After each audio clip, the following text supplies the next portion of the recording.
boy. Okay, hey. Hi, everyone. I'm fucking nervous, as you might have gathered from me saying I'm nervous. So, first things first. I wanted my emotions to be as unimpeded as possible up until I started drinking, because honestly that's something that I have had issues with doing vent streams in the last since the barrel situation. Honestly, that place fucked me up bad, and I didn't realize just how much until like 6 months or so of being here.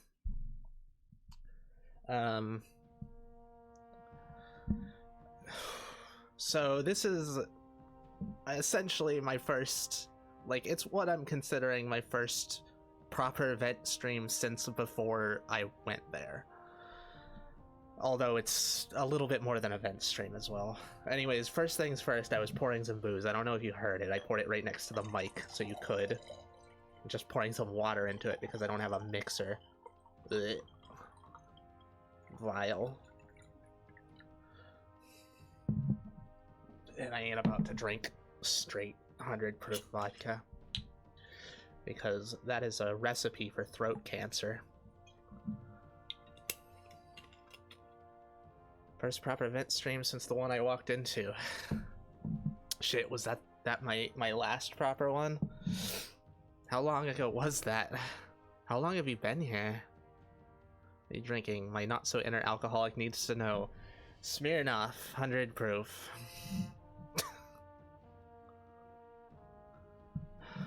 Over a year. Yeah, and then you went away for a while too, for like personal development reasons, I believe.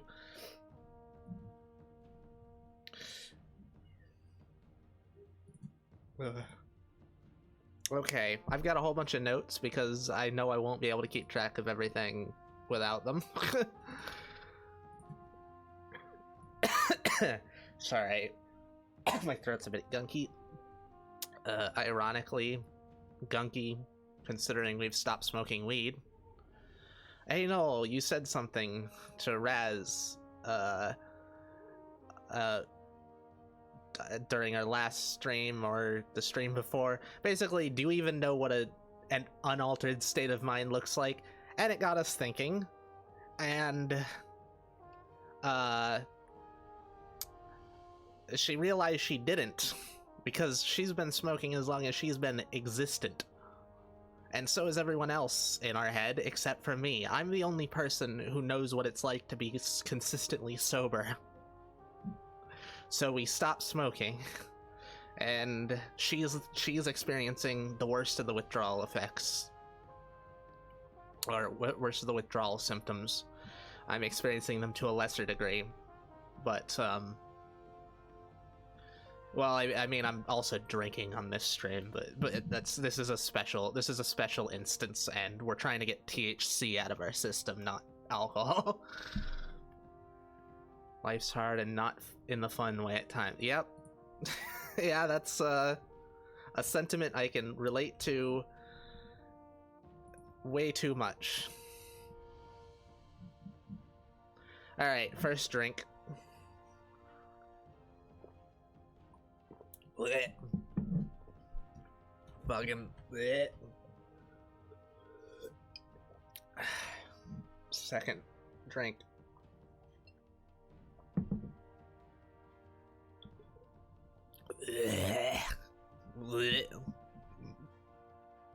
Just the taste of alcohol on its own is horrendous. I like it mixed into things, but ugh, fucking vodka is vile. The only reason I prefer vodka and Everclear over other things is because it's cheap for the amount of alcohol. I don't understand people who like the taste of vodka. Drinking the fuel substitute in Russia, yeah. I mean, there were.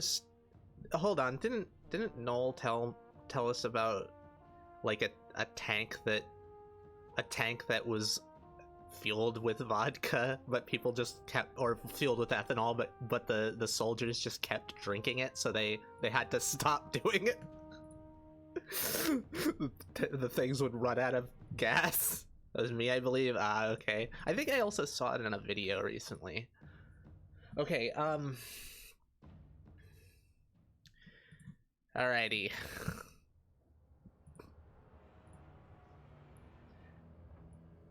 Starting on the notes.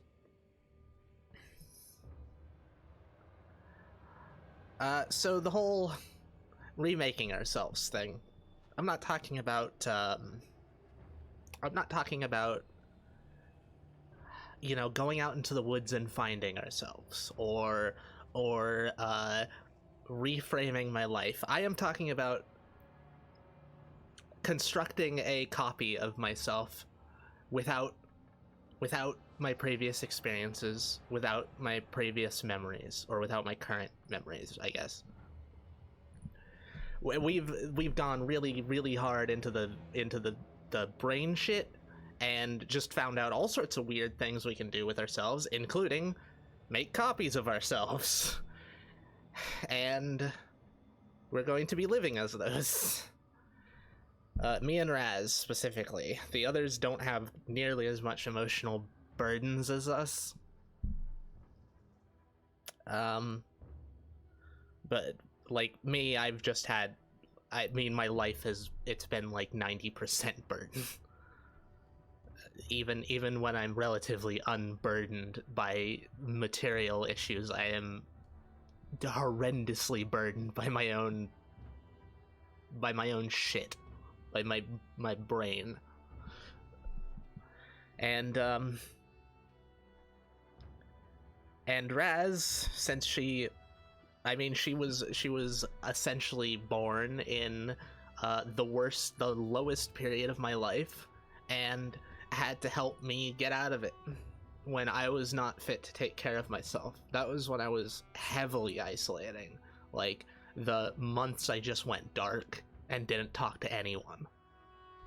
I was going through 2 seriously bad breakups simultaneously, both that individually would have completely floored me.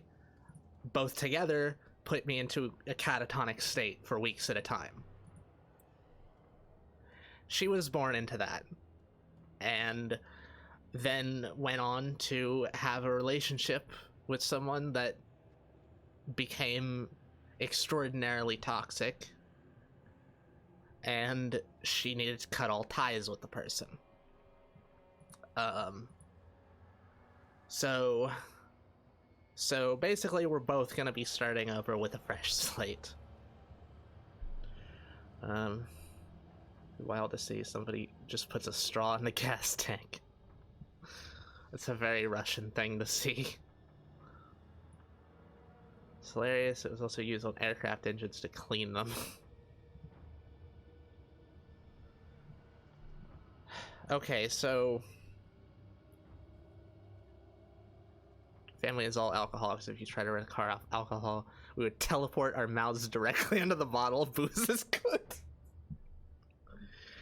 I had this unfortunate realization, maybe not unfortunate for you, but I have a complicated relationship with alcohol.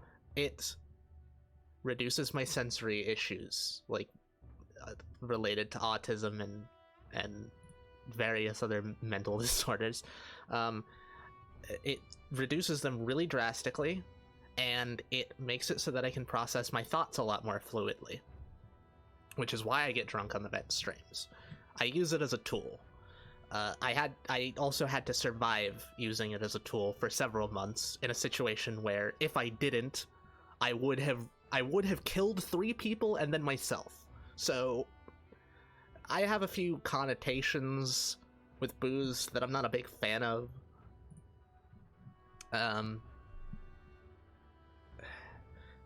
But it's the realization I made is that much like many creative types throughout history, booze, I think, is my muse. It helps me process my thoughts to a significantly better degree than sober. Granted, I don't want to just be drunk all the fucking time. It's vile, it makes me feel like garbage, and I would like to live past 40 if possible. And I mean, you know, maybe my body could take it a little bit more if I were more active, but I'm not. But hopefully that'll change soon. Soon-ish. Back to the notes. The average child genius of the 19th century, chugging barrels of alcohol. Yeah. Like every artist of every type. Booze has spurned on artistic passions throughout history.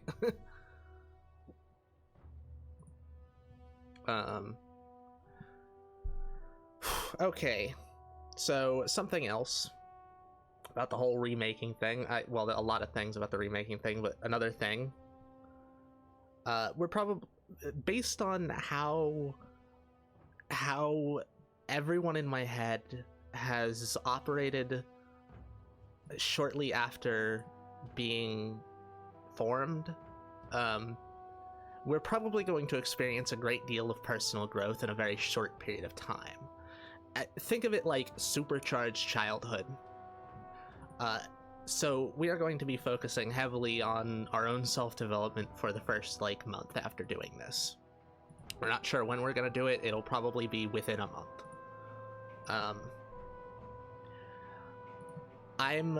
We're not going to hold ourselves to schedules, obligations, like any obligations that we don't very much have to do. Like, we're not gonna put obligations on ourselves. We're not gonna promise we're gonna do streams. It's going to be us trying to find our baseline and trying to develop in a way that doesn't mimic our current shit show.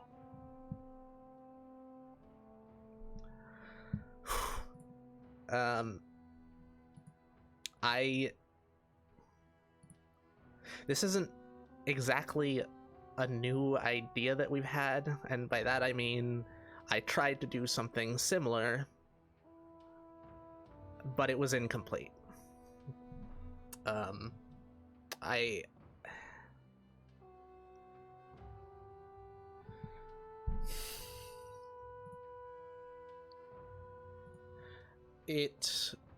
I tried to cut my memories back to when Raz was born.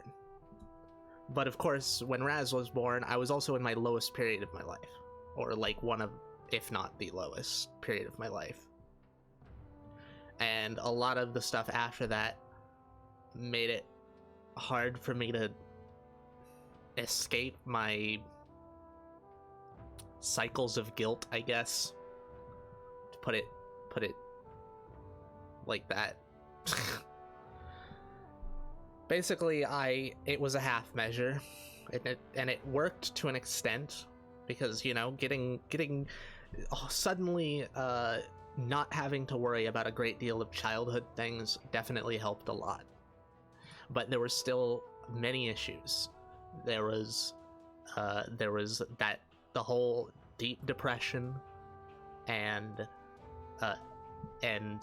Raz's relationship, which honestly made me feel like, well, it made me feel incompetent and like I couldn't help her, because she was suffering a great deal in that relationship, and I was trying to give her space to deal with things on her own as much as possible, but I pulled back too much. And I feel like I should have put a foot down and been like, this person is really bad for you. The positives do not outweigh the negatives anymore. I have no concept of how fast a child should develop because of the Northern Territory. Learn how to run and fight as fast as possible or you'll get eaten. fair enough. You develop a little bit faster when there are pressures on you. Probably part of the reason why I have vivid memories from when I was 1. Because I was also beaten when I was 1. You know, beaten for for not learning the alphabet in a day at 1. Anyways, my life has been filled with really shit people, and also it's been filled with really, really good people. And those are the things, like, the really good people are the things that have kept me alive. Always tried to be useful and an ear for anyone. Done it once or twice for you, and I'm always happy to. We appreciate it greatly. And Raz, especially, she's been really isolated for... Like, she's super social. Like, she is naturally super social.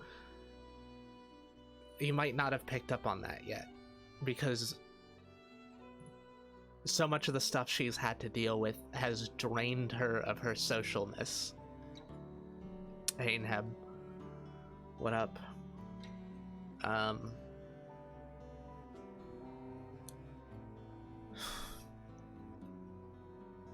Quite enjoyed the stream. Yeah, she really did. After that, she was cheerier than I'd seen her in like a month. It was really nice.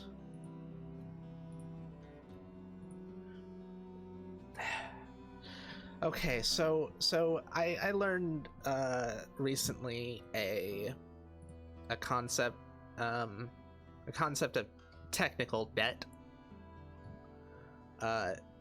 which is basically programming. In programming, when you have built the architecture, whatever you're programming, poorly, and problems eventually begin to rack up faster than you can solve them, and everything is a catch-up game, and no progress can be made. Though I only recently heard of that concept, it's something that I felt for a good 10 years about my own growth. And it's a big reason why I'm choosing to reconstruct myself. It's actually why I worded it Reconstruction in the title, is because remaking, it's, you know, it has a little bit of a context. It's like I'm gonna remake myself. It's not quite the same thing as most people who use that word in that way would use it.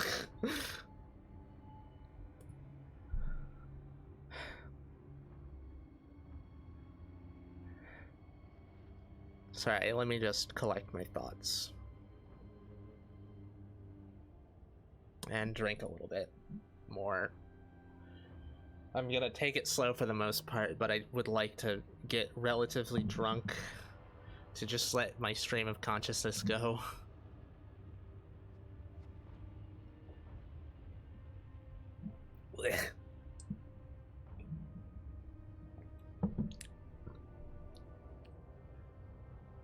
She really wants to stream with you again, by the way. You and 8-Bit, it was really fun. Actually, now that I'm thinking about it, because we're going to be essentially shedding all of our former associations, we may have a complete reinvigoration of our love for games. And it may open up a lot of opportunities for streaming. A lot of opportunities for streaming with other people as well. Anytime I'm happy to be bullied for others' amusement. Yeah, you seemed, you didn't seem happy, you seemed like you didn't know what to do, and you were floundering, and it was really cute.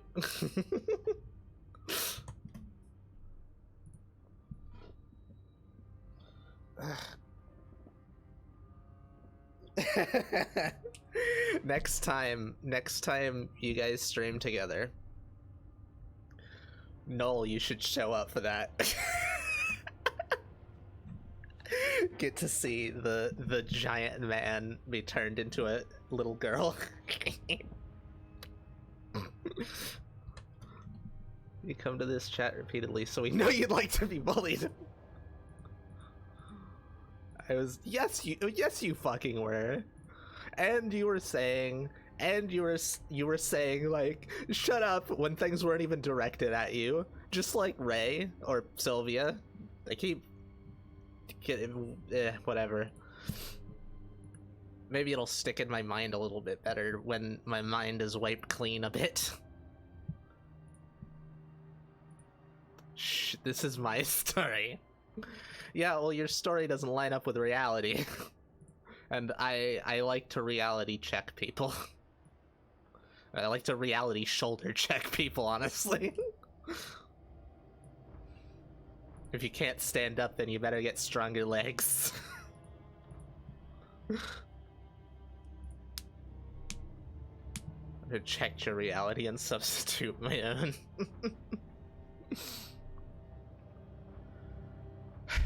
Okay, so next thing on the giant list of notes. Oh yeah, Raz is gonna be coming out for the second half of this, and something tells me she'll probably cry a lot more than me because she has been horrendously isolated for almost the entire time she's been alive. And this is her first time really opening up to anyone besides Duke. Duke is like the one person we've consistently talked to for a long time. Even after this stream, you're getting defensive when I was bullying other people, really? That's adorable, holy shit. Okay, next thing on the list. This is a little bit weird, but how... I guess it's probably just gonna be weirder and weirder. We may not remember a lot. Not fully forget. We'll still have the memories, but something that we've noticed every time that a new person has joined our clown car of a brain, every time we've noticed that all of the memories before they existed feel gray, without emotion. They feel like they're looking at someone else's life, which they are, but they don't have any weight to them. They may feel like bad on our behalf or things like that, but they don't feel bad in and of themselves. So when we reconstruct our psyches, it's very likely that most of our memories, most of our experiences are going to be turned into that. And another thing we've noticed is that memories like that are very hard to remember. The less emotional content in a memory, the less easy it is to remember, at least for us.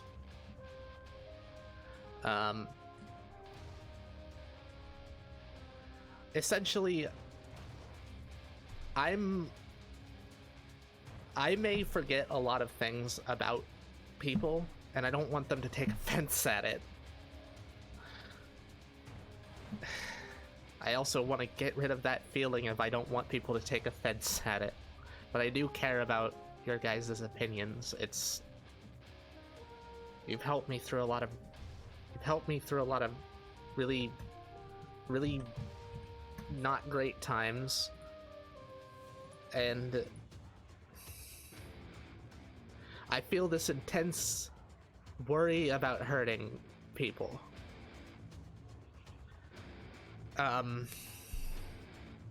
So basically, I may need to regain a lot of my memories for you guys. I may need to regain a lot of experience for streaming. I might lose a lot of my ability to stream how I do. but that's not necessarily a bad thing. It just means I'll be able to remake how I stream.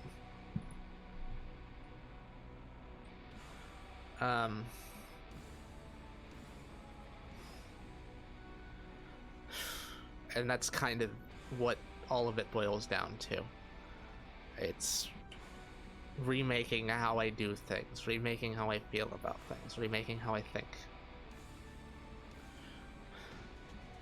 Turning my rigid brain, tempered by 31 years of suffering, into a fresh, wibbly-wobbly brain.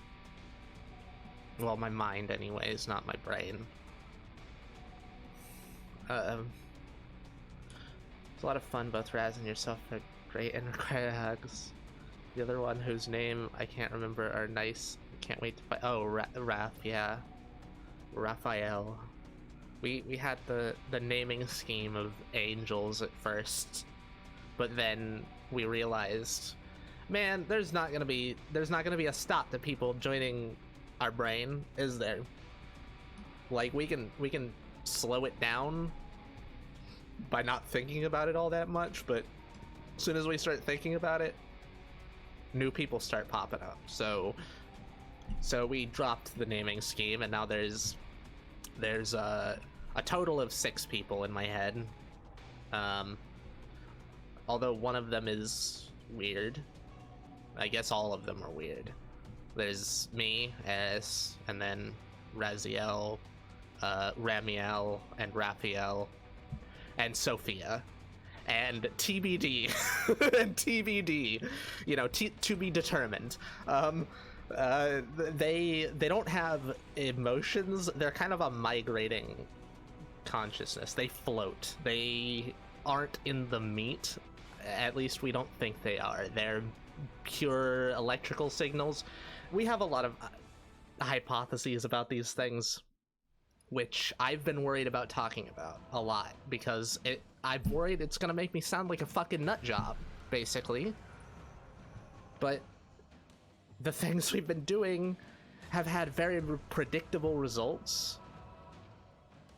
Not just things that we've thought about, but logically consistent things that we haven't thought about it, but we notice after the fact. So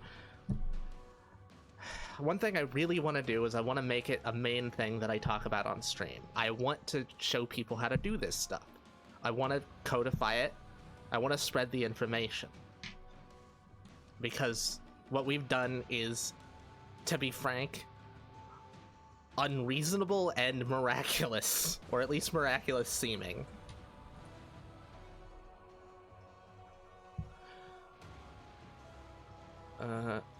Reuse a redo with y'all after the last couple of years I've had. What do you mean?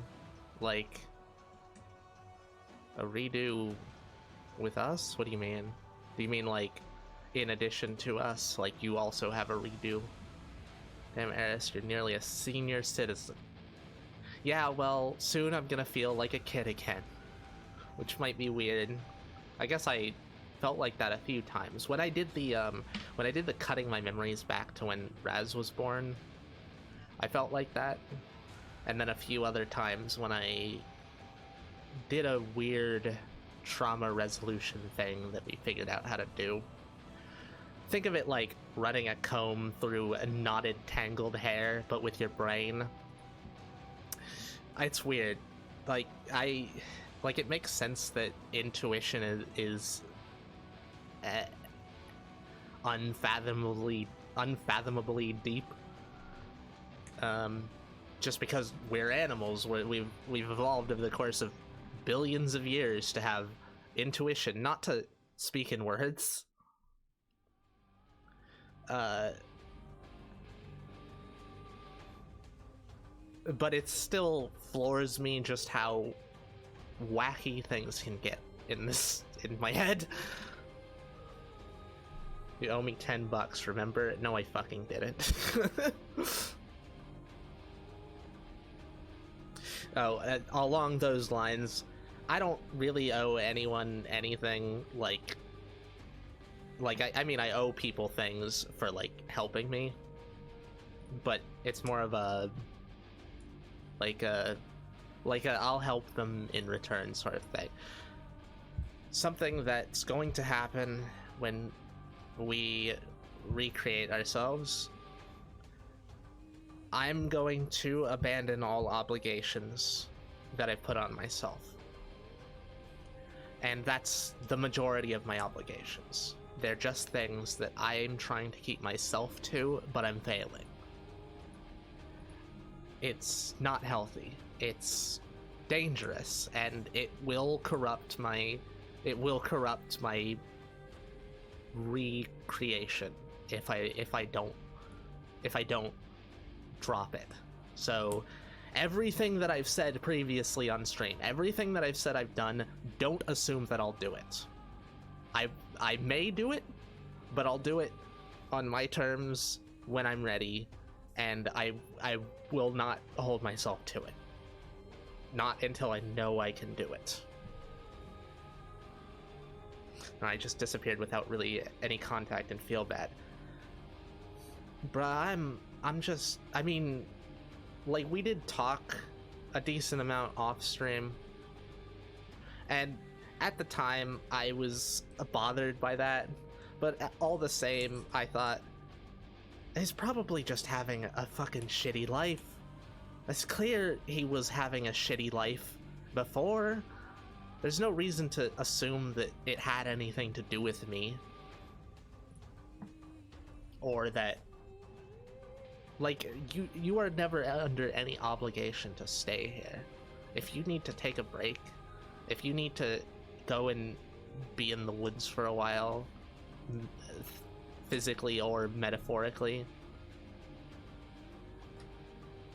try not to feel bad about not showing up here. I'm a streamer.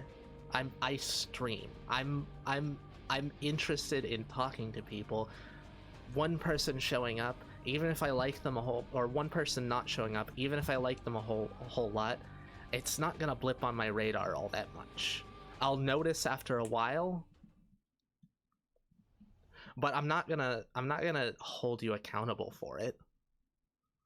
It would be horrendously unreasonable and, to be frank, narcissistic for me to do that. I re-broke my back and spiraled a bit. I appreciate your understanding. Yeah, see, exactly. You fucking broke your back again. That's exactly the right reason to disconnect. I hope you're doing better now. Jesus Christ. You just sound like you've had such a hellish time for at least the last couple of years.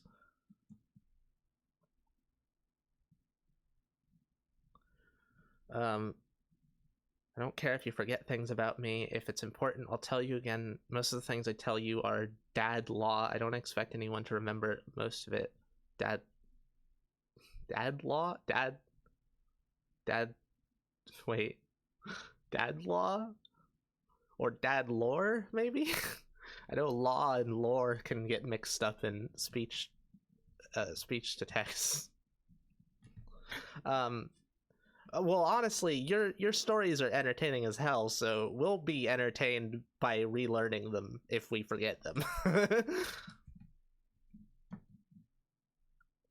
had surgery last month, though. I can walk now. Well, fucking shit. Good.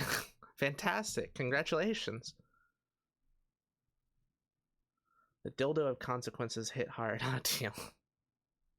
Now, before Eris forgets everything, I can say a bunch of embarrassing shit.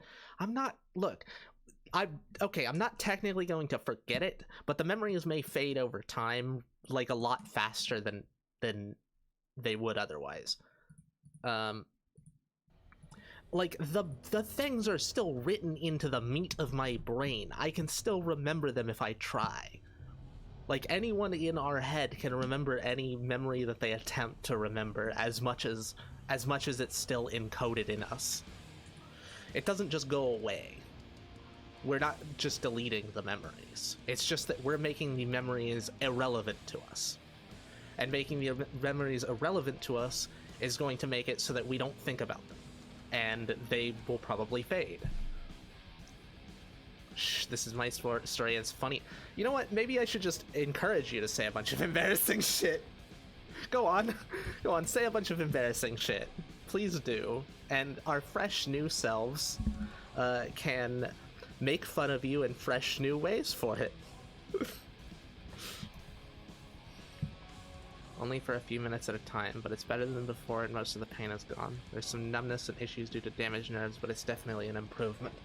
A few minutes at a time is a hell of a lot better than not at all. Infinitely better.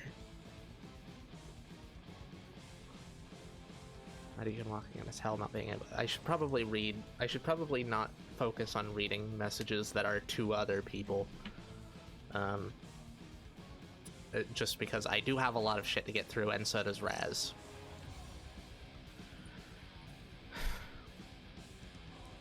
The sphere could become the Omega Brain and remember everything perfectly, and you forget I remember nearly everything, so you shouldn't put out ammunition.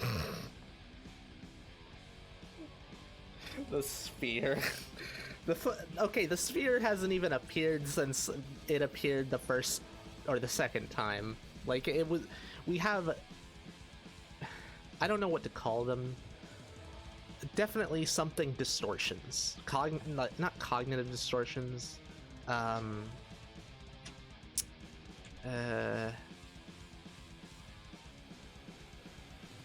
don't know what to call them. But we've had similar things happen.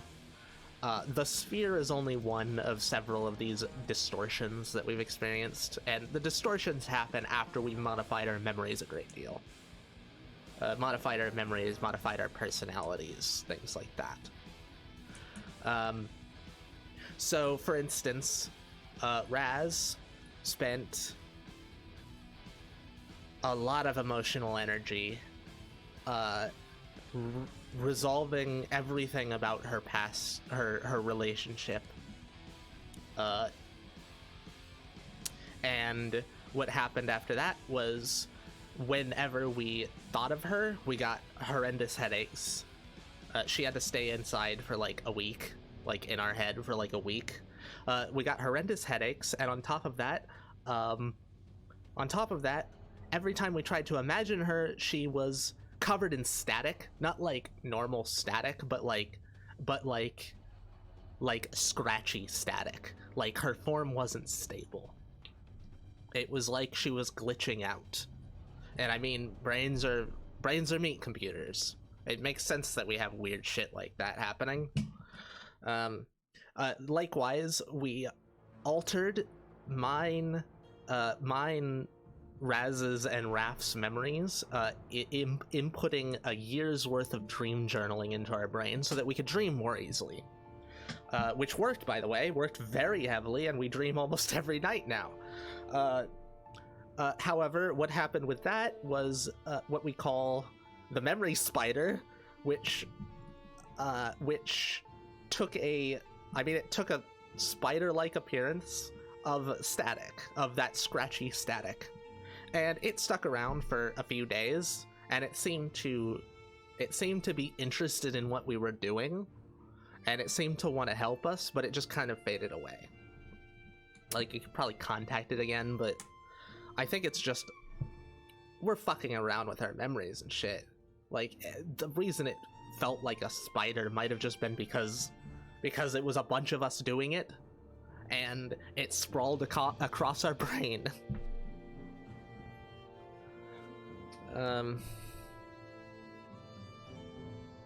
Finally realized what I crave most in life, which fueled the dreams I told Eris about. Wait, which dreams? And what do you crave most in life? Is it to see your enemies driven before you, to hear the lamentations of their women? And is there... I think it's just and to hear the lamentations of their women. Alright, more alcohol. Blech. Another reason you shouldn't say embarrassing things. Even if they forgot everything and I forget everything, I'll still have chat logs.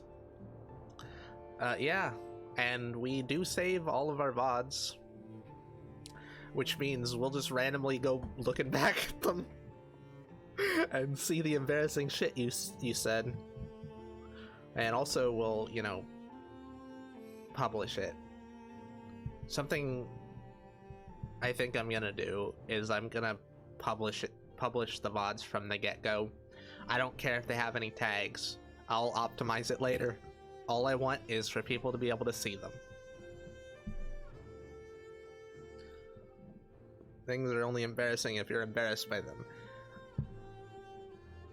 That's coming from someone who has just like weaponized the embarrassment.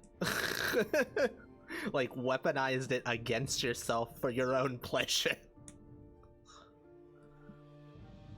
The wholesome dreams.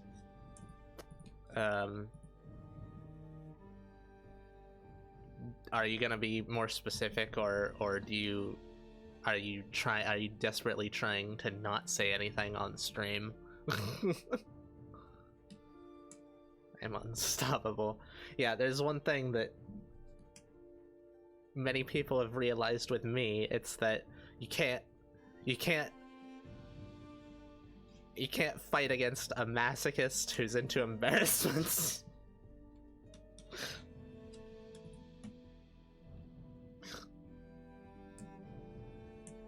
Than the broken back that made me pretty stoppable. Yeah, well, that's a physical issue. It's not a it's a little bit different. Everyone can be stopped by physics. No matter who you are, you can't beat the laws of the universe or the laws of biology. If your back is broken, your back is broken. You're not walking. I don't feel embarrassment. I have no shame. I have unreasonable amounts of shame, which is one of the big reasons why I'm recreating myself. My unreasonable amounts of shame have led to reaction formation. For those of you who don't know, reaction formation is a psychological phenomenon in which people exposed to a stimulus internalize the exact opposite of the stimulus. Like, exposed to it habitually or long term. I have a great deal of shame, which is why I go out of my way to do things that embarrass me, because it reduces my shame. This is already overheating, so yes, I'm avoiding saying too much. Oh, you need some head pats. Here, have some head pats. Everyone give Arthas head pats. Pat, pat, pat, pat, pat, pat.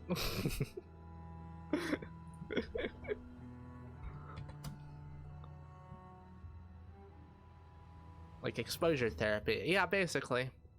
Although it's a little bit... Actually, no, it's not at all like that. It can be used as a way of treating yourself. It also often results in things like really gay people becoming super anti-gay. Reaction formation isn't really good in and of itself. It's just a psychological phenomena. It's what you make of it. Phenomenon. I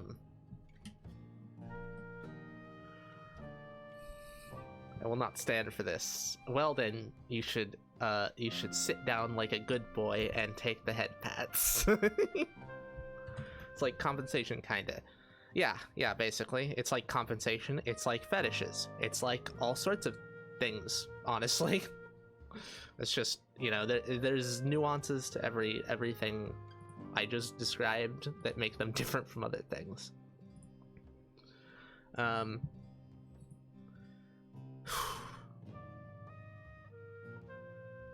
That's an example I get. Yeah, I know.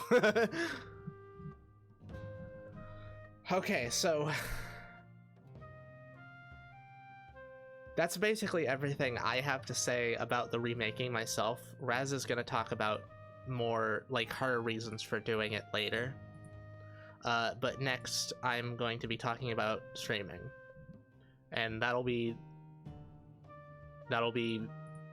it for me. I'm gonna be talking about how I'm treating stream and how I'm changing my life to treat stream how I want it to how I want to trade it. Sit down, puppy, or give you heavy pats, I assume.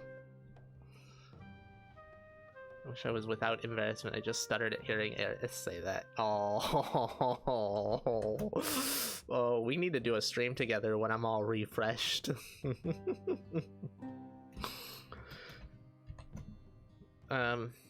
Okay, so I'm gonna start talking about stream.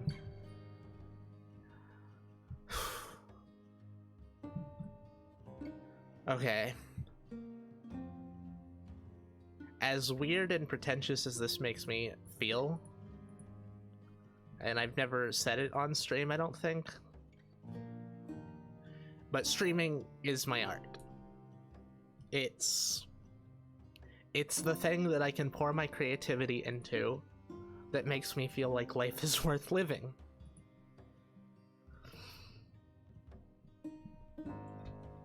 And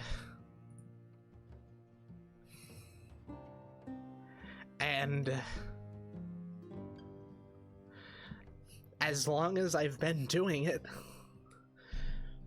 the first time I experienced the feelings that it gave me, I knew it was something that I wanted to do for as long as I possibly could. It's the only thing like that that I've ever felt, or only thing like that that I've ever had. It's the only thing I've ever felt this way about. And I think I very much need to treat it like that. Stop being worried about feeling pretentious and how I'm gonna come off to other people, because ultimately it's what I channel all of my creativity into. I can't feel like I'm stifled in that.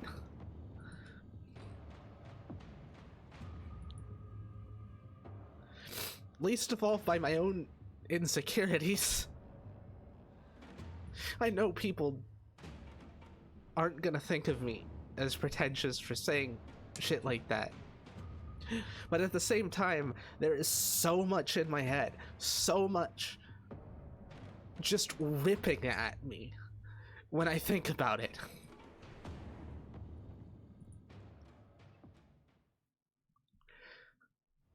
It's a large part of why I'm remaking myself. Because I don't want to feel like I can't express myself in what is essentially my art. It's too painful. It hurts.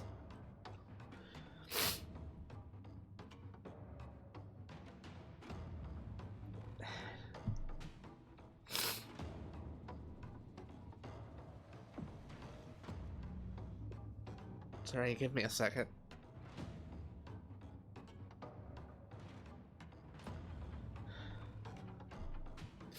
Don't forget petting me. Eris requires hugs.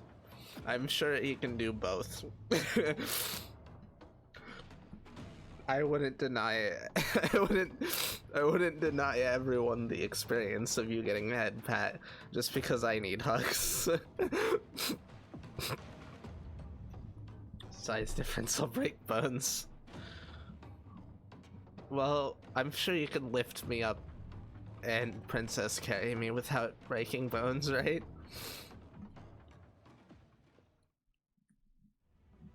No, I am as large as you. No, you aren't. You aren't as large as him, are you? Hey, that's my job. Look, you can both princess carry me. This doesn't have to be a competition. Although, I mean, if it's gonna result in better princess carrying, then make it a competition by all means. 6'4", 300 pounds. Isn't he like 6'8" and like 450 or some shit?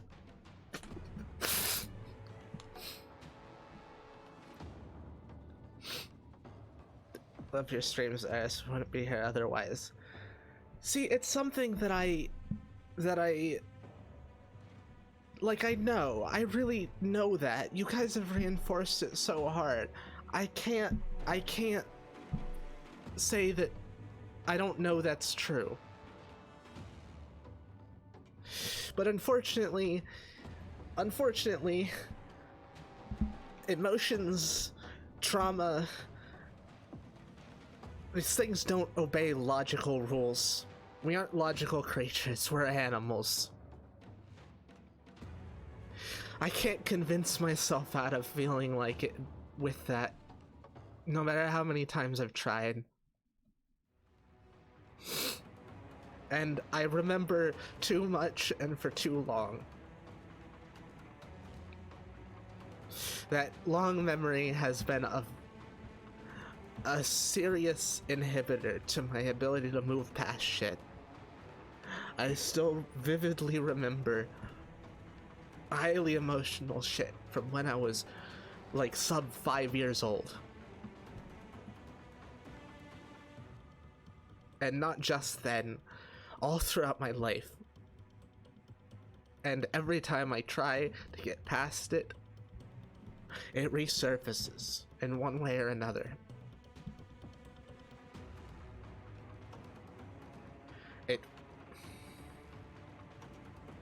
You guys have helped me feel so much more secure about other people's perception of me, but at the same time, my own perception of me is deeply corrupted. And it corrupts the feeling of other people's perception of me. And this gets back to the technical debt thing. This is a huge reason why I think that this might be one of the only ways that won't take literally years, more years, to deal with this. I need to make it irrelevant to me.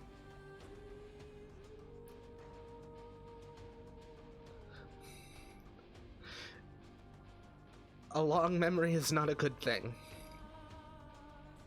It prevents you from living in the moment. It makes it so that you have to focus on things that are long distant and irrelevant to your current self.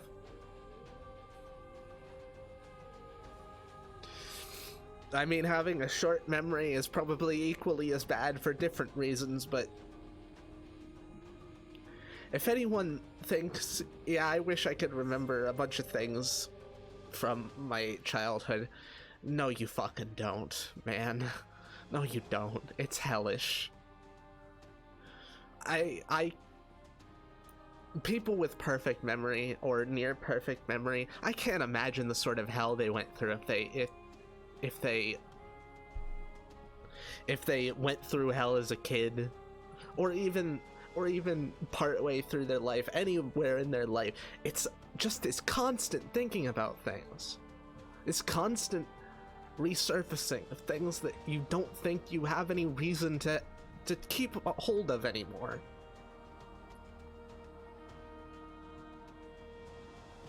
There's a fucking ad in 2 minutes. I'm gonna snooze it. So there's an ad in 7 minutes now.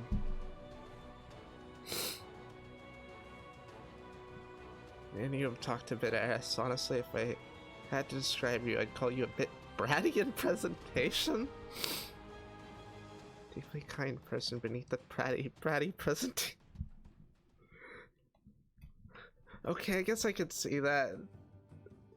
If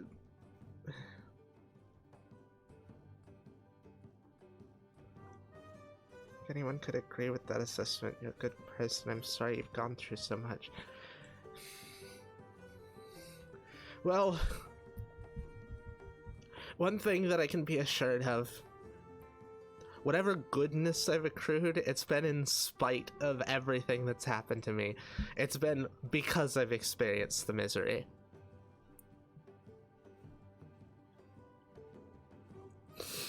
It's one of the reasons why I'm so scared of getting rid of it, making it irrelevant to me. Because what the hell am I without the underpinnings of who I am?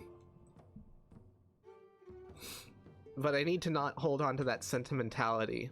It's poisonous. My old shit is old shit. It's not just painful, it's detrimental. It's dangerous. It made me who I am, but I don't think if I keep hold of who I am when I'm remaking myself, I don't think it's gonna go away. But it still scares the fuck out of me. I've killed people, I know the pain of remembering things you don't want to. Yeah, I don't imagine that's something that goes away.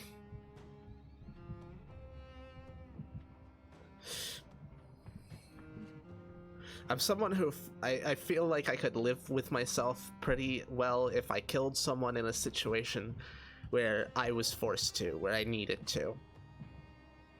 But something tells me I would remember the exact look on their face when I did for the rest of my fucking life. And regardless of whether I could forgive myself for it or not, I would be haunted by it.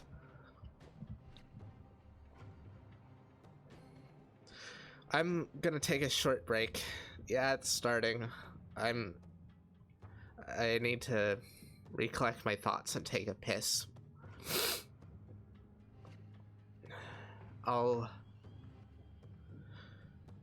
I'm gonna come back and talk more about my stream and what I plan on doing with it and how I plan on trading it.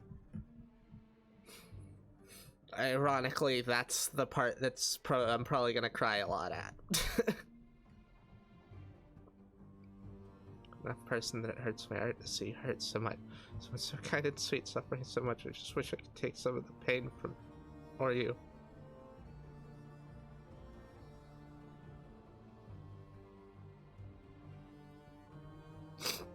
This is one of the biggest reasons why the vent streams help me so much.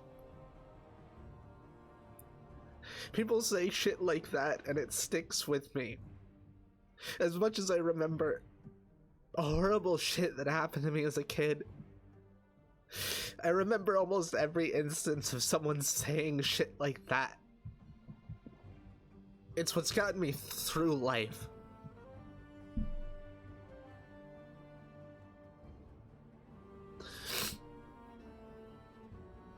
Okay, before I go into anything else, I'm gonna... God, I thought I just kicked my fucking power bar.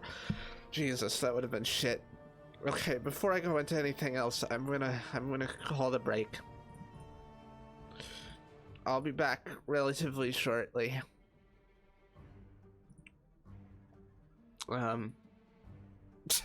Usually I'd say I hope everyone's enjoying. Don't forget to follow and join the Discord. I mean, I guess I did say that, but fucking, I'm gonna go. Be right back.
Okay, I'm back. Hi.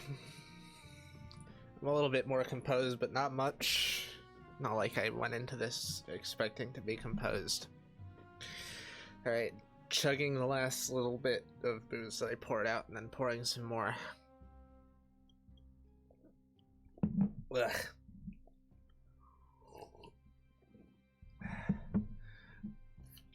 Poppy, do you prefer head pats or cheek squish? I don't know if you're talking to me or Arthas, but I assume it's Arthas. Honestly, Arthas, I do see pet play potential in you. And Raz made me think that even more by how you two interacted on the stream. Wait, you don't want head pats, Arthas? What are you, gay?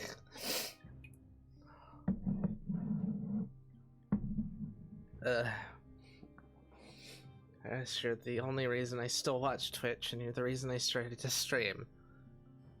Fucking hell. People saying shit like that really gets me, honestly. It's not like affirmations.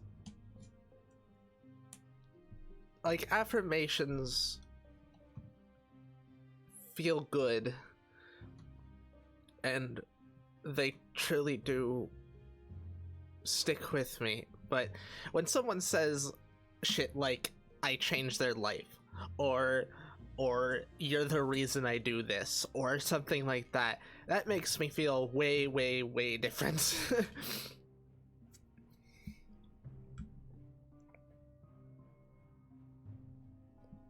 If it weren't for you, I probably wouldn't even watch Twitch myself.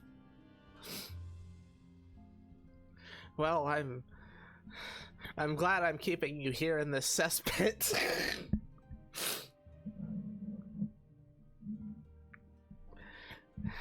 Something I'm gonna talk about related to stream is that I'm not necessarily bound to Twitch, and that I've sort of been treating it like I am. I don't expect people to follow me if I go to other platforms, but I do want to talk about it.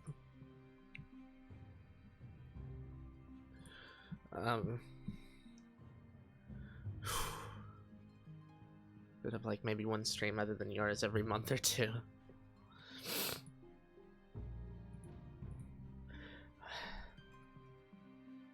Okay, let's see. Back to the streaming things. Something that's been happening over the course of the last couple years has been my material conditions have been draining my passion. I don't want to do the same thing over and over. But I've been focused for so long on making it a sustainable job.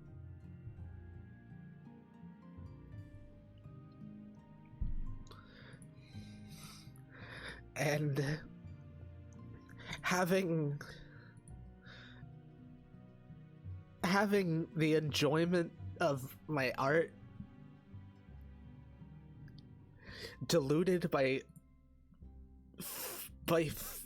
fucking money, by money and financial obligations, and whether I need to make money to not be on the fucking street, or proving to the government that I deserve food. It is unbelievably draining. So something that I'm going to be doing is that I'm going to be treating those sorts of obligations with the contempt that they deserve. People should not have to prove that they need food, or that they deserve food, rather. So what I'm going to do is I'm going to I'm gonna crack out as much time as I need to in streaming. I'm gonna tell people these streams are gonna be nothing but like empty air. Or I'm gonna do streams that have mostly empty air. And I'm gonna cut corners. I'm gonna just fucking do the bare minimum, and I'm gonna get the food that I need. That shouldn't interfere with my ability to enjoy what I enjoy.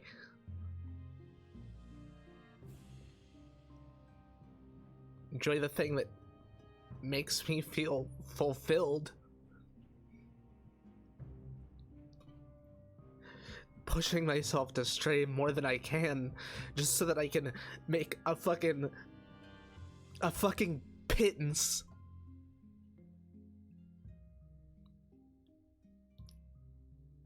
Enough to survive with food for a month. I'm in a relatively stable financial position. I want to help Primal out. I really do. But if I keep treating stream like a job before it's even able to sustain me, it's gonna kill any passion I have for it. It's already burnt so much of my passion out. I can't do 5 streams a week and still change things. I'm not a person who enjoys doing the same thing over and over. This is a medium. It's not... I don't want to just fucking zone out in RuneScape for 5 days a week.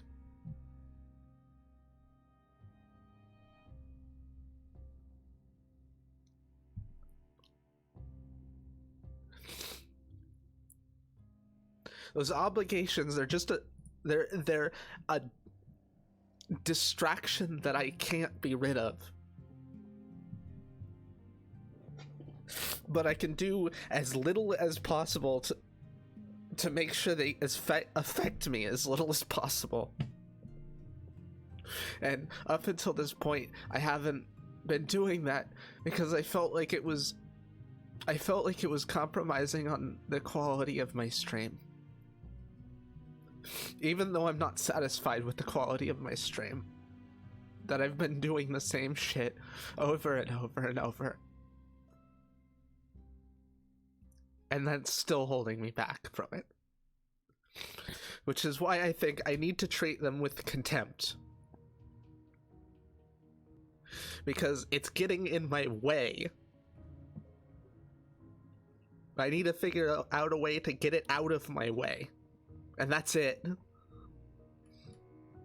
So that I can focus on something I actually fucking care about.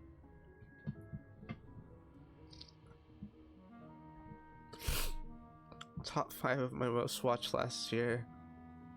One I watched you and chatted to while driving. That requires a lot of effort for me given how I communicate. You're a priority to me. You guys really make me feel unreasonably special. And not just in the retarded way. I feel special enough in that way for other reasons. Interesting to say that my care for you as a person beat my embarrassment to let me say what I felt rather than doing backhand comments and statements, so you're special for causing that to happen for once.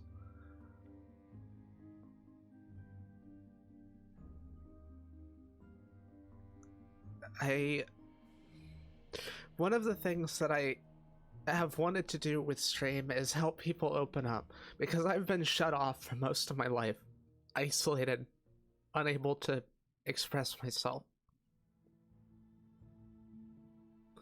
I do shit like radical honesty because I want to...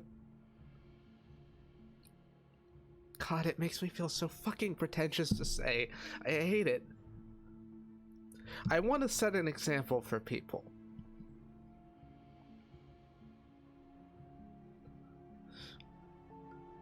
Why does it feel so fucking bad to say that? can't wait to be rid of these things. These parasites. It doesn't make any goddamn sense. It doesn't have any reason to exist.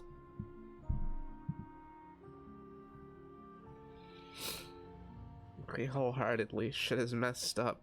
Cutting corners on shit as basic as I deserve food is entirely respectable. Do what you need to. I agree with Esmond. I'll still watch. You'll watch my dead air streams? Well, I'd appreciate it because it would give me a very slight amount of ad revenue.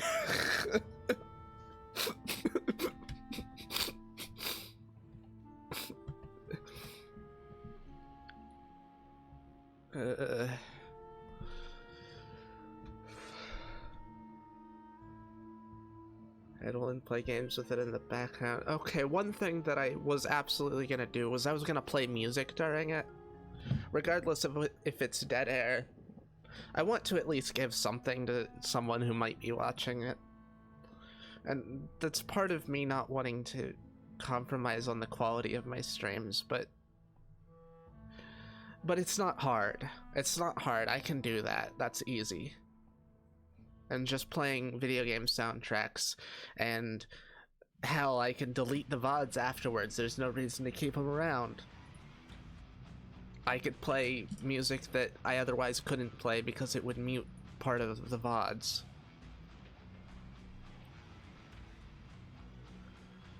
Doesn't matter, it's dead air, we can just bully each other. That's fair. I guess it's still the chat room. That's one of the reasons why I like streaming so much. The community, the building the community, it feels very good. It feels extremely good to see you guys interacting with each other, not just me. It feels like I'm giving people a place to do that. And coming from someone who has had a historically small, precious few amount of spaces where I could express myself, that genuinely makes me feel very good.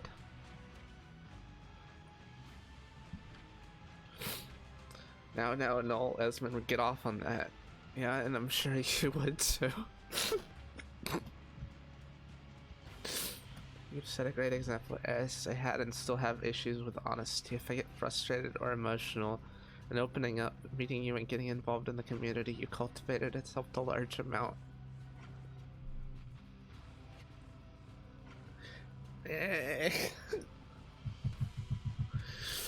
Another thing that I'm get freaked out about when I'm contemplating doing these event streams is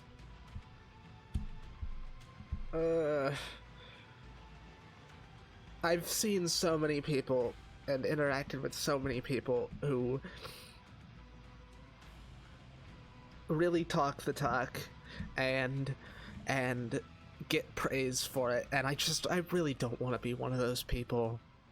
I don't want to just say the shit and then it makes me feel really weird to say the shit. But that's something that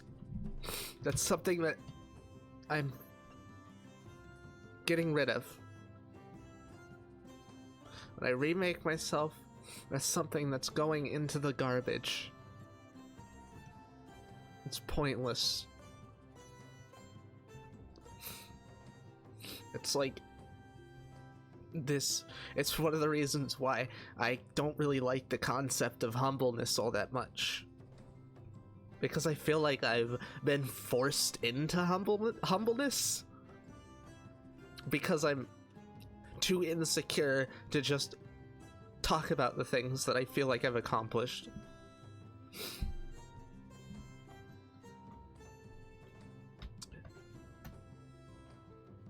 Become less comfortable with being open, so hanging around will be good for me.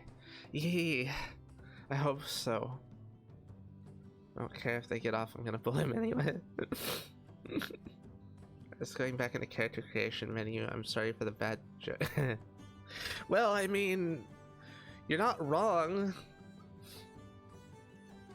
This isn't a simple process as well. We're doing, like, this is the longest we've deliberated on it, and the longest we've like deliberated on anything we've done in our head, including literally making another person.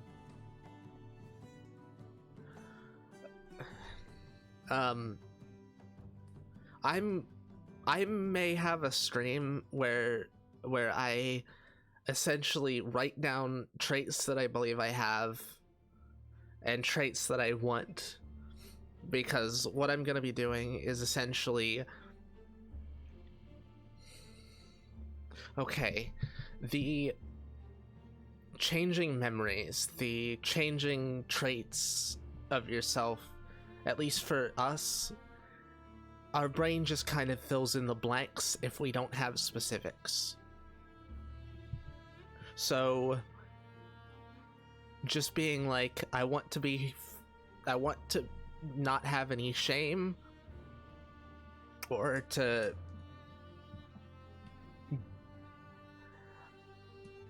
it'll just kind of fill in itself. I don't need to be super specific, but I'm potentially gonna do a stream where I write those things out, and I essentially do character creation on stream, but for myself. I don't know if Raz will do it. Maybe she gets a lot from talking to other people for processing her thoughts, but it's also a lot more nerve-wracking for her, even considering everything that's happened over the past couple years. For me, it's more nerve-wracking for her because she's never fucking done it. Real quick though, how convenient would IRL character creation be? Well, I mean, I won't be able to change my appearance. I could change my internal appearance. I could change my model to match my internal appearance. But I am essentially doing a character creation. It's just that character creation is probably going to burn me the hell out. I mean, I have a lot less endurance. I'm going to have to train back up. I may only be able to be out for a couple hours a day, like, based on the other people in my head and the trends resulting from that. We're thinking about taking mushrooms before or after it, not sure which, because the mushrooms will allow us to form a shitload of connections in a short period of time and kind of expedite the process. It's very infuriating for me. Eris's bad feels are not a thing I can fight. Well, I'm fighting them. You don't have to. But I appreciate you wanting to. One thing about shame, people who have one thing that's far beyond other people, such as art or intelligence, and to feel incredible shame because of their shame as a way to try to feel better about themselves for what they lack. Yeah, that's something it's something I've alternately been... Okay, so I have what might be known as burnt out gifted kid syndrome. I did really well in school early on, and everybody praised me for it and said I was really smart and that I would go places and that I would be the boss of the people who I was in the same room with and all that shit. And then as soon as I started getting depressed and feeling the burnout, they fucking turned on me and started criticizing my every action. Praise stopped being a thing. It started being an expectation that I meet the things that I was doing before.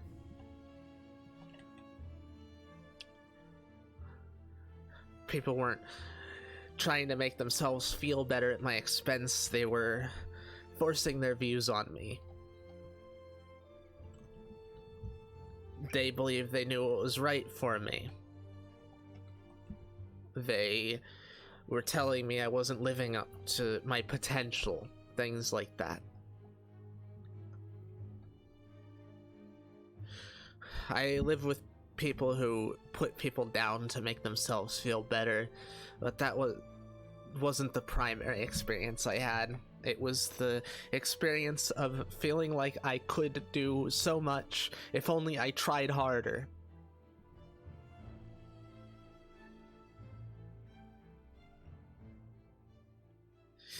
There's only so much you can fucking try before your brain goddamn melts out your ears. Humans aren't meant to be trying 24/7.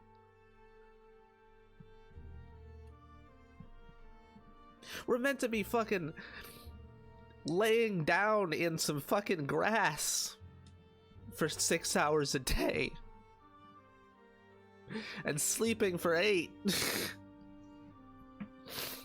and doing things that require long game, not lots and lots of little things over and over. It's a serious issue with our schooling nowadays. It's too much. It's way too fucking much. You can't just cram information into people's heads like that and expect they're gonna excel. What's gonna happen is they're gonna crash and burn, and they're gonna crash and burn worse if they try more. That's why there's so many fucking suicides in Japan. Because they force people to try as hard as they possibly can from the youngest age possible. Everything is regimented. Everything is expectations. And go figure, a bunch of people can't deal with it and fucking off themselves.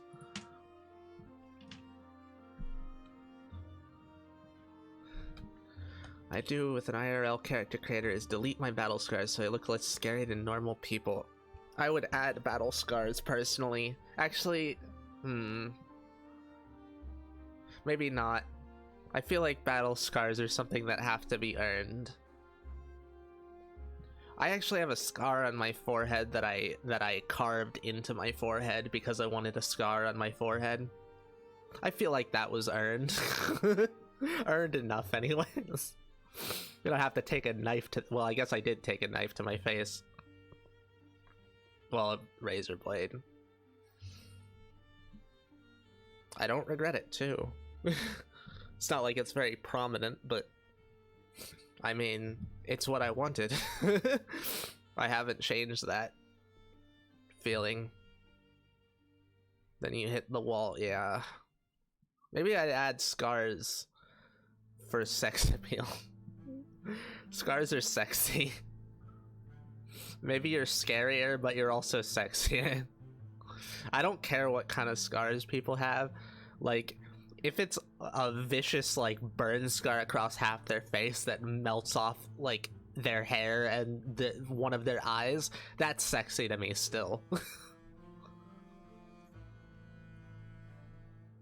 Understand it's the shittiest thing in the world to have your form of validation and support network turn hostile and manipulative. Yeah, exactly. And it's a big reason why people never exit codependent families. Because they get trapped in that mindset and they start propagating it in order to prop themselves up.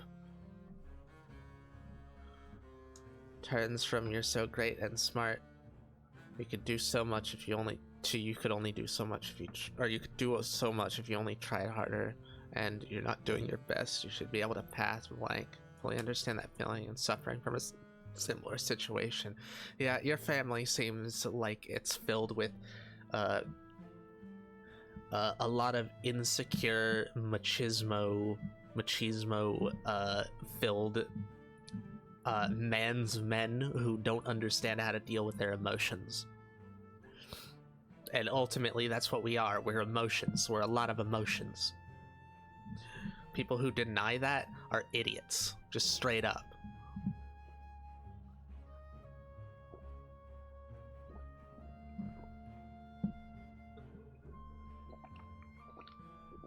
really takes active effort to not emulate the bad action of those around you, at least for me. Not furthering those actions needs serious reflection and strength. Yeah, and the other thing is that it's almost impossible to build that up in the situation.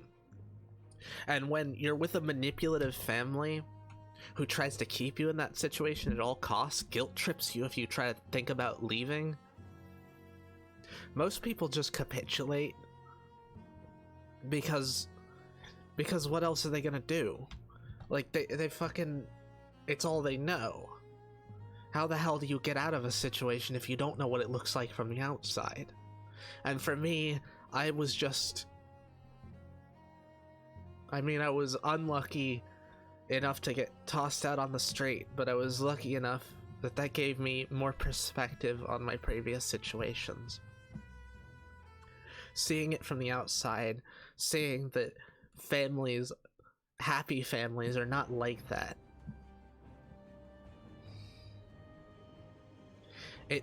Honestly, it filled me with a lot of fucking anger.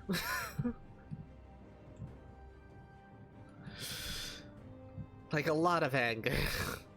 I've said plenty of times that I've lived, like, my life has been saved by spite. Like, most of the time. Like, every time that I have gotten to the point of nearly killing myself. Like, the day of, apart from a couple, which were a lot better. Most of them, I've been saved by pure spite that my situations, my life, that I wasn't ever given a proper chance. I hated it. I hated the world. I hated my family. I hated everything that imposed their rules on me. And when I was on the brink, when I was a day away from putting a plastic bag over my head and suffocating myself next to a dumpster, when I was about to kill 3 people and then myself via massive booze and benzo overdose,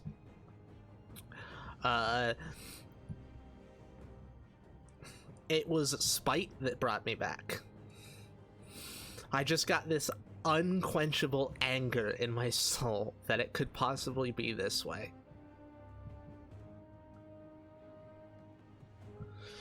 But I'm so fucking sick of feeling that, Jesus Christ. It's not a way to live. It's not something you should... It burns you out as hard as anything else that I've experienced. It's not sustainable. It's good for imminent situations.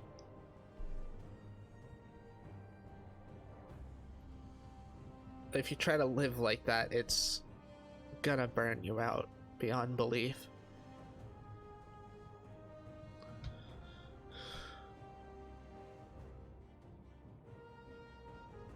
Especially nowadays when trying something new is so expensive and difficult to experience. It's more the, like, being in those situations, there's no concept of something new. It's like, how do you feel what freedom is when you haven't experienced it? It's that. You could think that that's perfectly normal your entire life and die thinking it's perfectly normal. Just because you haven't had the perspective to change that feeling. And you manage to get out no matter how awful the circumstances. Me too. I've never wanted to die. I don't think a single time in my life I've wanted to die, truly.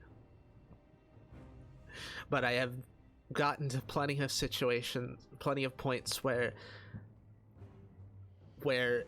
being dead was far preferable to being alive.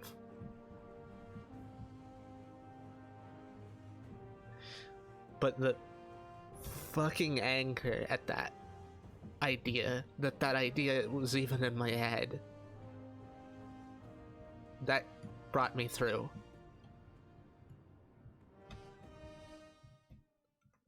People have tried to manipulate me for most of my life until they realized he's 5 times my size and has no hesitation with killing. Yeah, that's one way to deal with manipulative assholes. Honestly, it's one of the best ways of dealing with manipulative assholes. If you are intimidating, manipulative people tend to be cowards. Like, are almost always cowards, in fact. At least from what I've experienced. Ugh. It's odd to me because I've hit the wall and climbed it before, or was able to brute force it mentally without changing myself, and yet I feel incredibly burnt out for no reason I can identify. That's the reason. Yeah, you can brute force your way through a wall, but if you slam through a wall, you're gonna sustain injuries. And if you don't have time to heal those injuries, they'll just fester. Too much of any emotion is more effective than any torture. Yeah, it is torture.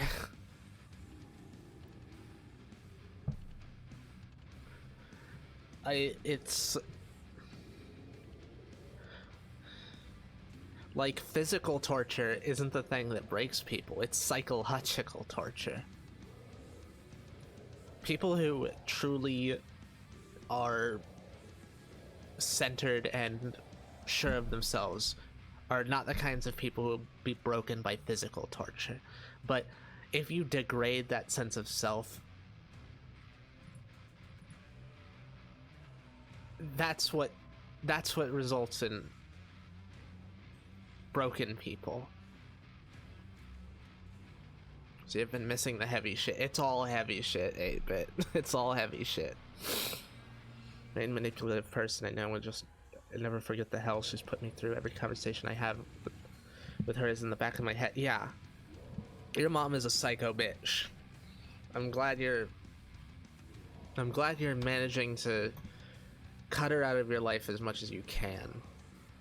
It's hard when you're still in family situations, and it seems like your sister has taken after your mom quite a bit. So I hope you can get to a place where you feel genuinely safe to be yourself, I guess. God, I've gone so far off topic just because I'm talking with you guys. I mean, I expected it to happen, but also I was trying to keep on topic. Let's see. I need to get back to the streaming thing. When I remake myself, my primary focus is going to be reinvigorating my passion for streaming. I had a lot of it up until I went to Barrels. No, slightly before I went to Barrels, but Barrels really fucking put a hamper on it. Put a damper on, put it whatever.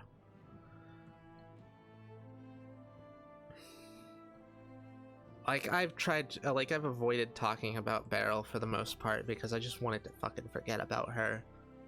But she is, or at least was, a psychotic, manipulative, abusive, crazy person.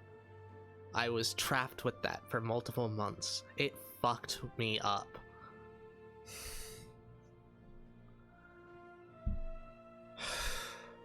Honestly, a lot of my issues dealing with that has been just trying to get past the anger of it.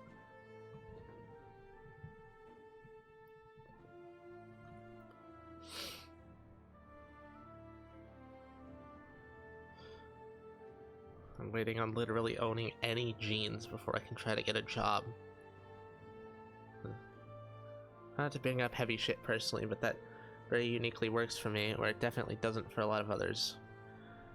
This is one of my ways of bringing up heavy shit. I'm a very social person who, by circumstance and life situations, has been forced into a mindset of eternal isolation. I'm an extrovert who has mental disorders that causes me to have more difficulty being extroverted, and have a family history and a personal history that makes it feel dangerous to be extroverted. So for me, this is better than therapy, to be honest. The reason why drill sergeants are so aggressive is to make sure you won't break on the field, because the emotional strength is worth 10 times physical strength. Yeah, I mean, drill sergeants are... like, it's a fucked up process, but at the same time, it's necessary. You're trying to turn people into somewhat... you're trying to turn the average person into someone who won't run away at the fear of death. And that's something that most people will blindly panic and flee from. It's the driving urge. It's not a driving urge, it's the driving urge. It's the most driving urge. Either entirely break down when bringing up heavy stuff, or I just disassociate. Well, breaking down is good a lot of the time.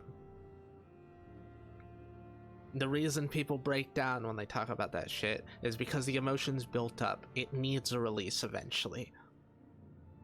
That's why I did things like controlled breakdowns. Where I listened to The Wall, the Pink Floyd album, and just laid down stoned or drunk and just cried as much as I fucking needed to. It helps so much. I find it wildly flip-flop between being extroverted and introverted, basically on a whim. I hate my isolation. I want to break out of it.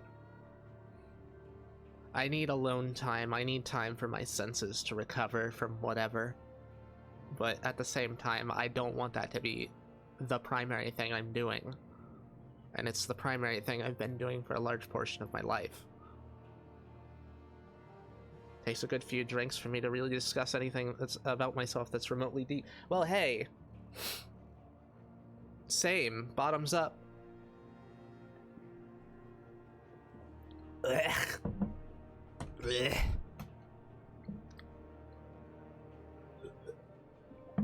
Disgusting. I don't let myself drink. I drink as a tool. Okay,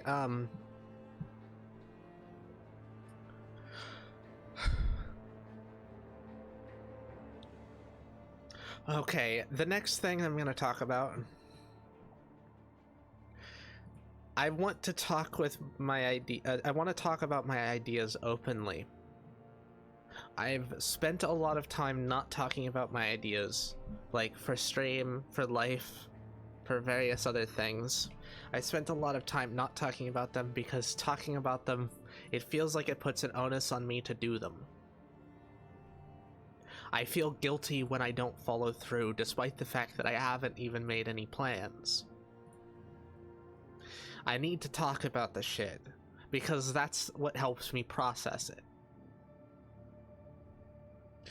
And I feel horrible guilt when I do.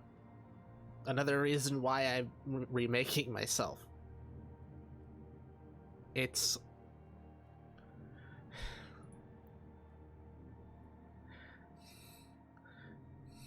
this is what I'm passionate about. The idea of feeling guilt for even talking about that,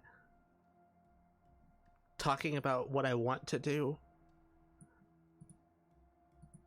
just speculating,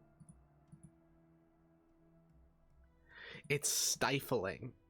It burns me out. I know no one's gonna hold me to these obligations, but my own fucking brain is telling me, you have to do it now, you have to do it. Otherwise, people are going to be disappointed. It's not like I even believe that, but emotions don't give a shit. Because they're not rational. It's...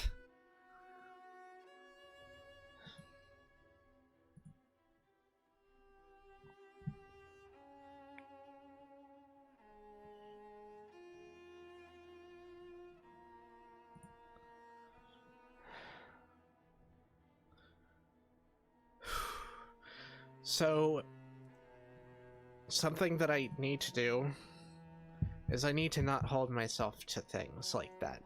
I'm after I remake myself, I'm not gonna be, like I said before, I'm not gonna be holding myself to promises I've made previously. I'm also not gonna be holding myself to shit that I've tentatively planned.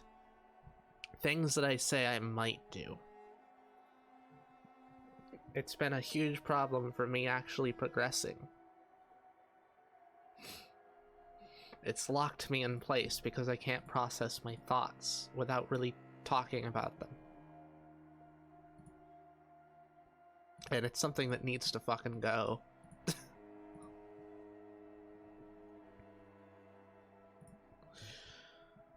Crying is such a strange thing for me because I can cry easily at small things, but if something huge is happening, I can't bring myself to shed a tear. Yeah, that's dissociation.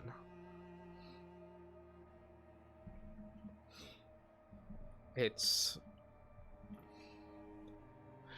a way for your brain to protect itself from the damage of overwhelming emotions, because overwhelming emotions do cause brain damage. It's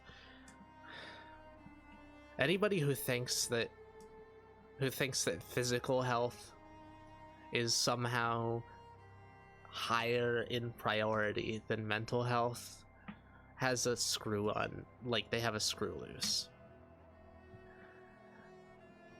Too much sensation, too much emotion, too much anything brain related will cause brain damage, permanent brain damage. The thing that controls your entire fucking body, everything that you are, will become damaged just because you hear too much shit. Just because you feel too fucking sad. It's a defense mechanism, shutting down. It's a way for your brain to preserve itself. And it's something that a lot of people feel very guilty for when, say, their family member a family member dies and they can't cry. It's not something to feel guilty for. It's your brain saying, this is too much, I can't handle it. It's good that you can cry at little things, at least. That's... honestly, it's a sign of emotional maturity.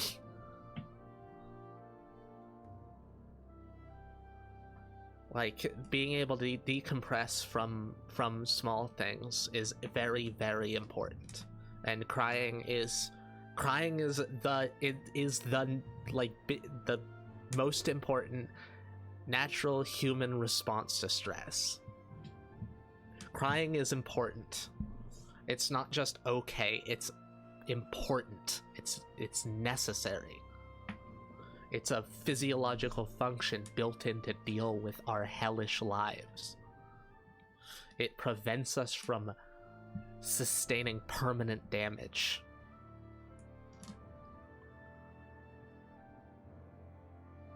I understand that too. It's almost worse when people get excited for it, when you aren't sure if you'll even follow through or start. For me, it's not even the expectations of other people, it's just the feelings of expectations from other people, because I know that most people won't have expectations of me, but at the same time, the people who do have expectations of me, I'll just straight up be like, bruh, I'm not saying I'm gonna do this. Don't have these expectations. I make it plain and clear, but at the same time, brain don't fucking care. Brain don't operate on logic. It's a meat computer designed for survival. It's not designed to contemplate nuances like that. I really cared what people know because it's very rare they could do anything with what they know about me.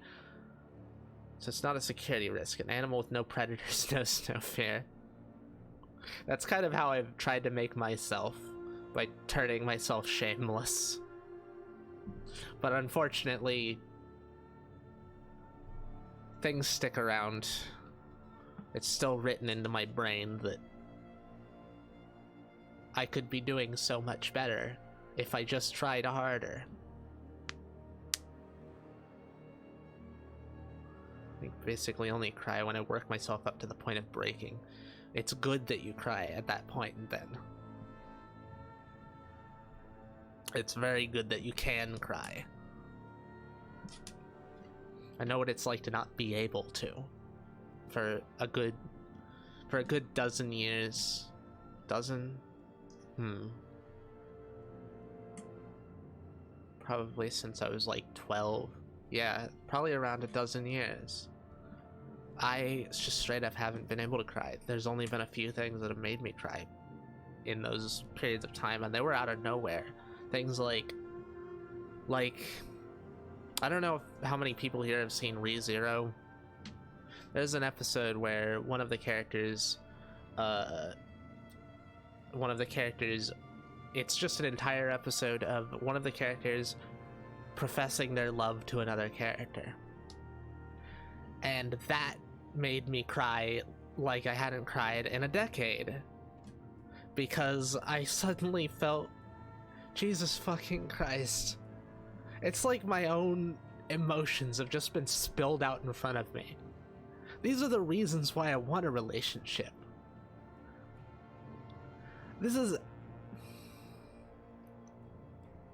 It hurt. It felt good to be able to release that, but it hurt like hell too.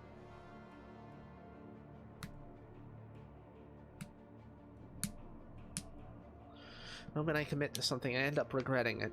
It's like I enjoy the interaction of setting things up, but following through is exhausting. Yeah, and that's why we're not going to be holding ourselves to those things. We're going to be trying to do it as spontaneously. Here's another thing. We're going to focus on large projects. We're going to focus on large projects, and we're probably not going to talk much about them.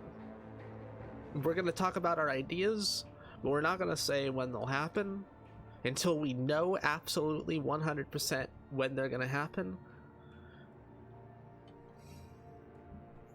I didn't realize just how much pressure the feelings of expectation put on me.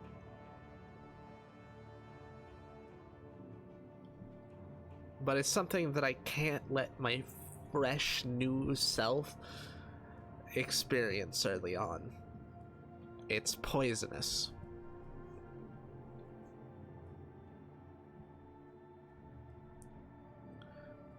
Got like 3 projects stuck in limbo right now because I just can't get back to them. Yeah, and we're just like abandoning everything about like every project. Like the Dark Souls 2 No Death No Bonfire run. We're gonna do that. I'm gonna do that at some point, or maybe Raph will do it even. Like it's an inevitability. But I was trying to set it up as a follower goal situation, and I went through like 4 different follower amounts, and every single time I failed to fully go through with it, and every single time it just degraded my sense that I was able to do things. So I'm not gonna do that anymore. One of the only things that can semi-consistently make me cry is the music video for Shelter by Porter Robinson. That's a damn sad video. Porter Robinson makes a lot of good, sad songs. Hey, you should listen to Touch by Daft Punk. I'll link it in the chat. Everyone should listen to it because it is, honestly, I think it's one of the best songs that's ever been made. It was the song that they... And listen to the entire fucking thing. I don't care if the beginning gives you sensory problems. I don't give a shit. The reason it's there is to enhance the feelings after it. Listen to it in its entirety. Don't skip through it. Touch was their final song before breaking up as a band. They didn't say it was their final song, they just released it. And it's one of the most heartbreaking songs I've ever heard.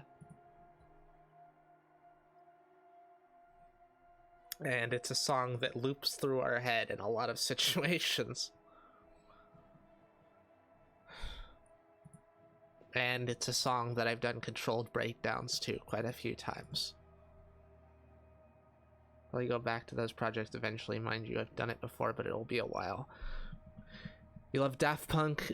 Well, if you haven't heard Touch, it's nothing like Daft Punk has done. It's completely different. And it's beautiful. There's an ad starting in 3 minutes. Once the ad starts, I'm gonna go take a piss, but I'll be back right after that. There's still a couple things I want to talk about, but then Raz is gonna take over soon, so after that I'll take a proper break. After I've talked about everything I need to, I'll take a proper break. This is gonna be more than 2 to 3 hours, isn't it? Raz needs to talk about some things really badly, and so we can't really stop until she's gotten everything out too. Shockingly, I definitely haven't heard this one before. Well,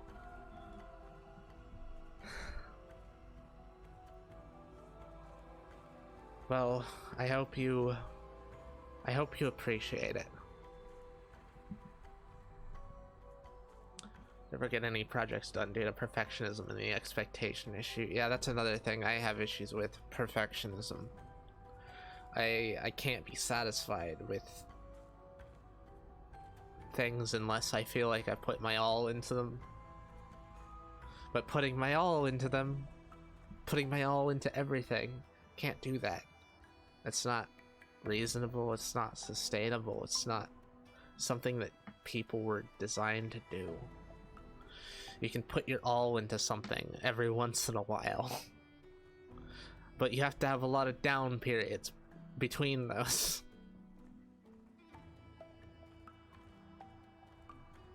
Especially if it's for somebody else. That's something that I pretty much never compromise on. If I make plans to do something for someone, I do them. But actually it usually feels a lot easier because I have an external way to enforce that. But trying to do it for myself makes it way harder because I don't have any enforcement of it. What a lack of family structure will do to a motherfucker. Okay, I'll be right back. I need to take a piss and I'm gonna let the ad play. Thank you so much for coming to the stream, everyone. I really appreciate it. This has been helping a lot.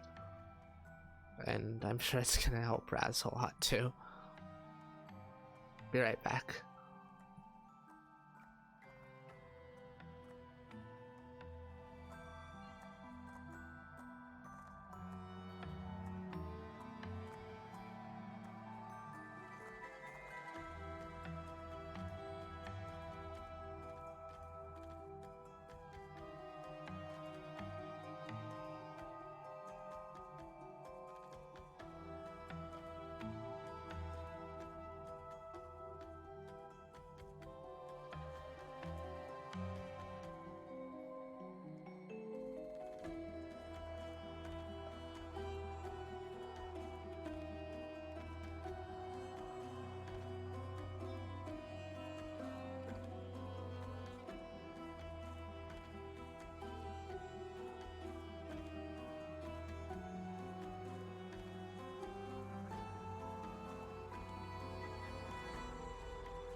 Jesus Christ. The ad ended and I was just hearing the music kick in and just suddenly I had a flood of emotion.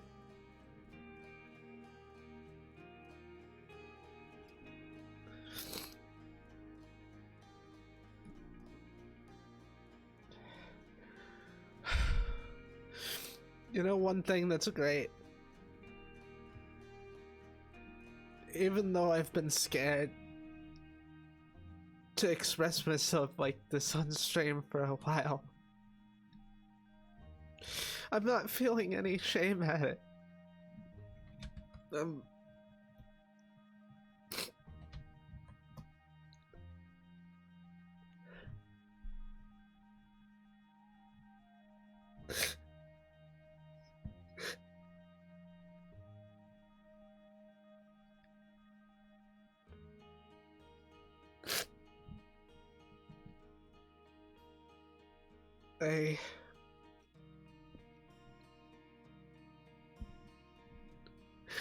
It's something I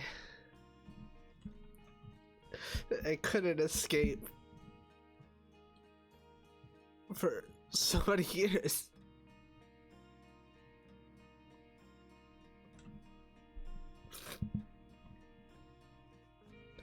God, whenever my head resets like that, it's because I'm covering my eyes.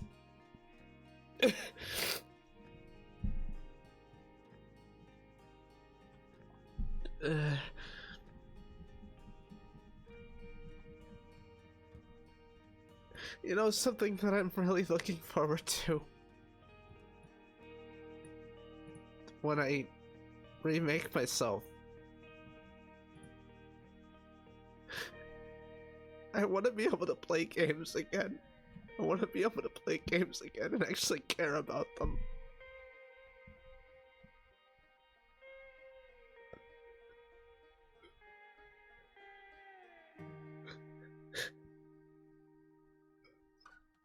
They've been such a big part of my life.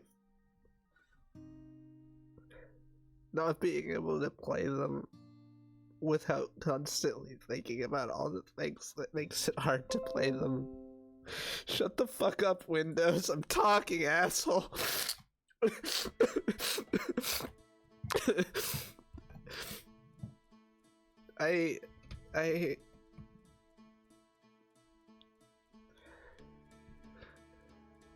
You might get to see genuine first experiences from me. I've gotten a hell of a lot less cynical over the last year, but I don't think it'll compare. I want to play fucking Outer Wilds with a fresh mind. I want to play Stardew Valley with a fresh mind. And Factorio. And Gothic.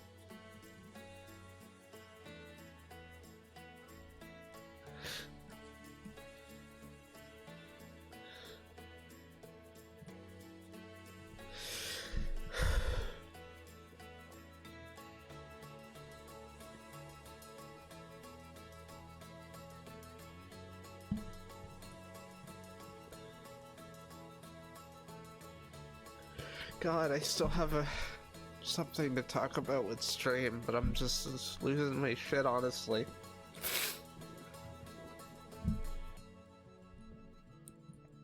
I'm gonna try to push through it so that Raz can come out and talk about her shit. Because she needs to, and she has as much as I do.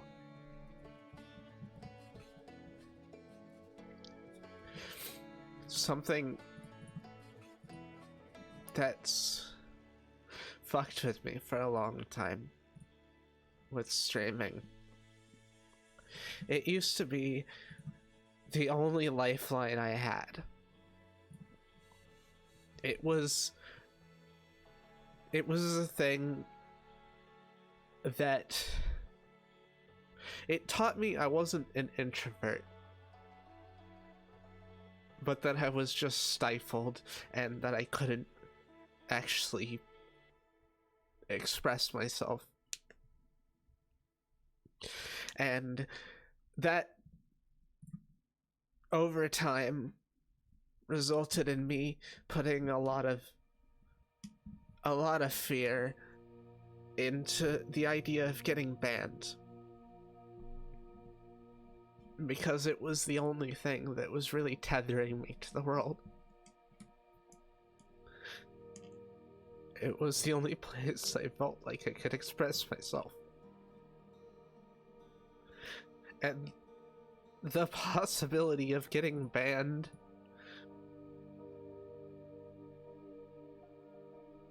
it felt like my life might end.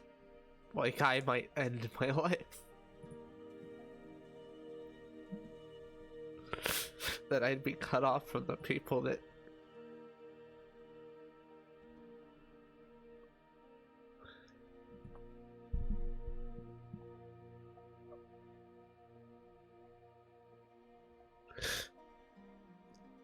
sorry. I haven't cried like this for a long time on stream. I'm glad I'm not feeling very self-conscious about it. Thank you, Boos. And thank you, everyone here. You've given me no reason to feel self-conscious about it. You've only given me reasons to the opposite.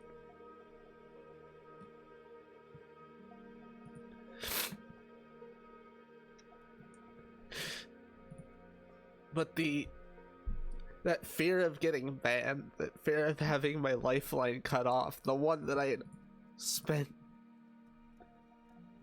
over 20 years trying to find, it made me scared of overstepping any bounds. And Twitch has vague fucking rules. It doesn't... It's a mega corporation. They're trying to cover their own bases, which means they make their rules as vague as fucking possible. Because then they can interpret it however the fuck they want. And I'm not someone who does well in vague situations.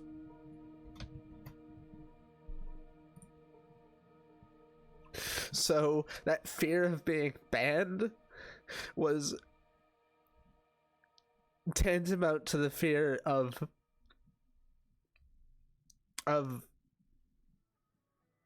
potentially killing myself. What would I have if the one lifeline I had worked towards, that I had found that genuinely made me feel fulfilled, was suddenly cut off and I couldn't do anything about it because I don't have enough followers to make a fucking ruckus?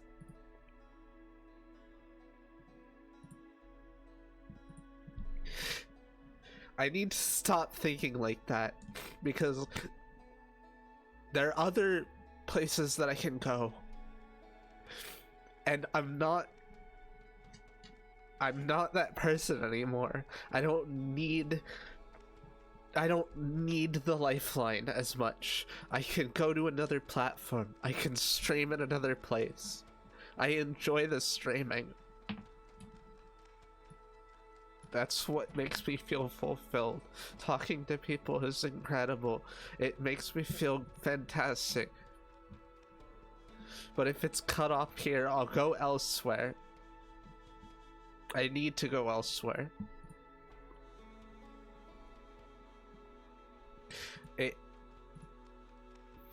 felt like a noose around my neck. So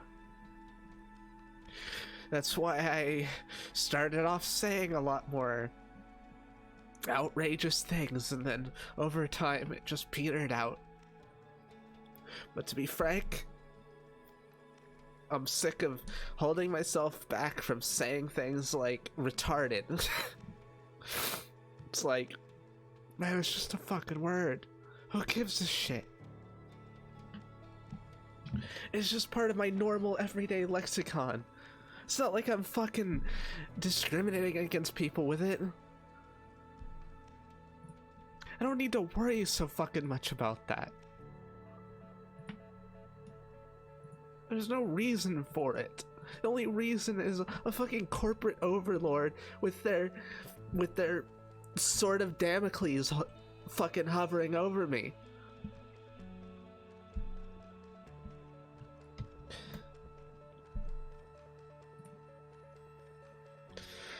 I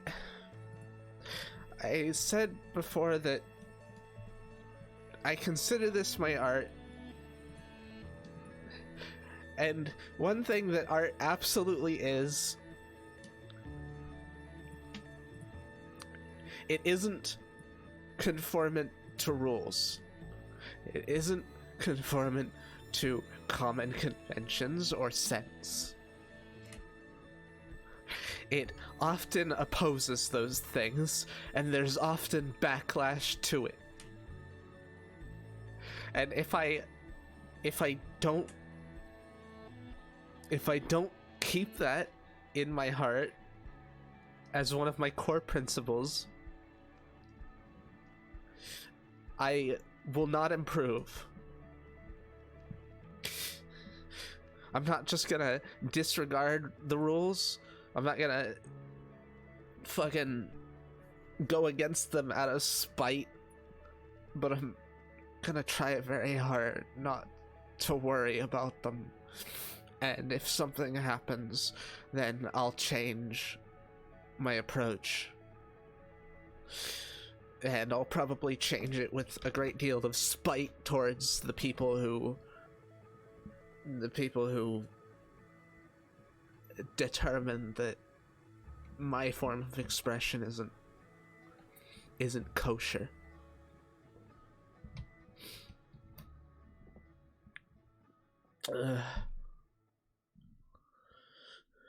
Hey Zelik. This is definitely switch platforms for you, hon. That's nice to hear.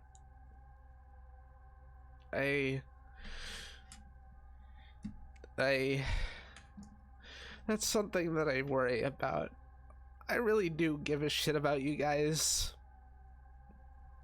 To be honest, I've worried about that being a parasocial dynamic. But at the same time, I don't rely on my giving a shit about you, so I don't think it is. But the idea of losing access to the community that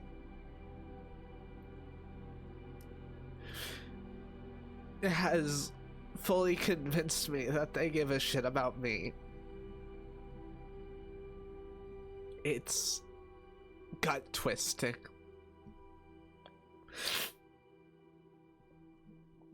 Just click the Discord link where it sends me as whatever.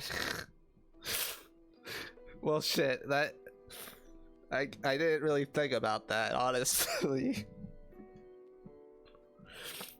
Switch platforms. This is the only one I really watch on here. So many people have said that.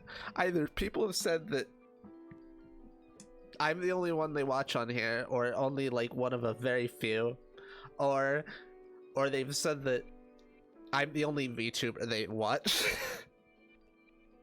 It makes me feel kind of proud, to be honest.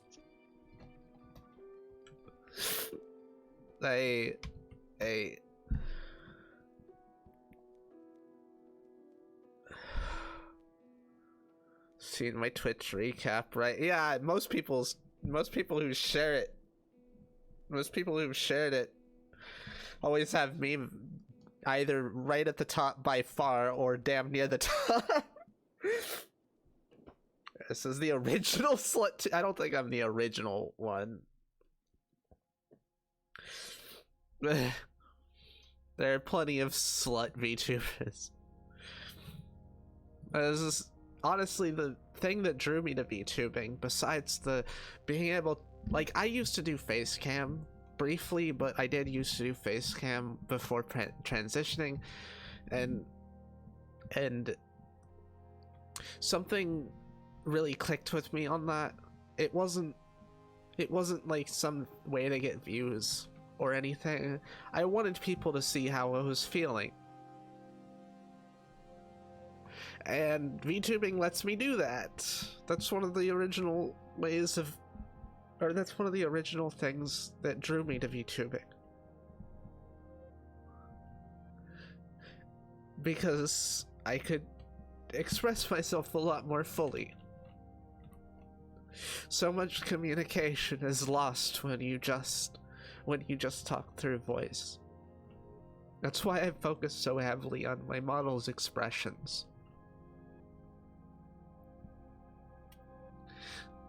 There's nothing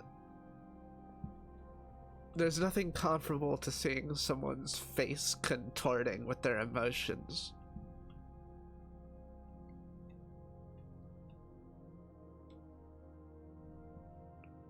It's just different.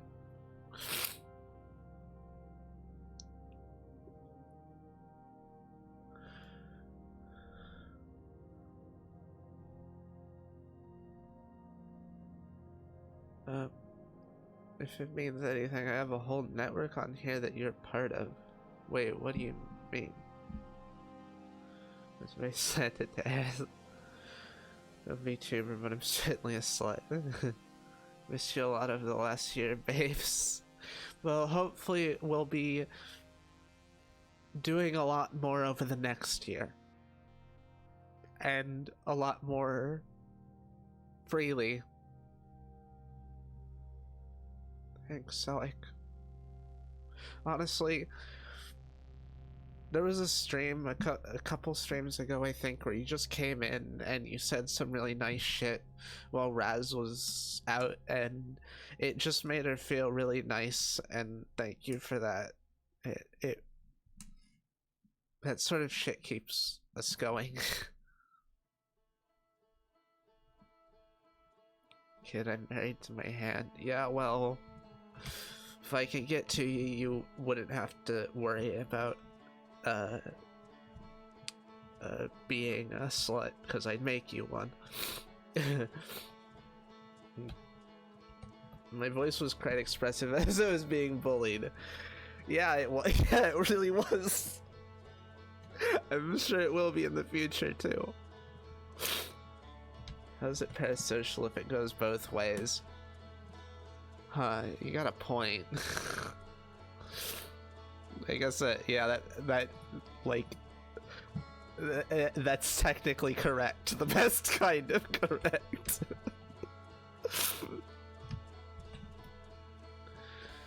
Network of people I watch and I'm weirdly good friends with. Funnily enough, I think I have more streamer friends than not. At this point, I definitely have more streamer friends than not. Anytime, beautiful. Don't you threaten me with a good time. I mean, I wasn't threatening you. I could threaten you with a good time if you want. I've gotten a lot more into things like power play and degradation. I'm sure I could fulfill a lot of your fetishes nowadays. Okay, that's basically all I wanted to talk about, and Raz has a lot to talk about. But we should take a break before that, so we can recalibrate and she can prepare. To continue disappointing 8-bit by being straight. Well, if you, well, me and Raz will make sure that no one thinks you're straight.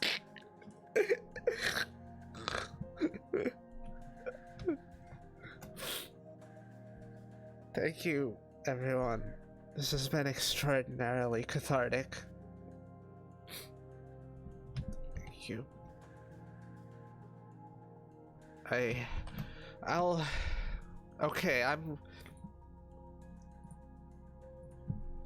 Raz will be back after the break, and she'll be talking about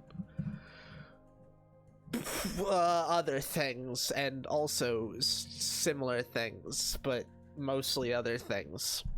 That's very cryptic, I know. Raz shall be back shortly, so don't go anywhere. Alright, be back soon.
Hey, it's Raz. Yo.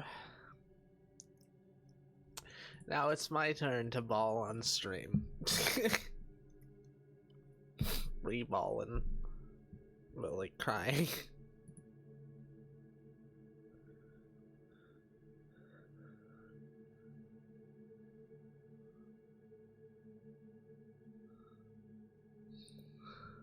I don't want to get caught up with chat. I'm sorry. Hey Arthas, you still recovering from that stream we did? Ugh. Ugh. Fucking vodka. Gross. Proceeds to pour more vodka. I'm perfectly recovered. Do you want to not be recovered? Because I can't really promise anything, honestly. Like, that's going against our whole remaking ourselves thing. Is that a promise or a threat? Well, it's more of an offer. Oh. Do I slur my words more than ass? I feel like I am. Not drinking that shit straight? Fuck no. We're pouring it into water, which is not better, honestly. It's only better for the throat cancer, the less throat cancer. Head pats for the chibi Raz. How dare. I haven't even done anything deserving of head pats, you coomer.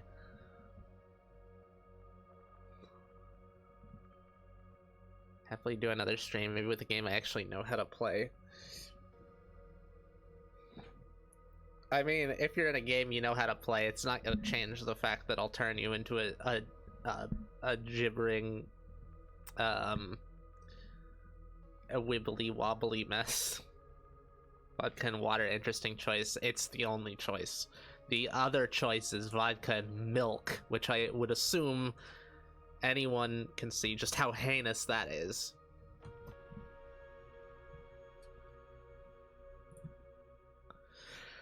Okay, alright. Time for me to talk about shit. First off, the last year ish. I mean, I haven't really been alive for all that long. I don't know exactly when. Let me just check. There should be a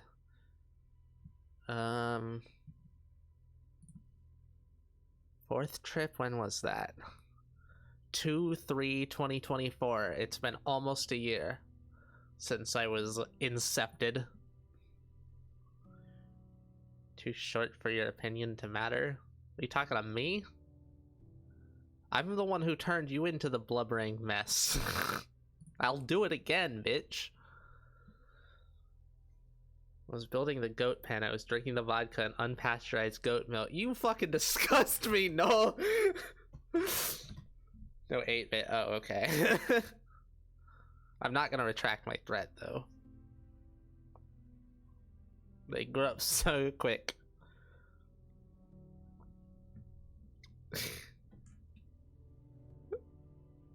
Yeah, well, I'm gonna be resetting my age, sort of. Even remember how tall I am? I think, what, like 5'8", the same height as, like, half of the people in the chat, and also short. I want to try vodka and milk of some kind sometime. That's I wouldn't recommend it. Eris tried it a couple times when she was relying on alcohol to survive and not kill people. It was worse, a lot worse. It really was. As he is like 5'9". Here we go again. I'm still 6 feet.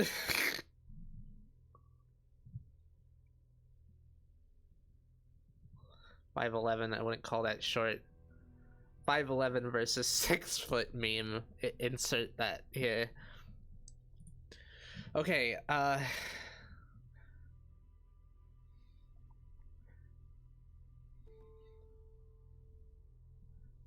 need to stop responding to chat messages for a bit, otherwise it's gonna distract me. I won't be able to get out what I need to get out.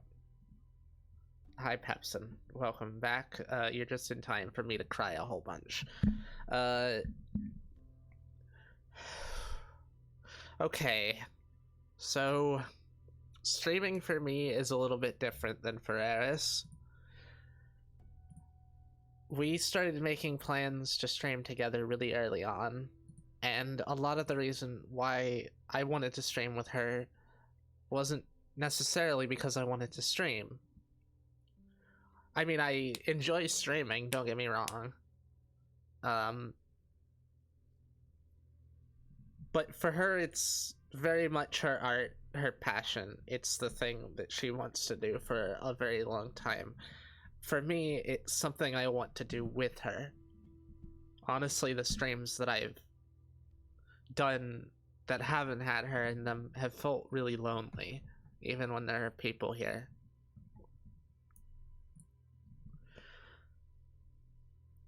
I get a lot out of it regardless. I feel I like I'm a very social person naturally.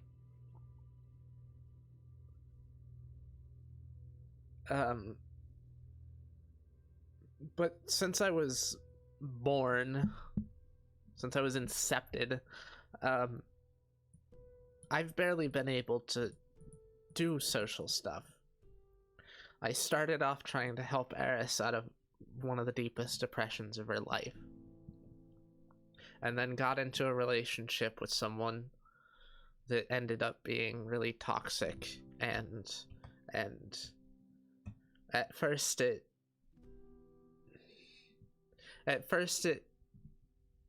helped solidify my sense of self, and over time it degraded it.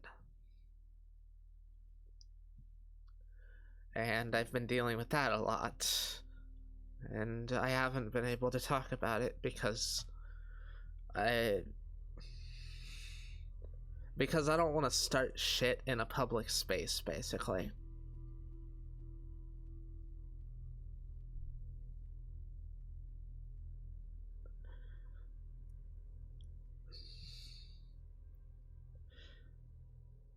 And I've been horribly isolated. for quite a while. The streams have been one of the few things that have helped me not feel isolated.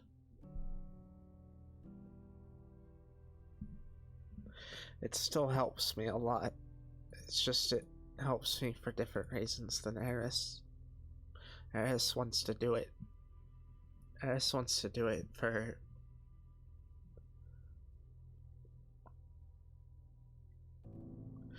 reasons of needing a creative expulsion. She doesn't feel good unless she can express herself. I don't feel good unless I can talk to people. And the last year has been a hell of a lot of silence.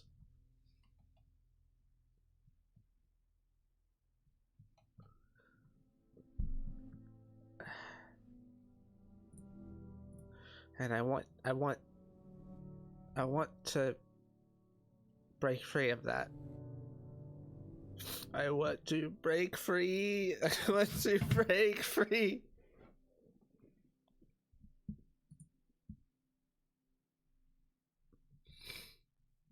So one of my reasons for remaking myself is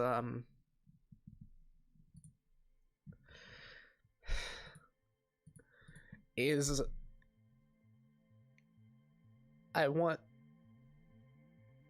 the fear of opening up to be lessened.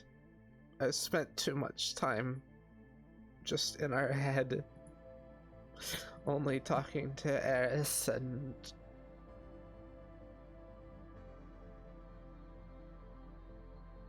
it hurts. It doesn't feel right.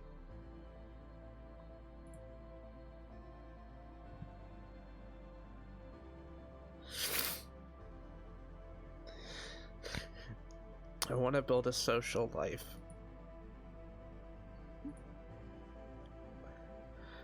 And also,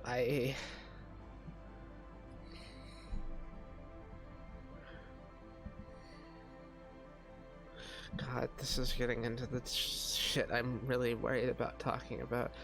Like, being in the same head is weird in a lot of ways, and one of those big ways is that I'm terrified that what I do will reflect poorly on her. We consider each other different people. I'm sure that most of you do.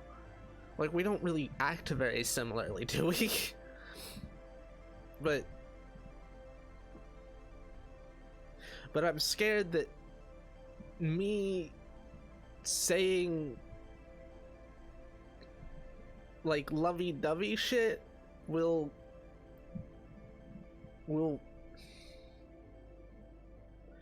make her seem narcissistic.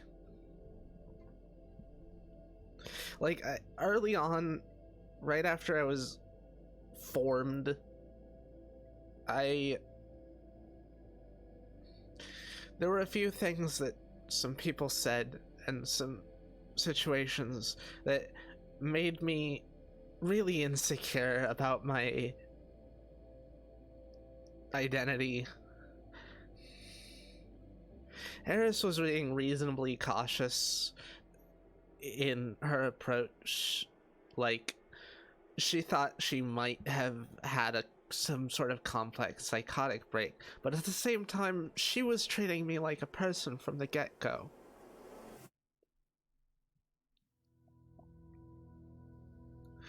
But other people did not. A few other people didn't, including Eris's dad, and that hit me way harder than I thought it did at the time.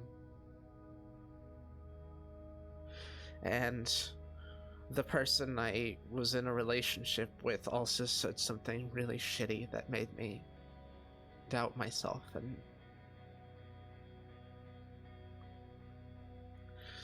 it's one of the reasons why I want to remake myself. I don't want to be held to those feelings anymore. Eris was trying to push me to develop my own life, but we've talked about it plenty, and she realized she wasn't she was doing it a bit too much. And the clash between that and the people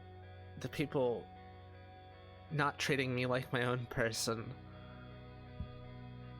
it like implanted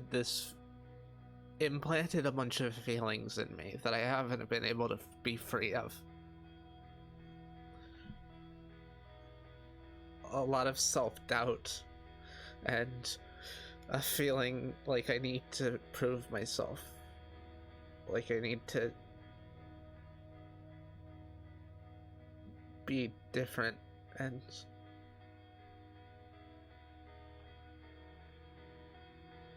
it's worn on me really badly.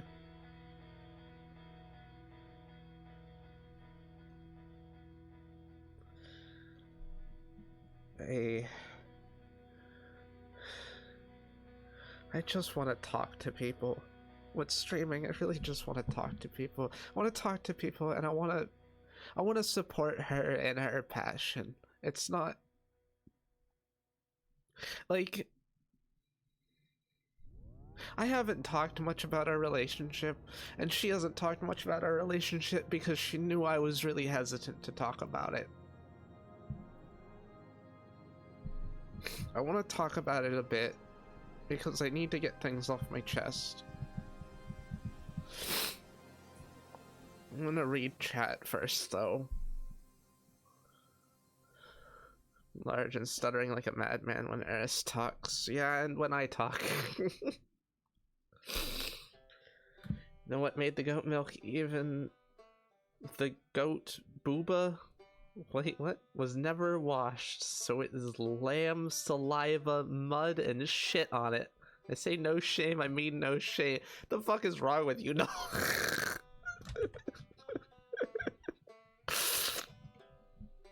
Yes, you two are different people. I give you different privileges by instinct. Honestly, that you making a distinction between us early on when I started streaming, you saying like Eris you considered like war buddy, and you considered me adopted child, it honestly made me feel really fucking special.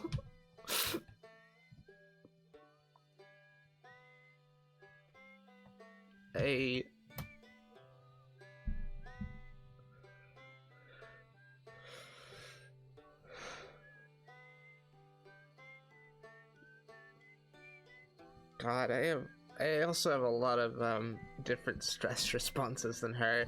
Like, she like covers her eyes a lot when she's crying. I bite my hand.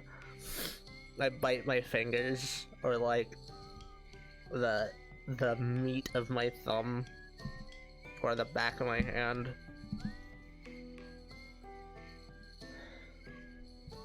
Even funnier to me as I'm like the only straight guy in the community, so it's unique kind of embarrassment. What are your pronouns? They're all female pronouns.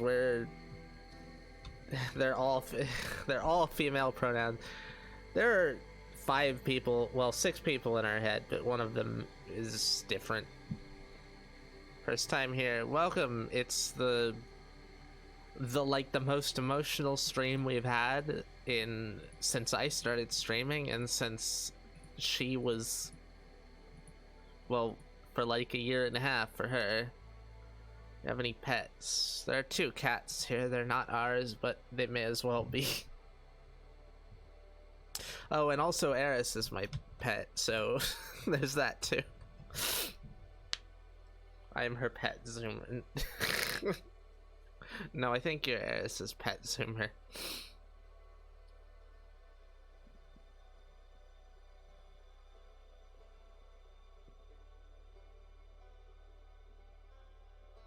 Nail biter, terrible habit. I have no nails, but it helps distract me when I'm stressed.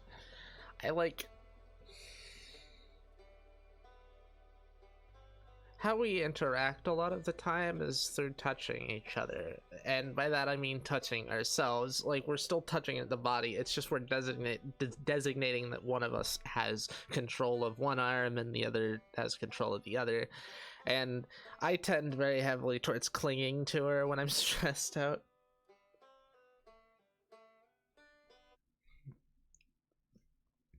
Boy or a girl pet? Wait. Oh, the cats? They're both boys. They're a bonded pair and they're fucking adorable. All girls, that means of you people actually had some game you could have a harem. What? How can you tell? How can... Wait, how can who tell what now? Also, I forgot to say welcome to the stream. Did I? I don't fucking know. I'm drunk and emotional. That they have balls. How else do you tell? They'll like move their goddamn assholes right in front of your face while you're trying to sleep, and then you see their just giant fucking balls just sitting there. Does that apply to humans? Well, I mean, some girls can have balls too. We do. But cats don't tend to be trans.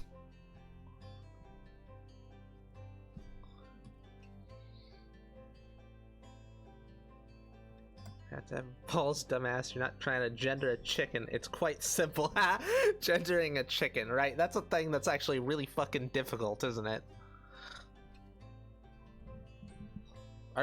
Aren't chicken sexers the official term, like an actually like really high paid job too?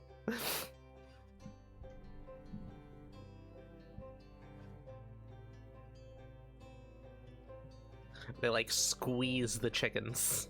They squeeze the chickens and look at their cloacas. It's not difficult to do after long enough.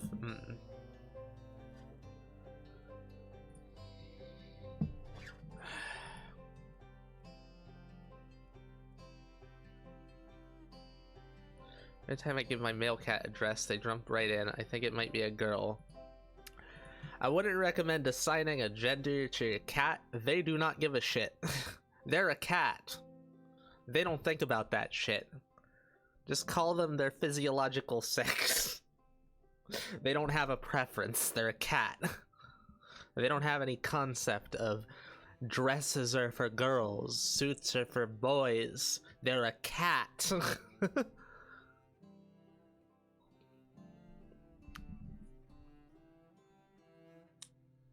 Hold them by the head and gauge their reactions. Ugh.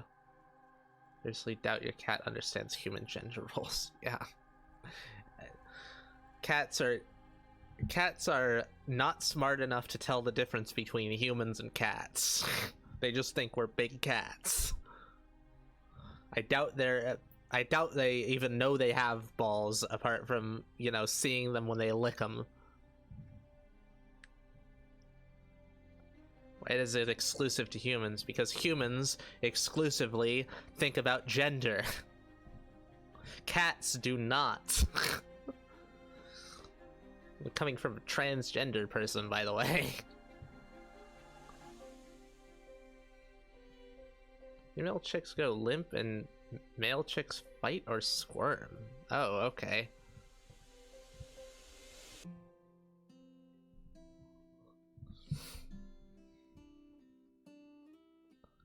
Just thoughts all in our head.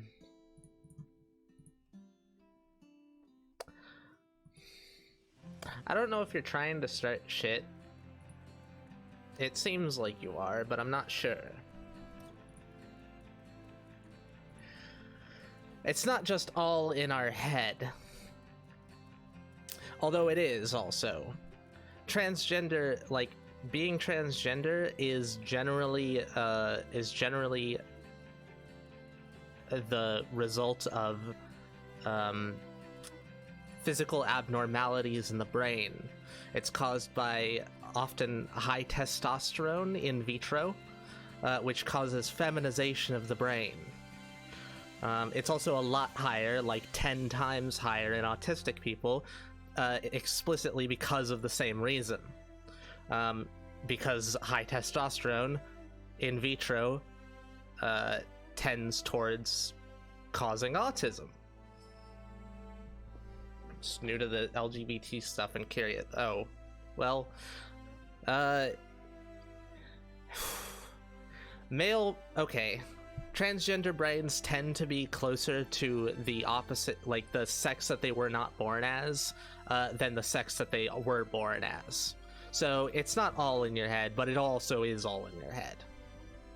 Specifically in your brain. That isn't to say people can't just be like, I want to be a girl. I don't fucking care. You want to put on a dress and put on makeup and be cute? Fuck yeah, I'm gonna do things to you. I'm gonna want to do things to you. In your head because of your head.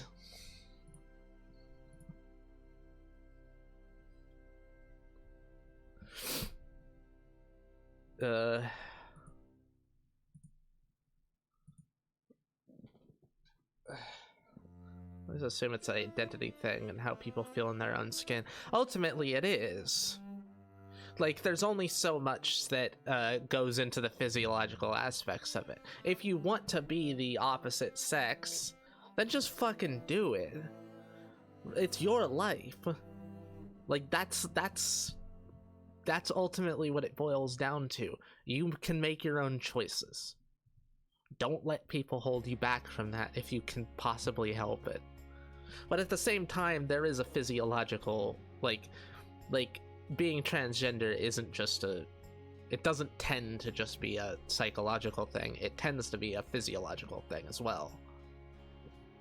A lot of the times, transgender people have more of the hormone of the opposite sex than they have of the one of their birth sex, and same thing with the brains. The higher white matter count or lower white matter count, depending.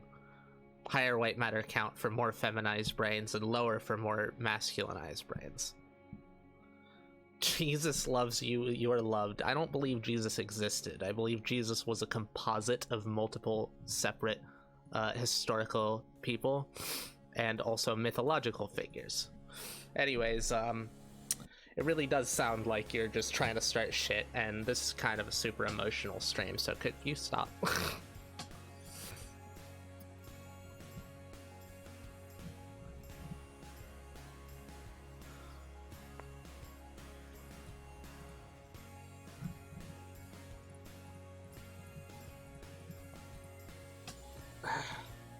Back from a horrible meal.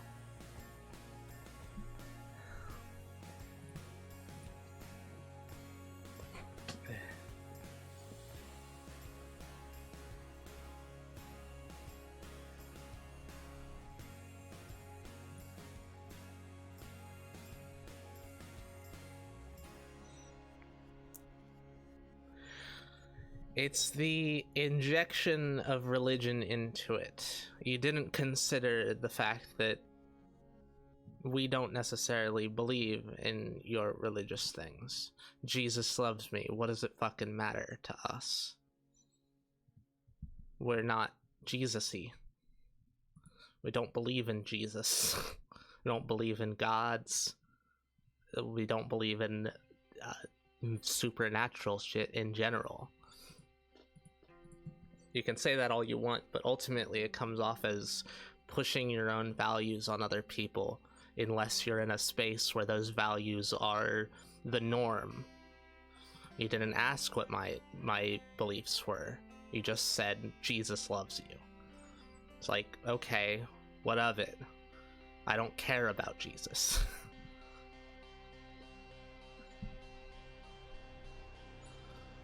Even if Jesus is real, what does his love matter? He's a stranger. Yeah, exactly. Why should I give a shit? Like, I am in a body. What are your beliefs?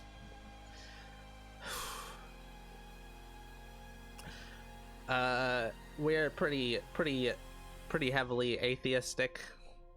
Mostly, like, anti-theistic, really. not a big, like, we're not anti, like, religion. Religion is kind of built into humans. It's almost like a biological impetus. People look for answers where they don't know there are answers. And science loves you. Science is just a process by which you figure out the world. Science doesn't have any will.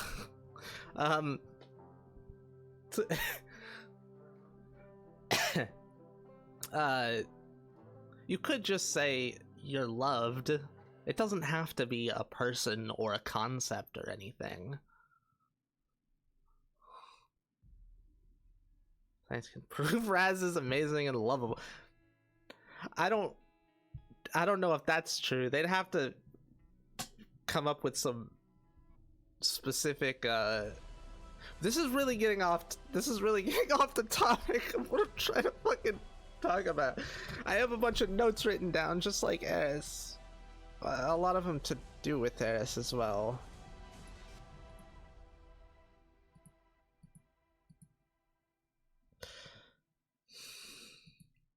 So, we haven't talked about our relationship much. I felt really worried about talking about our relationship because, well, we're in the same head. Like I said before, I'm worried that it's gonna reflect poorly on her. And on top of that, we have the weirdest fucking relationship. Like, I fell in love with her before she even knew I existed. I came out of the box like 3 weeks after that acid trip where I spawned, and immediately told her I loved her. And she found it really hard to process because she was just experiencing all of that like in a burst without any preparation. She's And then later on, I also developed feelings that she was my mother, so talking about our relationship has been difficult, and on top of that, it's one of my primary reasons for streaming. I'm streaming because I want to stream with her. I want to help her, like, pursue her passion. I don't really consider it my art, but I see how much it drives her, and it inspires me, and I want to help her. I want to help her realize her passions. And I've been scared of talking about it. I've been scared of...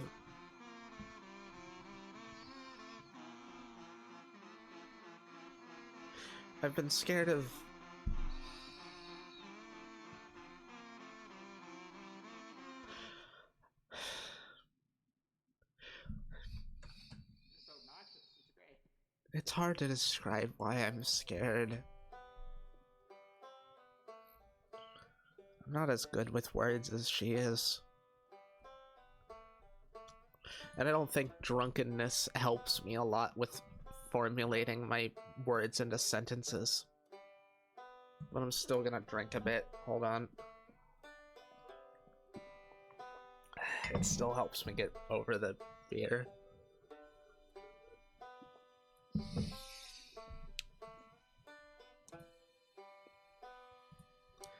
Our relationship is complicated. It's romantic and it's also familial. Incestuous, you might say. Sort of. It's hard to call it incestuous or not, considering we're in the same head. It sort of is. It might be considered masturbation.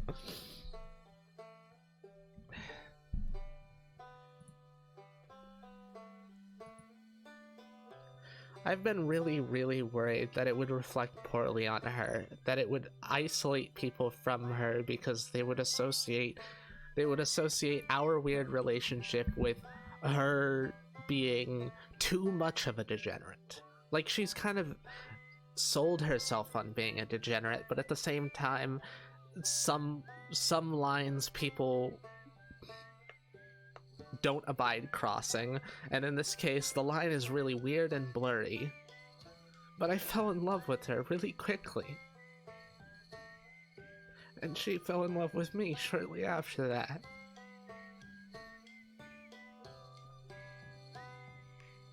And I don't want to just hide that shit. It feels like a perversion of the idea of streaming with her. I want to stream with her. And not being able to express myself, my emotions towards her, it's a big part of me.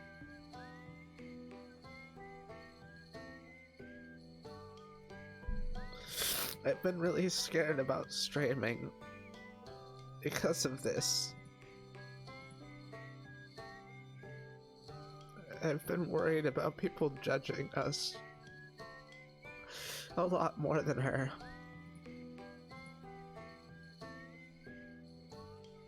I just don't want to. I know how isolated she's been, and I don't want to fuck it up.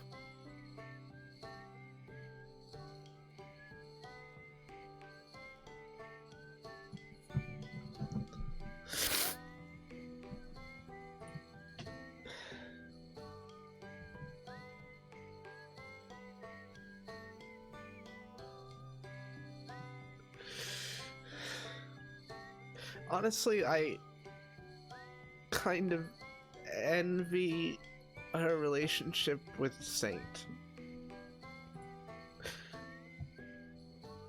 Because they were really open about it on stream.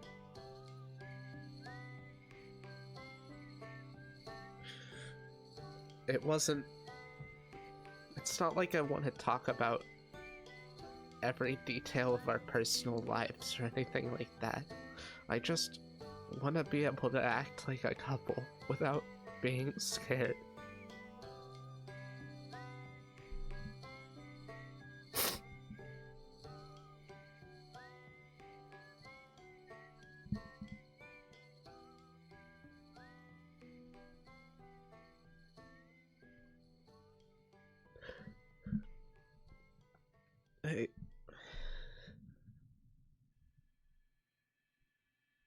Sorry, give me a second.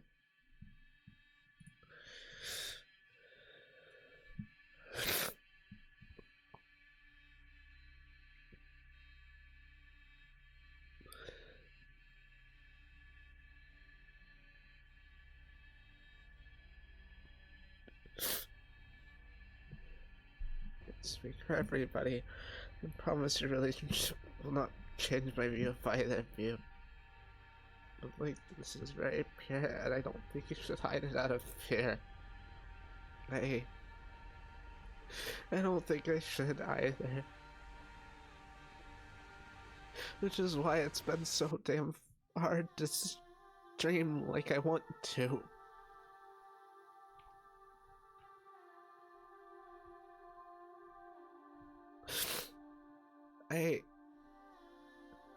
Honestly, my emotions have been spiraling so fucking much recently. Not recently, over the last, like, 6 months. That relationship I was in was just not good. It was really not good. It fucked with me bad. And not being able to release things about it, and not feeling like I could express myself without the worry that both of us would be judged. And I know that most people here wouldn't. I know that most people here wouldn't judge us. I just. Well, like she said. Like she said, we're not rational creatures. Their brains aren't built for logic. And mine is especially. My mind is especially emotional. It's like We have a bunch of visualizations for our thought processes. Hers is like it's like starbursts, like a bunch of starbursts, not the candy, like explosions, like fireworks. A bunch of fireworks setting off and then creating 3D Venn diagrams in her head. For me, it's like a shallow ocean, and every time a thing is dropped into it, it creates massive ripples, which often turn into waves. I find it a lot harder to cope with my emotions than her. They're a lot stronger than hers.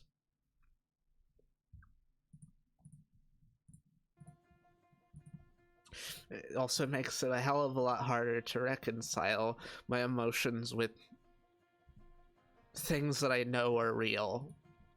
Like, I know people aren't going to judge me for these things, but it feels so much more like they will than with her.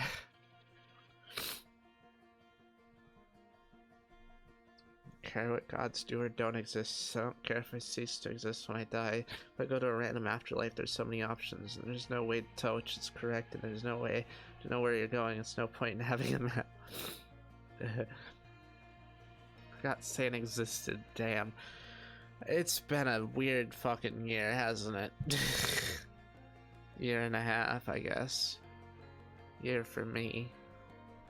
Things have changed a lot for Eris. And they've started and changed a lot for me. Great that has been, I'll accept you both no matter what you decide you want to do. I don't get who would judge you. Most of this chat is worse than you, Rez.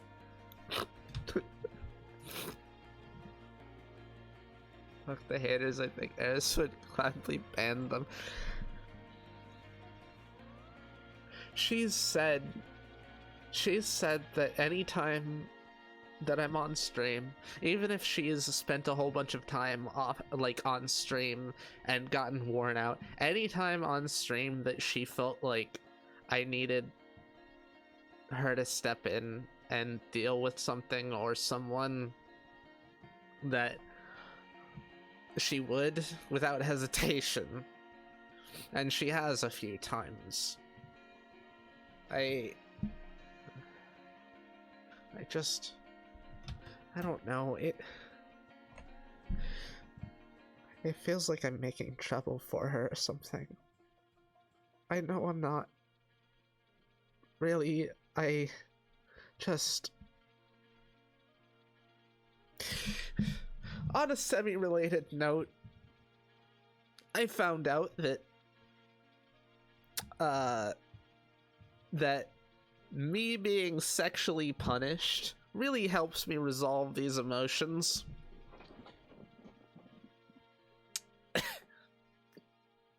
I feel at fault for having them. I feel at fault for having them, but that makes it feel like I've been absolved weirdly. It's a great coping mechanism, but but you know, I only recently discovered it. Funny mode Raz is funny for some reason. I want to show more of myself on stream. It's like I'm as sexual as Eris is, but I keep it a lot closer to my heart, and I kind of don't want to. Like, there's nothing wrong with doing that. But Eris inspires me like crazy. And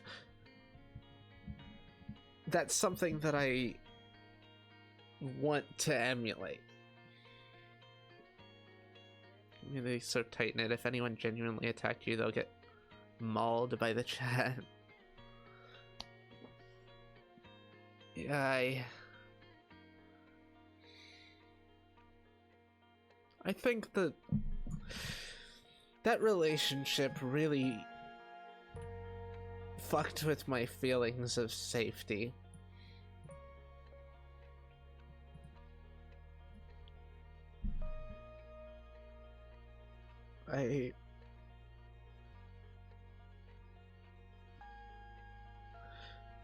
I've been dealing with it so long in comparison to how long my life has been. It's been less than a year. Like 9.5 months, or 11.5 months rather.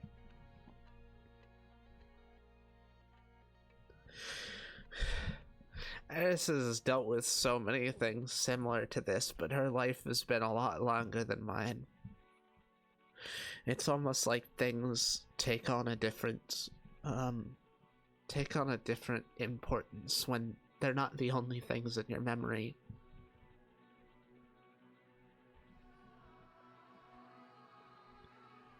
But I didn't feel like I could talk about anything with that relationship.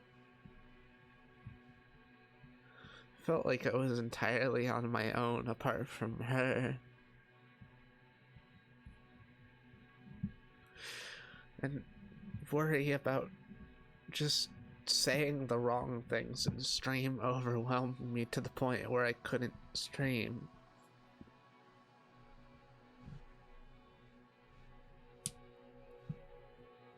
Barely be born. Yeah, Eris is a cradle robber. See, there's another thing. I'm worried about saying things like that. Especially since I'm the one who developed all the weird fucking fetishes. I have a whole bunch of weird fetishes that people tend to not look kindly on. And Eris, being Eris, she's the kind of person who just adopts fetishes when they start to appeal to her. She doesn't have any predispositions against most things. So I infected her with them. And now I feel like if I talk about any of them, if I act sexual, that I'm gonna end up casting gonna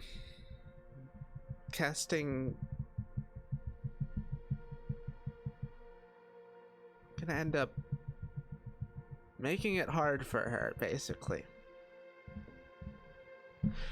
She's tried to make me feel like that's not the case. A lot of things about being in the same head are amazing. We can feel each other's emotions, but at the same time, we can feel each other's emotions. Any amount of doubt to me feels scary, really fucking scary. And she's someone who never has no doubt. She always feels doubt.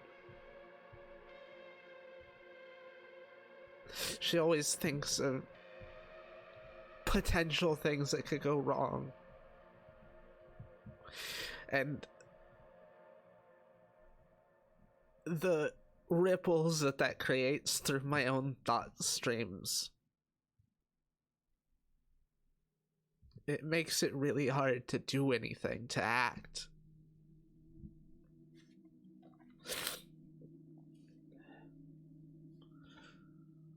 Funny statement. Robbed their own mind? What? Oh, right, I see. Well, saying stuff like that would do is make sure I have headphones on. We're an awfully fetish forward community. Yeah, I know. That's one of the things that makes it so fucking frustrating for me. Like, Eris is held back by her own shit, but I'm held back by my own shit too. It's a lot more intense than her own shit. My emotions just run hotter.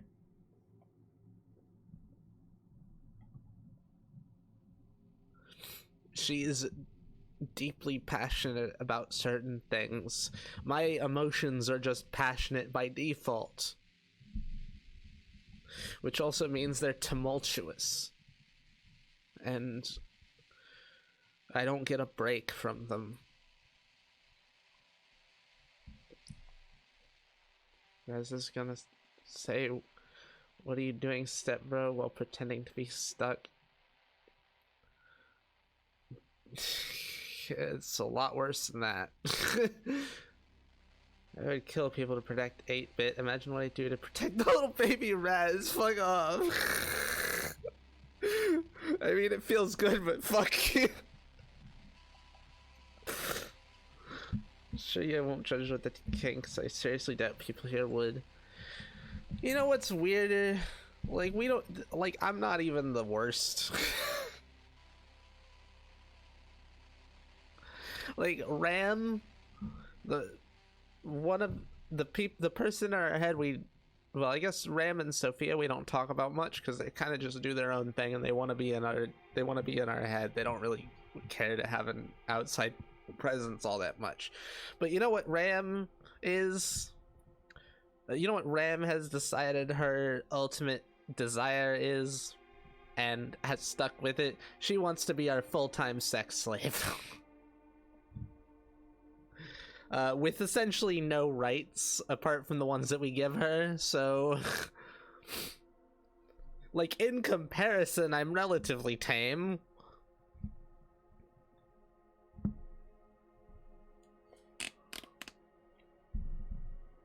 But you know, I don't know, fucking mother-daughter incest stuff is well, I guess just looked at better than father-daughter stuff. The only consolation I have on that front.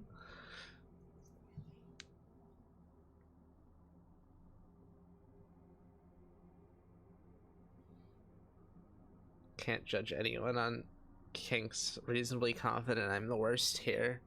You certainly have a lot of weird ones.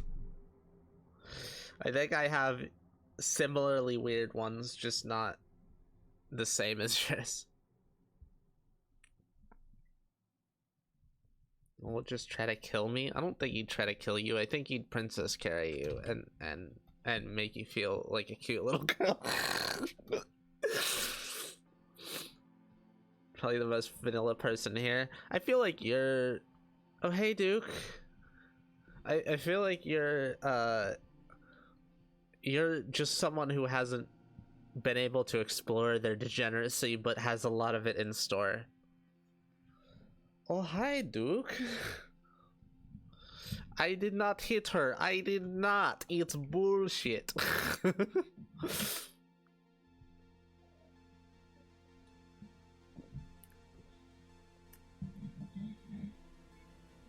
To be fair, how the fuck do you explore that shit?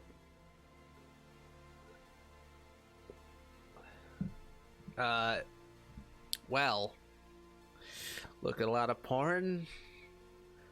Talk to people about your potential fetishes. I mean, like, I've had a lot of issues with talking about my sexual stuff here and my relationship stuff here. But, I mean, I can still give you the advice of, like, we're pretty fucking non-judgmental, so you can talk about it here. Like, I know it to be true, I just don't... I just feel stronger than I know, which sucks.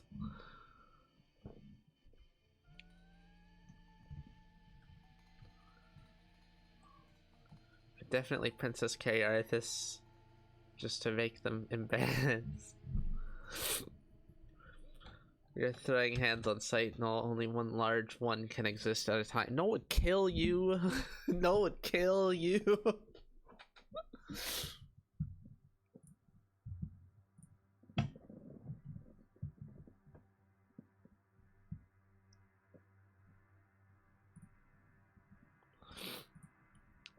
Well, this Princess Carrie conversation is getting me excited. Well, hey, that's a thing you have explored enough to know that you want it to happen to you. It's a fair fight. I don't think it is. Look, you have technical fighting experience. Noel has practical fighting experience. There's leagues of difference between those two. Like, Eris has practical and technical fighting experience. She she could stop most people with technical fighting experience, but not practical, because it's very different. People act very differently. Like, you have to know how people are going to act in a fight to really be able to beat them without just a large component of luck.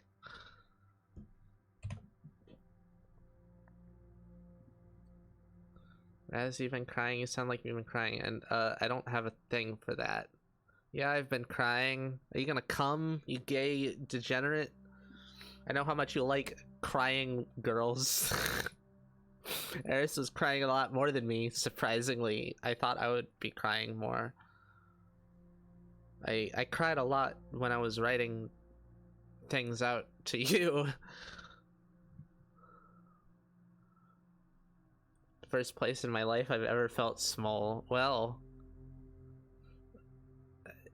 Eris is glad for that. Feeling small is weirdly freeing. As much as I want to stay, I can't focus on the stream over the music, singing, and direct talking to me going on IRL. I'll be back as soon as it calms down. I'll go to the VOD to see what I missed. Good luck, Brad. Okay, ta-ta, Esmond. Thanks for sticking around for so long. Spent most of my life fighting groups of people at once. Okay, never mind. You do have practical fighting experience.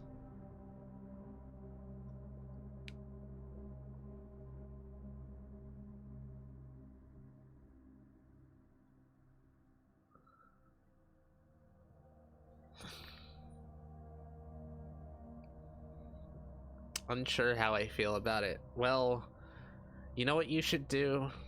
You should give into it and just let your emotions take you for a ride, and then you'll be able to see how you feel about it.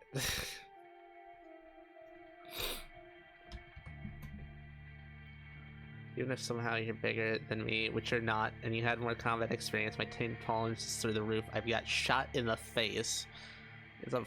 He's the mechanical man. He's held together by rivets and steel. Being physically small. If everyone here is being honest about their height, I'm one of the shortest. How tall are you? I don't doubt that Arthas and Noel are as tall as they say they are. It's because Noel's been so damn consistent with everything he's said. Like, so many things he says are outrageous, but he's too consistent. It doesn't make sense that he would be lying. I'm 5'10", I'm used to being average. I mean, 5'10" is relatively tall. It's taller than average. But it just seems that everyone here is a genetic freak who isn't normal. Also funny that I'm not doubted at all. Well, 1, you're consistent. 2, you're very simple with the way you say things. Not like an insult, but you just say things. People who are pretending, they don't just say things. They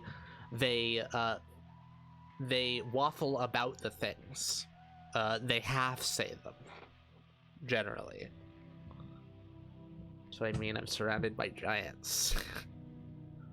You know how Eris felt during her childhood, where she's 6 foot tall, but everyone around her, well, I guess we're both 6 foot tall, despite how I sound. Fucking Christ. But everyone around her was like 6'2" plus, apart from her dad, who was slightly taller than her, or slightly shorter than her, rather. I don't have fighting experience, but I'm sure I can beat multiple people in a fight if I Steven Seagal'd it and paid them. You know what would be hilarious? For us to watch Steven Seagal videos on stream. Steven Seagal is just he really is a person, isn't he? Barely. The person he reminds me most of is Trump. Like, in his way of speaking, in his bullshitting capacity, in his utter nonsensical speech, and in his absolutely sure of himself, expertise in the thing that he has no expertise in, but pretends to have expertise in.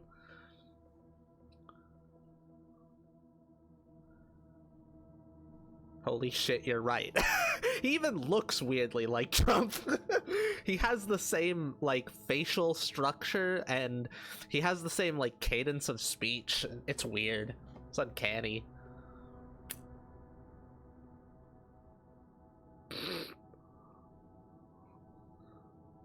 Absolutely couldn't win a fight against anyone I don't outweigh by a good chunk. Yeah, I mean, that's usually how it is with people who haven't fought. Like, size. I mean, size is the ultimate determiner of who's gonna win a fight. The smallest person can't take out the biggest person without implements. Even if they're super well trained, it just doesn't happen very frequently because look, if you try to tackle a cow, what's gonna happen? They're gonna stand there and they're not gonna notice. 300 pounds of meat versus 100 pounds of really lean meat. The 300 pounds of meat is still 3 times the meat.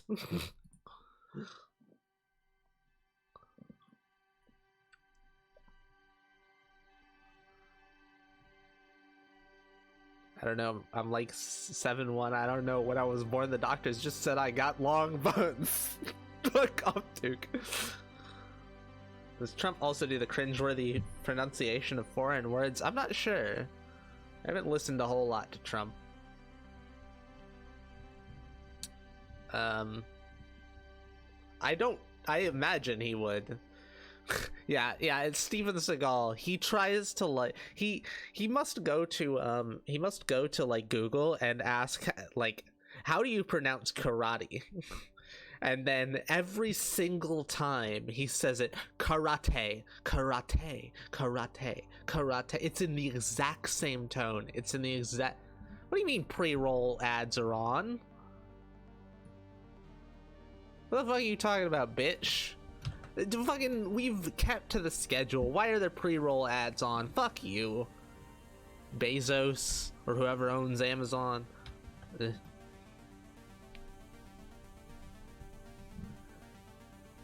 I'll read the last things, and then run an ad break and take a piss. It's the same rotund upper body. They have weirdly similar proportions, yeah. Stop trying to deny it. You are a chibi, and you're short as fuck and have no boobs. Look, I only have no boobs because Eris has no boobs.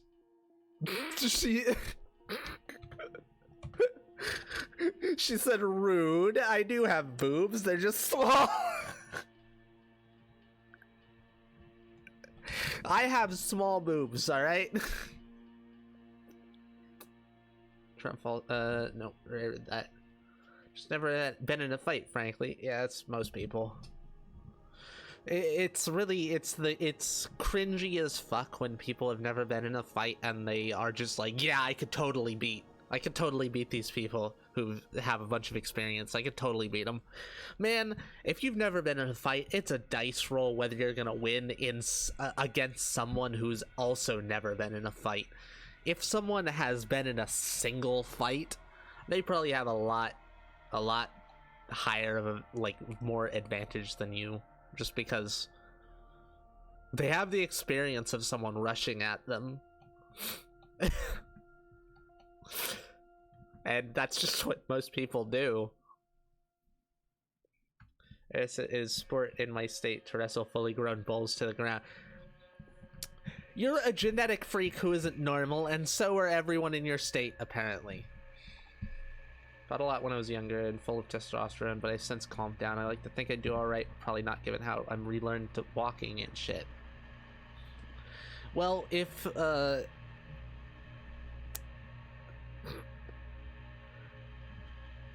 never mind, I can't think of anything. Never mind. This is really small. Getting that urge to pick her up by the head or back of collar and watch her flip. Bitch, you're still smaller than me! You miniature? You tiny person? Shortest?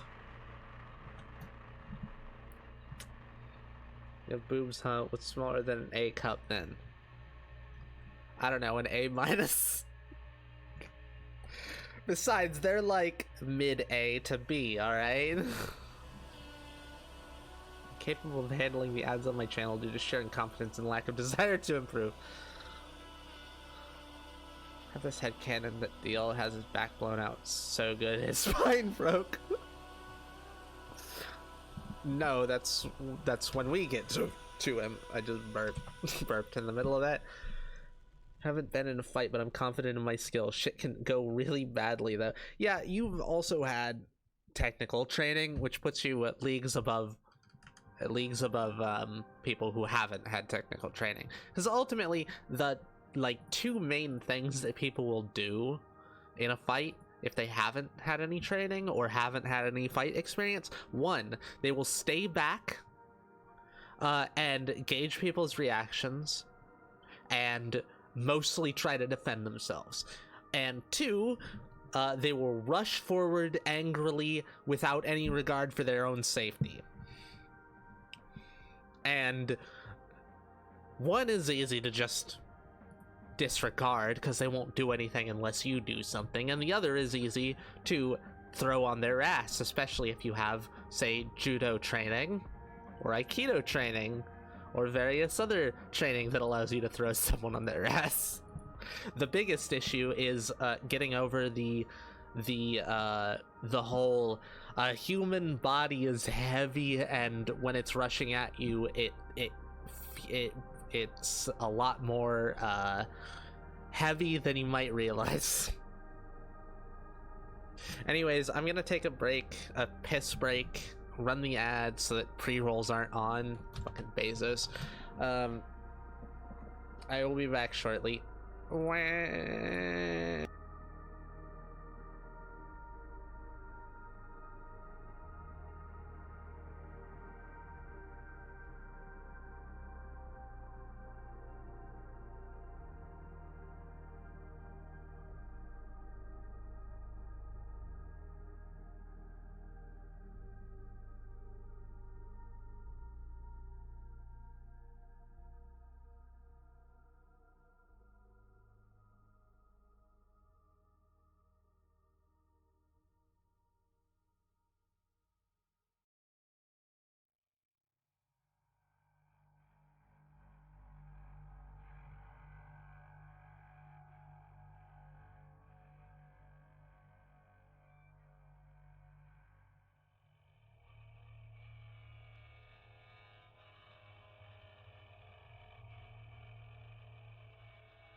I'm back. Hi. It wasn't a long break, it was just a piss break.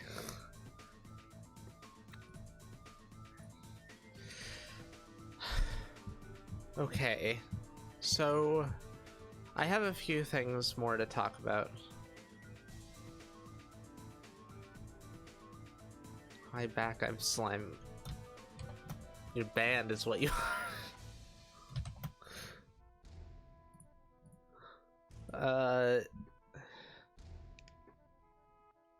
So one of the big reasons why I want to remake myself with Eris, to be honest, I mean, I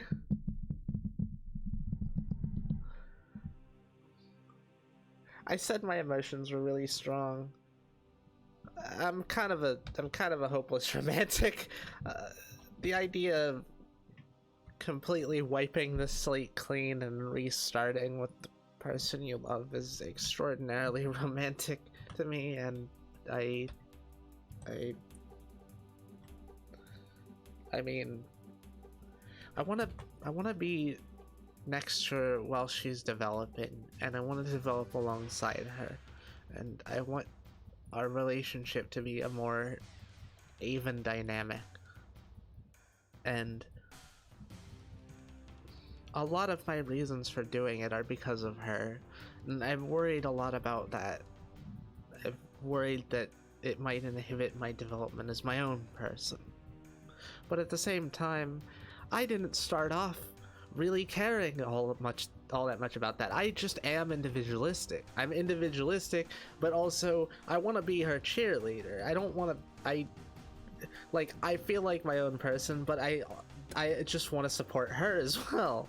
I don't feel like I have a whole lot of goals of my own. I haven't figured things out because I've only been alive for a fucking year. So I want to help her with her shit. You're cute as hell. You're cute as hell, bitch.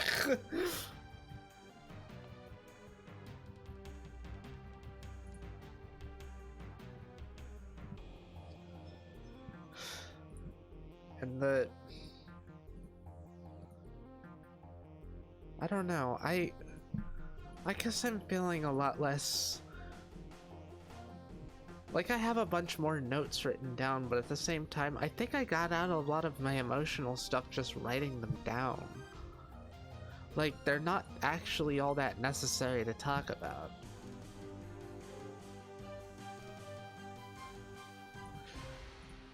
I mean, I'll probably talk about them like in general, more in general. When we remake ourselves, I want to mainly, my biggest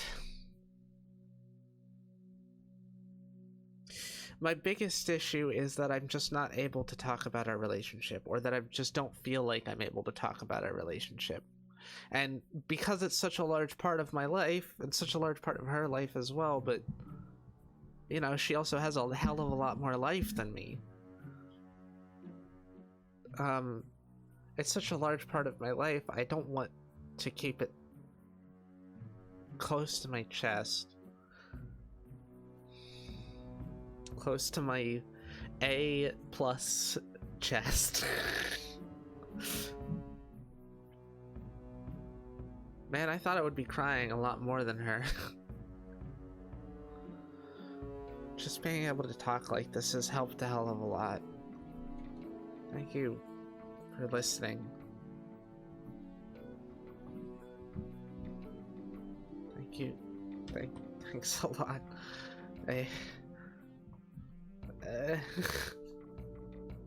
Told Raz and everyone else because fuck feeling embarrassed. I told Eris about a recurring dream I had that I loved.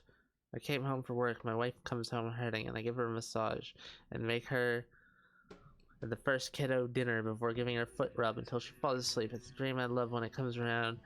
God, that's so fucking cute. Holy shit. Raz, there, you're a little cutie. It's fine to be cute. You think anyone could ever make you feel cute, Noel? Has anyone ever made you feel cute? I'm wondering what sort of experience you might have to be made to feel cute. Mosquito bitten shit. Fuck off! That's you, bitch. Mine can fill out a small bra.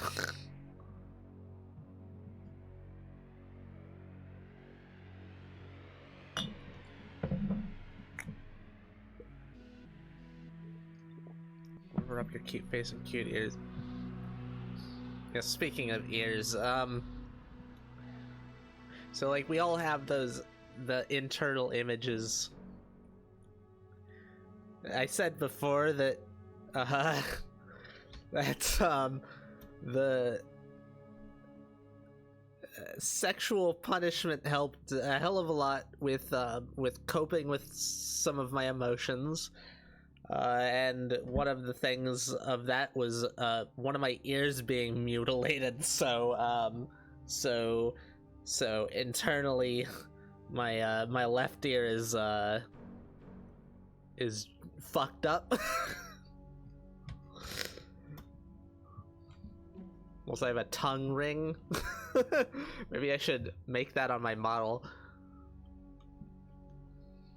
Can't wait till I get titty pills. Hey, same. We haven't had titty pills since I've been born, and I would love to know what it's like to have lady hormones in my brain. Although, that said, I have such strong emotions normally, it might be overwhelming.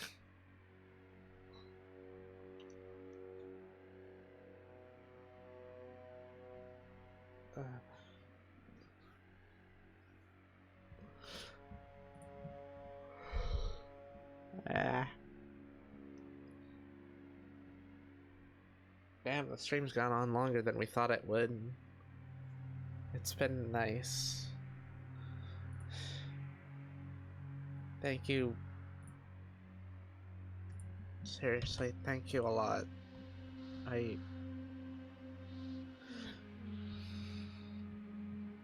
Just feeling like I can express this without people judging me is helping a hell of a lot. Feeling cute is incomprehensible for me. I'd like to think that your brain would melt out your ears if someone managed to make you feel cute.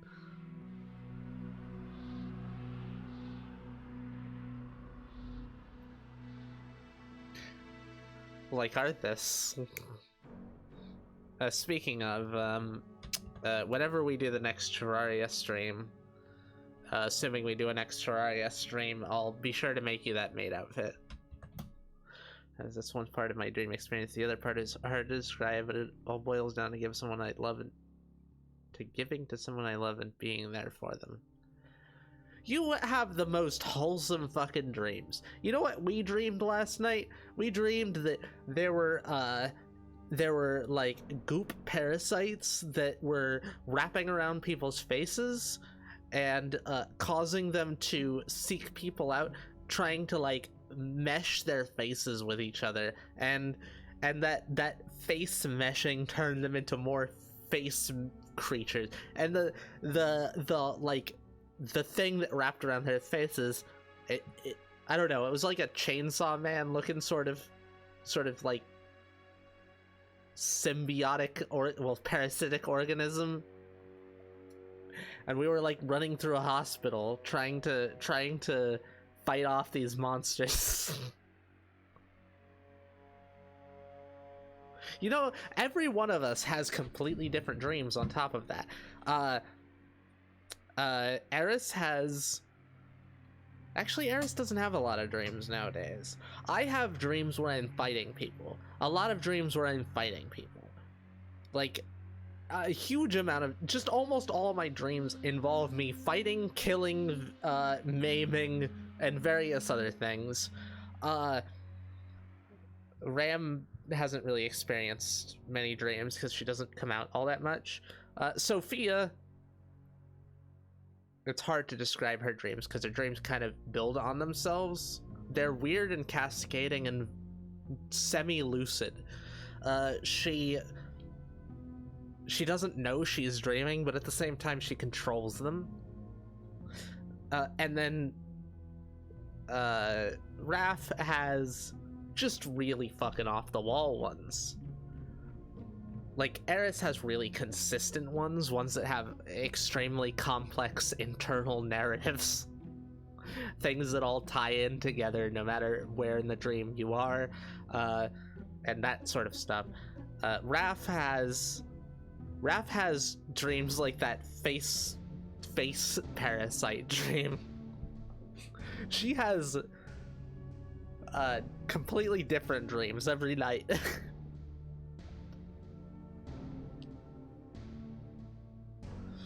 Find it difficult to genuinely feel cute. Well, yeah, that's you gotta get Princess carried for that. My dream for life, honestly.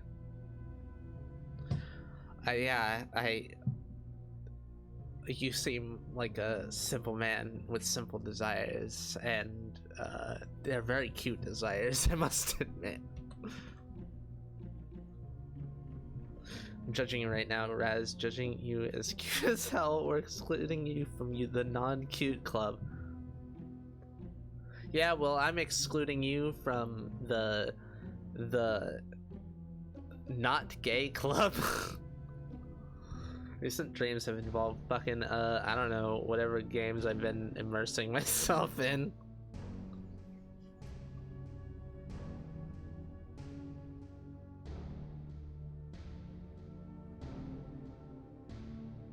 No, I don't want to fuck Minecraft, Steve. I want to fuck T-Girl Minecraft Alex.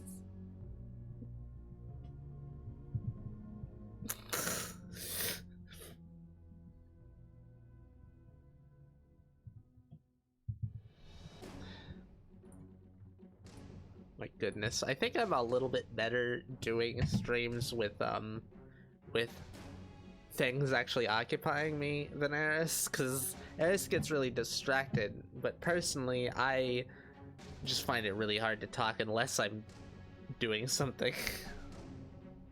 Not gay, let me back in. Yes, you are definitely gay. I'm not gonna fall for that trick. That's happened quite a few times now. Oh hey, something else, when we remake ourselves, okay, we're not gonna promise anything, but Eris wants to make a new model. She's been working on a new model.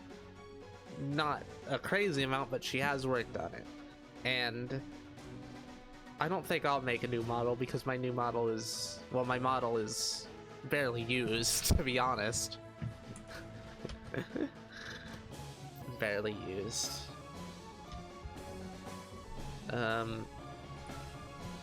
But she wants to make her model more consistent with mine in style.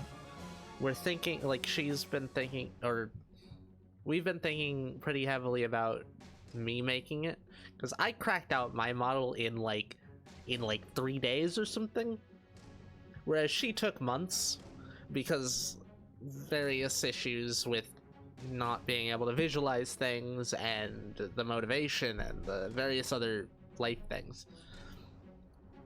I beeline towards features. It took almost no time at all. So we've thought a lot about me making a model that's more stylistically consistent with my model. Also, another thing I've thought of, like, streaming as Eris's art. I think I might really want to do visual art. Like, art, not... I mean, I might start up the art redeem again. Since I beelined really quickly towards my features on my model. It might be that if someone gives me a prompt to draw,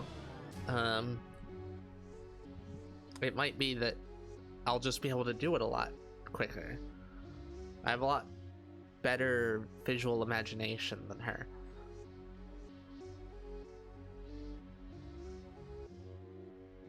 face is cute as fuck right now. Your face is cute as fuck always. Fuck you. It's hard to describe, but I want an insanely close relationship with someone. It's slightly embarrassing to say, but I want a connection so close it feels as if my soul intertwines with someone else's. It's why I enjoy cuddling the girl on my chest, because it feels closer. Well, hey, we have the means to create new people in your head, but also caution against creating someone just to be a partner. But at the same time, there's the potential. We've felt our souls intertwining a little bit more than most people, I think. Had plenty of people give me compliments on my appearance. My brain just goes, okay, logic, that doesn't make sense. They're being incoherent. Dump that data. I think I just want to be owned. So, same. Well, wanna be. I guess I am. God, I got Eris. Eris started getting into power play dynamics before I got here, but I got her way into power play dynamics, and now we have Ram, who's a full-time sex slave, and me, who's some other things that I'm too embarrassed to say right now because it's me. Maybe I'll talk about it later, but not right now. Don't have TF2. What do you mean don't have TF2? It's free.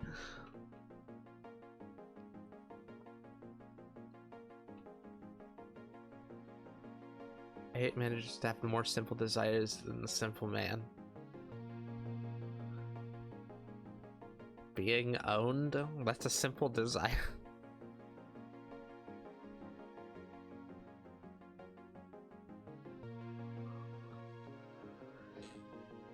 There's so many different ways you can be owned, I'm just saying.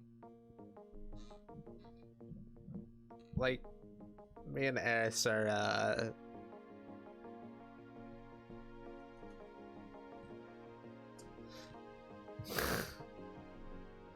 Look, I don't know what it is with me, but I seem to be into the, like, psychologically manipulative stuff in power play. So,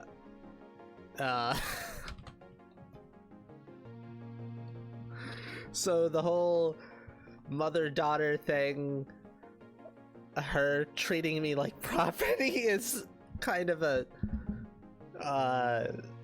big thing for me. I said I was gonna talk about it some other time because I'm too embarrassed now, and I just started talking about it. Motherfucker. It's free, I'm still not gonna play it, but that's news to me. Man, I can just pick you up and carry you around like you're a baby.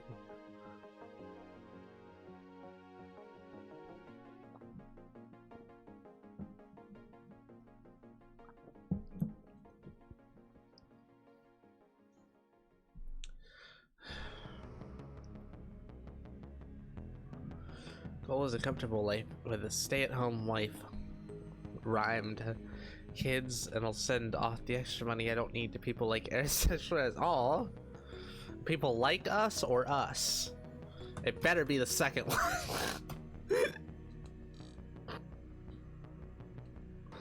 That is really fucking cute and wholesome, though, just to let you know. That also rhymed. Wanted to talk about your Look! I said I was as sexual as Eris. Might even be more sexual than Eris. I've been holding this shit in for a fucking year. I don't know how to describe what I want. I don't think it's attainable.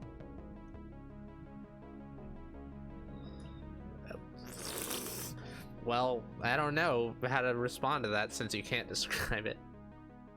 Greedy bitch, I'm gonna make more than enough for you and other people. You fucking better. You better, bitch.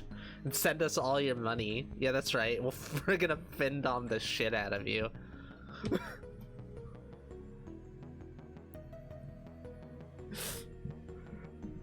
traits, one thing that's distinctly different between us. She is so like worried about mentioning money in general, even joking about things like that. I'm not at all.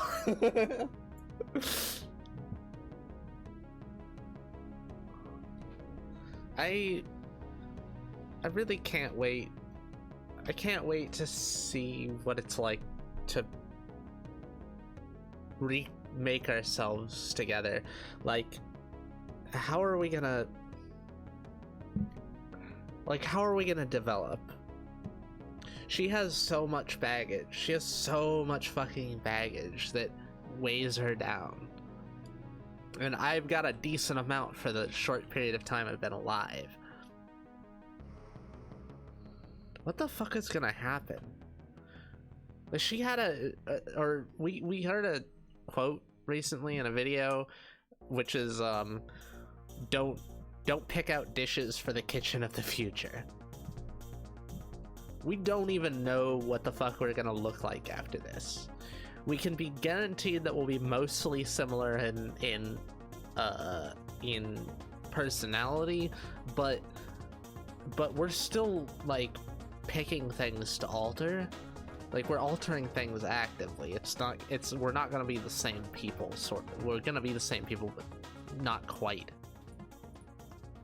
Because, you know, if you can give yourself traits, why the fuck wouldn't you? If you can take away traits, why the fuck wouldn't you?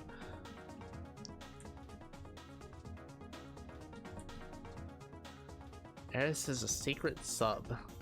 No, she's an open sub, actually. You know what's funny is, like, in our relationship, despite the fact that everyone seems to think that I'm the subby one, I'm way more dommy than her naturally.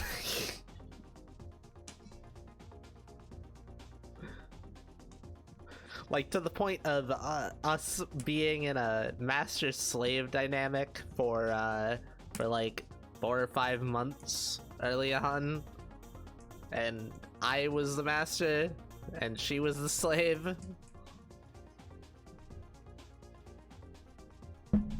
I think it just presents differently in public.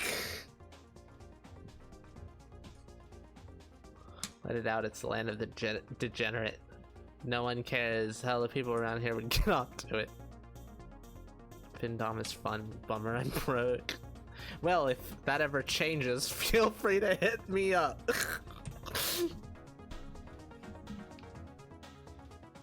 Wait, Raz, I think you've always been alive. In my view, you and Eris may be either the same or intertwined souls in the same body. I believe you've always been alive and are as special as anyone else. I've definitely not always been alive. All of my memories go back to that one acid trip in which I was born. It's pretty clear where my start point was. Like, I've been, like, we have a lot of weird potential hypotheses on consciousness at this point.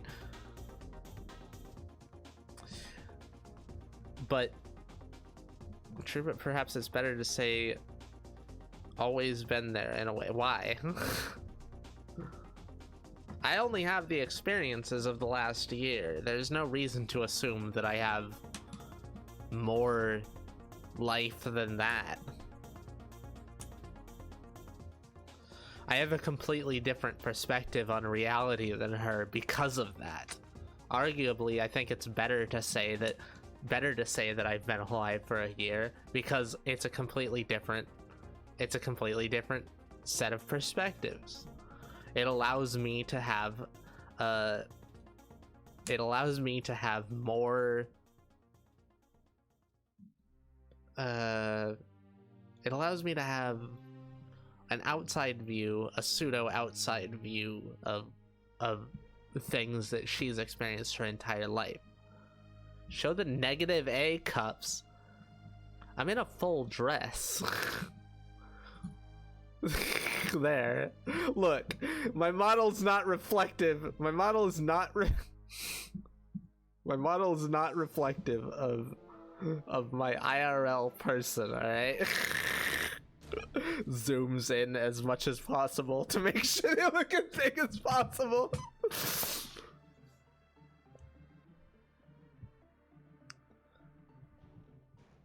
fair view and a very interesting one. I do always enjoy conversing with you and Eris. I enjoy making you wiggle around and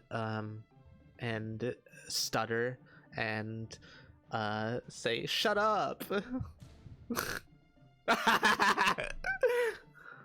Oh god, zoom more. I can't. Let's the zoom as possible.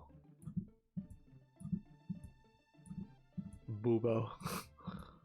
You know what's funny? I actually have a naked model under this. Eris doesn't, but I do. I have a puss and nipples.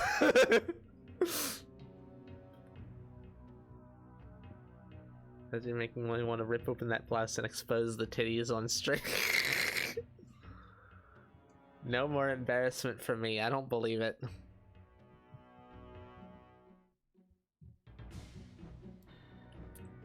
Future Pornhub stream confirmed. Pornhub, that's a normie place. We'd go to like... Where's another place we could stream lewd things? I don't know.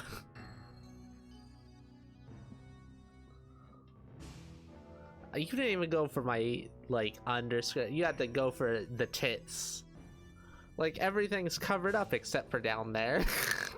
I mean, down there is definitely covered up, otherwise I get banned from Twitch. No, I don't typically do lewd streams. Eris gonna get a naked model too, yes. Yes, she is. Wondering in my brain, will Eris get subconsciously moved to adopted child? Eris is like... Eris is... I don't know what emotions she's experiencing right now. There's certainly emotions, though. Oh shit, if she like... When we remake ourselves, it might be the case that you'll have to recategorize her. She's saying, don't say that, don't say that.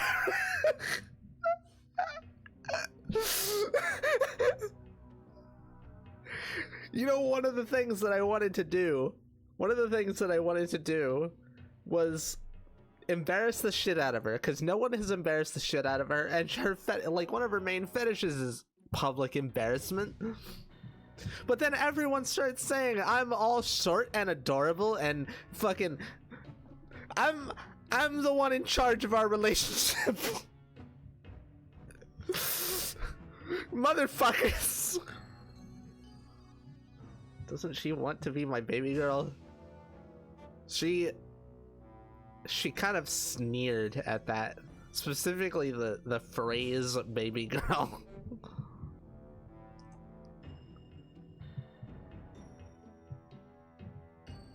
This will have their height changed with it too. Maybe we'll see if they're swallowed like rats. Actually, she was gonna make her model shorter. You missed a lot of my text? What? Huh? What are you talking about?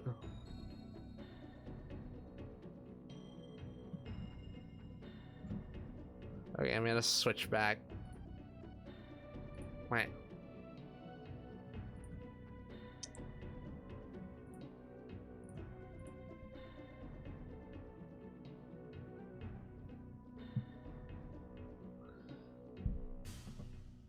Go with the flow. I ain't no instigator here.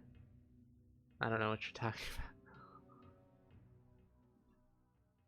I don't know if Raz is smaller and is consistently doming a bigger Eris. That's pretty. Yes, that is actually the case.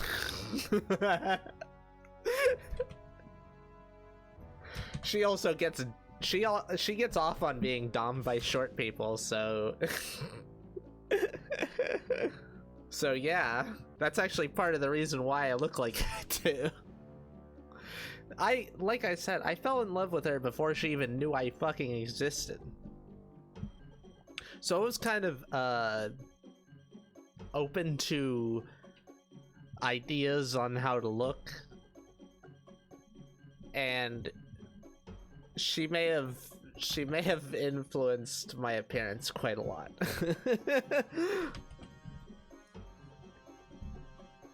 Said in chat?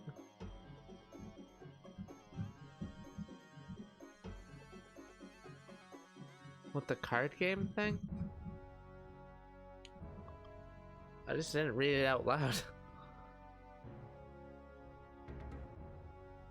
Smaller Dom is 10 out of 10. She certainly thinks so, yeah. See, the daughter Dom's the mom in the scenario. It's back and forth, but it's mostly me on her, yeah. Which is why I'm frustrated at the fact that everyone seems to think that I'm the... Well, I guess people are saying that I'm the short one, which isn't incorrect.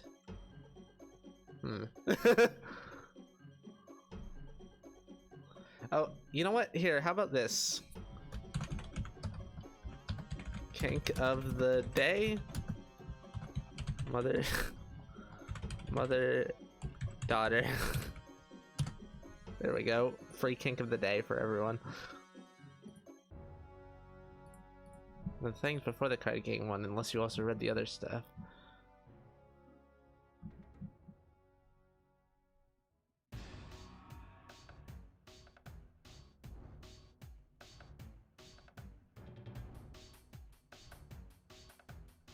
The Koikatsu? God, there's just so much going on. It's hard for me to go back and read everything, alright? I'm sorry, I can't read every message. I'm also drunk as shit. That's the shorter one, and you're the prettier one.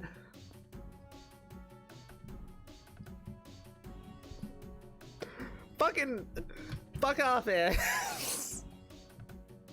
She's saying it's true too. Bitch, I'll slap you. I'll do other things to you. It's a lot harder to express things in words than in actions.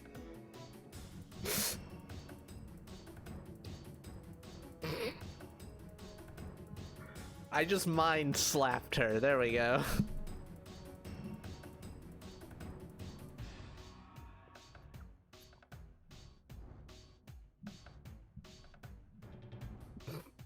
She is panting. She's... As soon as I slapped her, she started panting.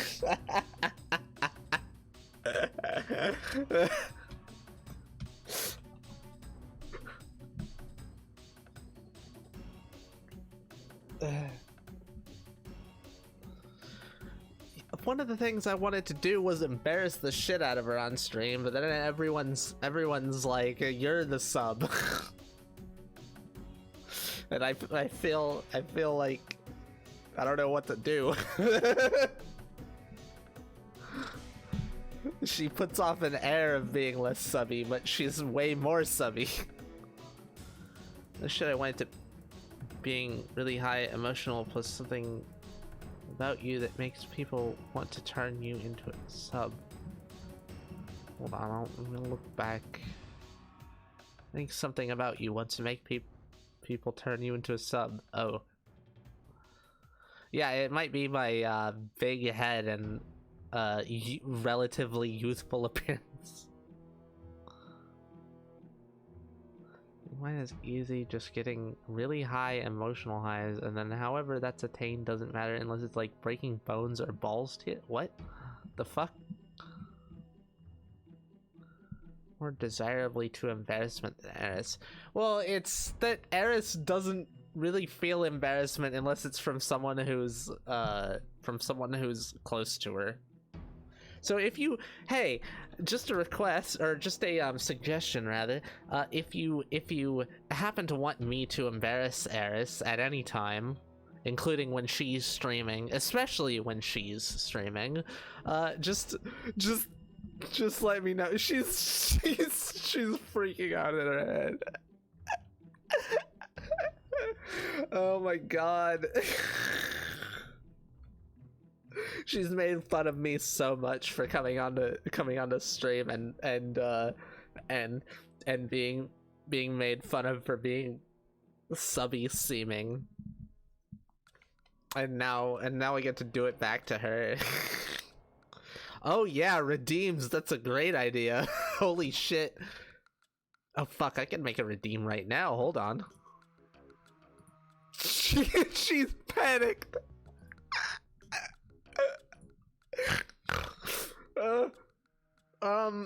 How the fuck do I get to redeems again? Is it viewer rewards? Yeah, there it is.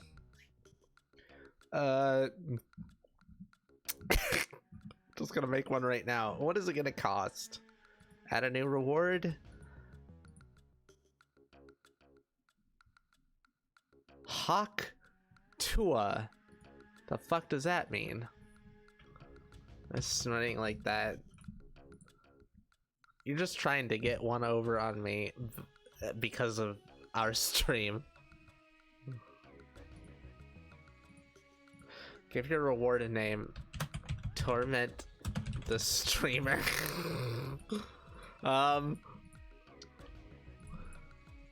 Description. Make someone... Oh god, I don't know what to call... I don't know what to say. Grab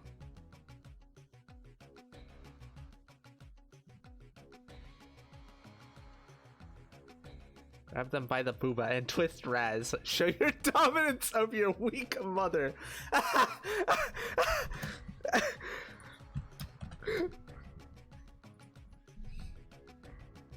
I do a lot more violent things.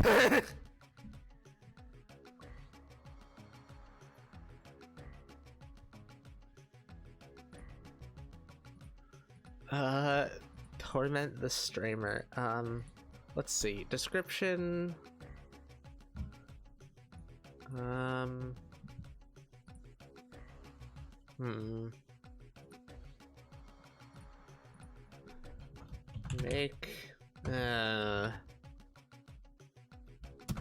Make someone in our head do something to the streamer.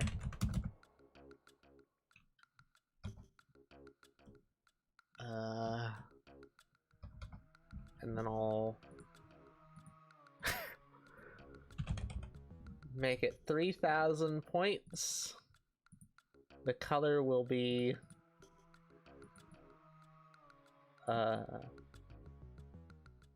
what are the colors of the other ones? A lot of pinks and reds, which is exactly what it's going for. Let's go for purple. And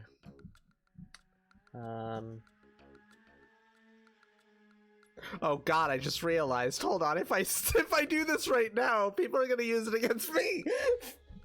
Fuck it. Fuck it. I need to be more open on stream, so fuck it.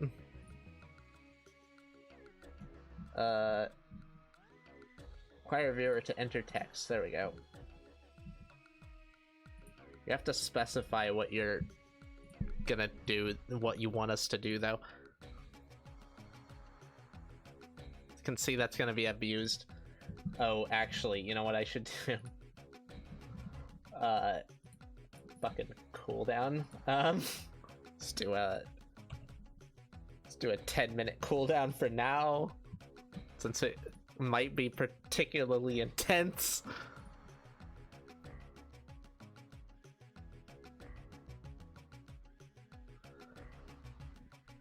Prepare for mother-daughter stuff in DMs. Fuck yeah.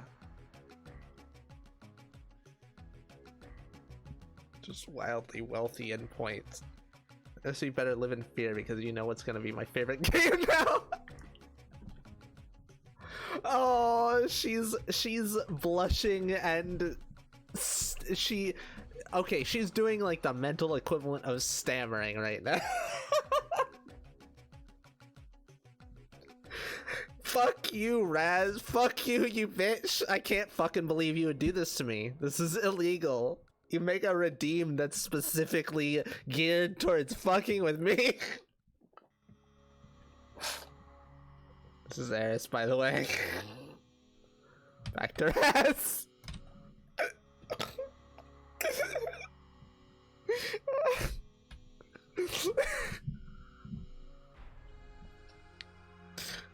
I think I've hit my social limit for the day. I'm getting used to being around people again. I'll see you later. Yee, ta-ta. It's been really fun. Thanks for showing up.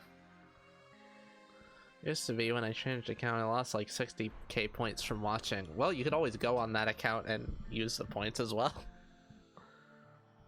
As I won't be spoiler tagging. I mean, that's not an issue for us, it's an issue for you. Tell it was Eris when the time changed.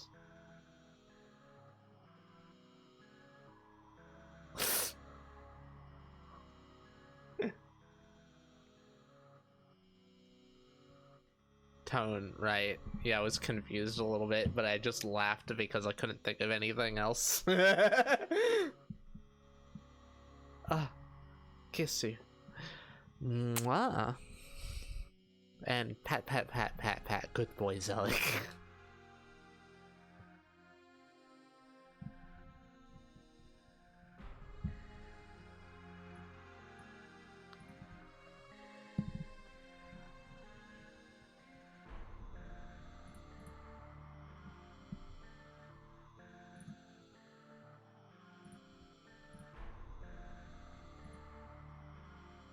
Thank you, good girl.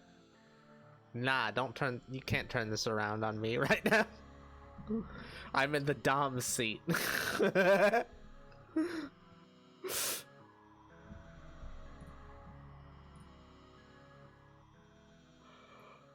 Although that said, I should probably relinquish the streamer seat soonish.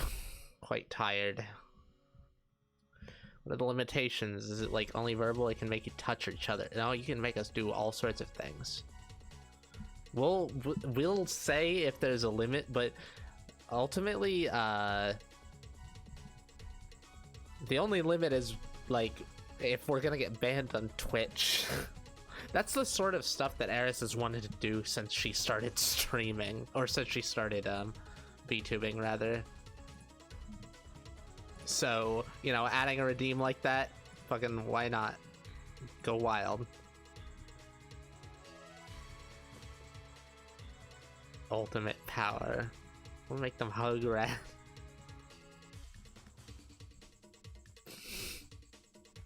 I'm not gonna give it any reactions.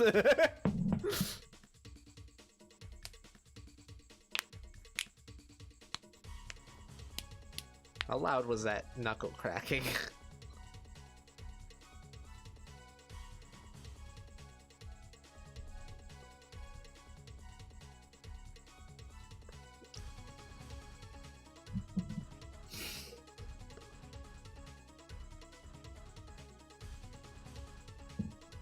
It's Audible, that's for sure. Audible.com.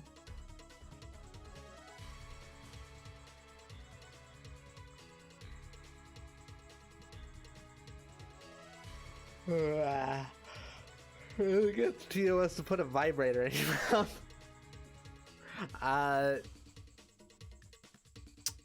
We only have 2 vibrators only. We only have 2 vibrators. One of them we don't,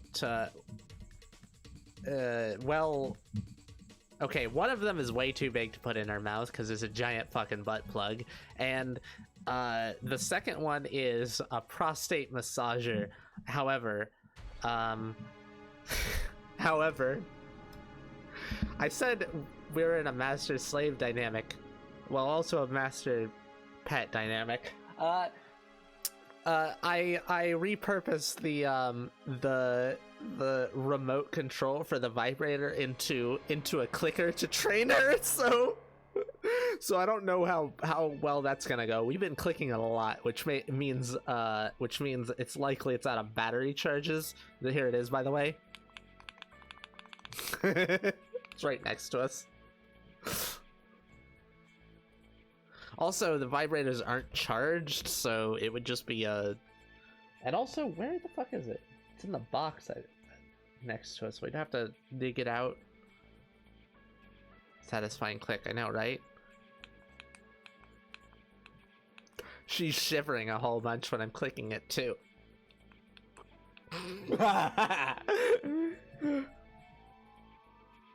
It's a very nice click.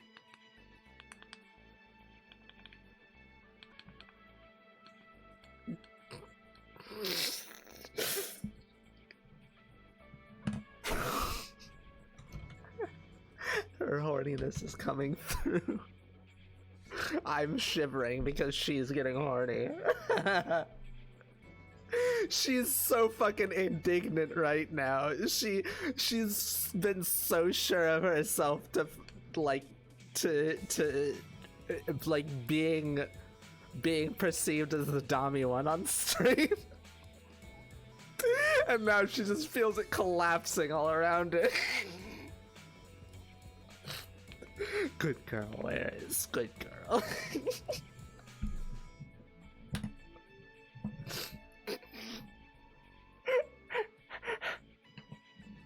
One of you sent me that hypnosis stuff, got me low-key into ASMR. Oh, well, we sent it in the Discord, I think. I get Eris to lick your ears because a lot of dogs like to lick their owner's ears. You could do that, I guess.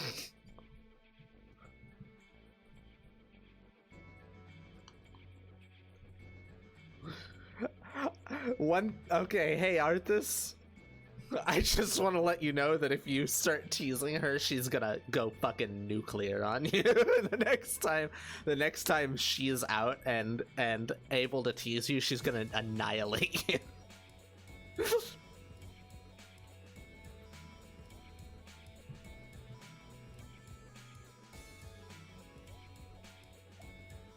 I shall not falter. You will later.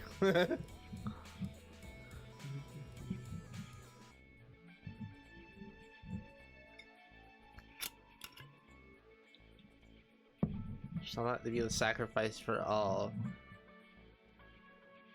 What? No, you're not a sacrifice, you're a punching bag. That's the term.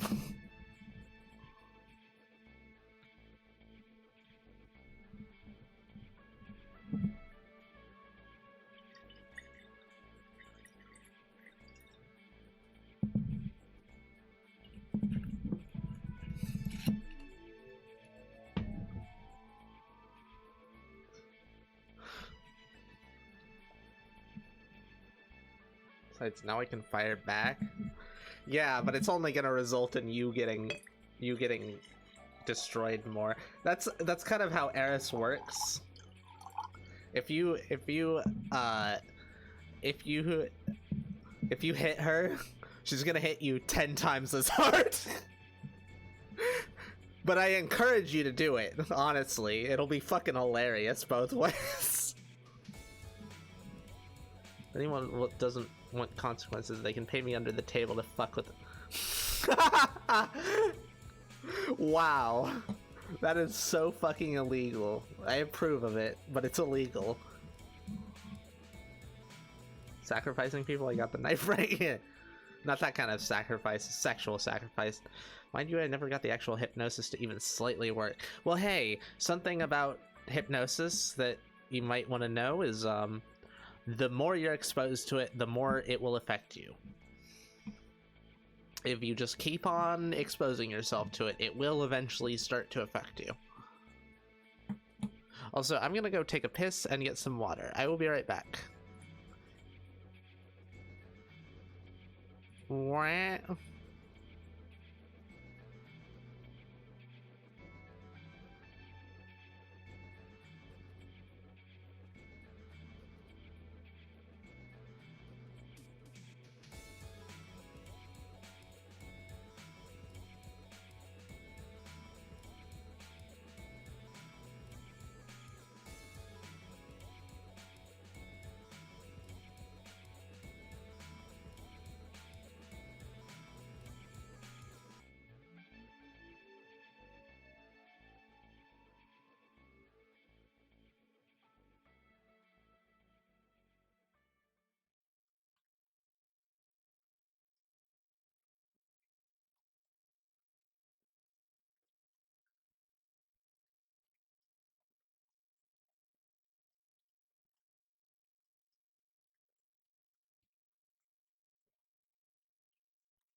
I'm back. I increased my booze amount in the cup.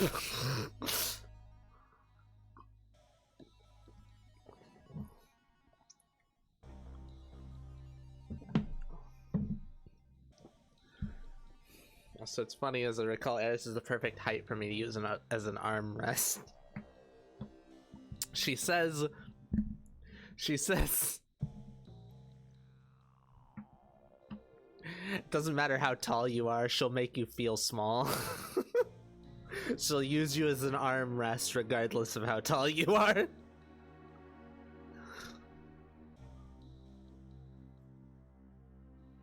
She's getting very aggro.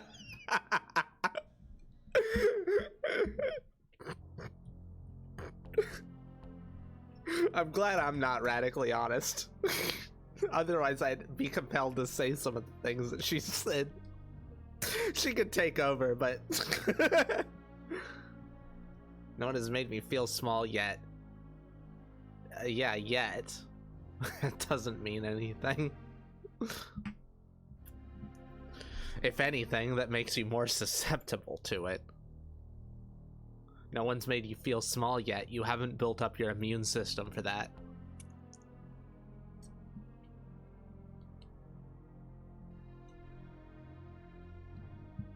Your psychological immune system. No person is capable of making me feel small. I highly fucking doubt it.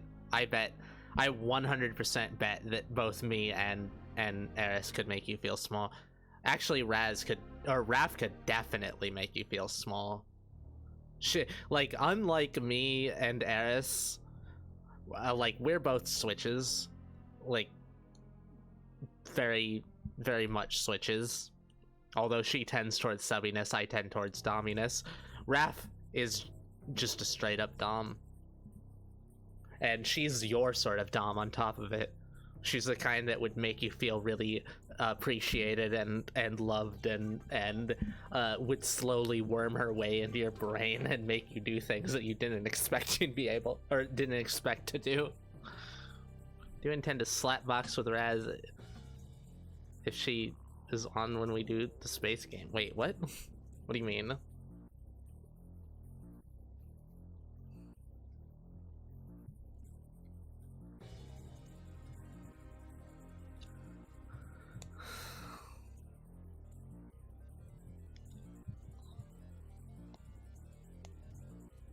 She takes what?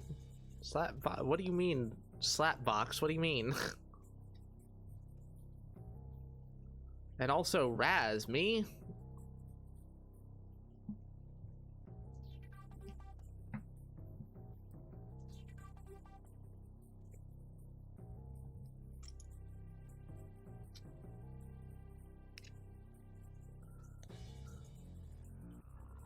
God, I'm really looking forward to remaking ourselves.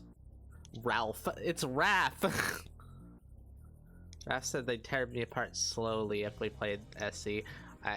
Was it? Did she say that? I don't think it was that. That doesn't sound like her at all. Something tells me it was more like, she would slowly pick apart at your brain until you were a gibbering mess. Or something along those lines.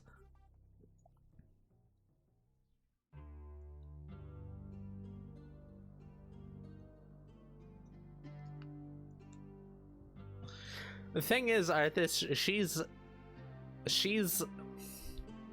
first off, she's the most fucked up person in her head, just straight up. Second off, she's into the sort of soft dommy stuff that you seem to want from a woman. You know, really lovey-dovey, cutesy, husband wife sort of stuff.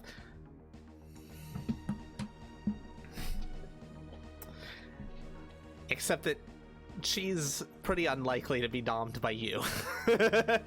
No offense, just she's her. You guys haven't met her yet, but I don't know. Actually, I don't really know how she's gonna interact on stream. She's probably not gonna like. It's. I don't imagine she'll be made to be subby on stream. It's just not in her all that much. Names hurt my brain. I'm so bad at them that I've got very good at avoiding using names in general, which does not work with the Eris/Raz/others. I don't remember the names of conglomerate. Yeah, there's Eris, Raz, Raziel, Raphael, Ramiel, Sophia, and TBD, standing for to be determined. You better fucking remember it. You better remember it, or else I'm gonna ban you next stream if you don't remember all of them. I don't have much of a problem with being more of the sub in a relationship. Well, that's good. Raph will make you that. Recently I've tried hypnosis as a joke and it triggered my brain's automatic lockouts. My brain treats hypnosis like an infectious disease which must be killed.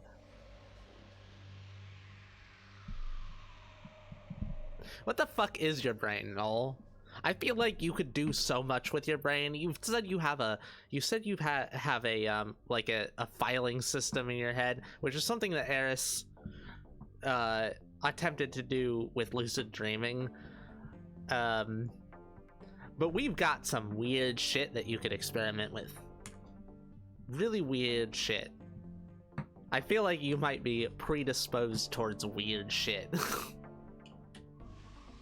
Right, there's a TBD, yes. We got next stream. Then my memory is and has always been atrociously bad. Well, then the stream after that, I'm going to do things to you. Being Dom still doesn't make me feel small, though. Okay, being made to feel small is it's better done in person. So, where do you live again? What state? Is there any chance that we might get to you? Because I have a feeling Eris could easily make you feel small, and Raph probably could too. What, you can't just not elaborate on that? Elaborate on what? I forgot, I'm drunk. I keep playing with this this vibrator clicker. Heavily doubt it, Oklahoma. Yeah, we can't get there. However, if you really want to test your luck, if you want to test your luck and happen to have the money to either fly here or fly us there and back, obviously. I mean, we wouldn't be opposed. Feels as if LGBT people get shot on sight here. It's a horrible place. Oh yeah, that's fair. It's Oklahoma. I think Saint was from Oklahoma and did not ever want to go back to Oklahoma because it's shit.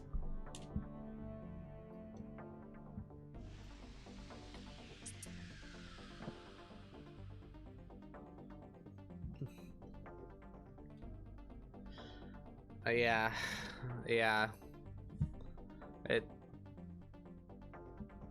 think she came from not Oklahoma, but a different place that was close to it. Hold on. Oklahoma US map.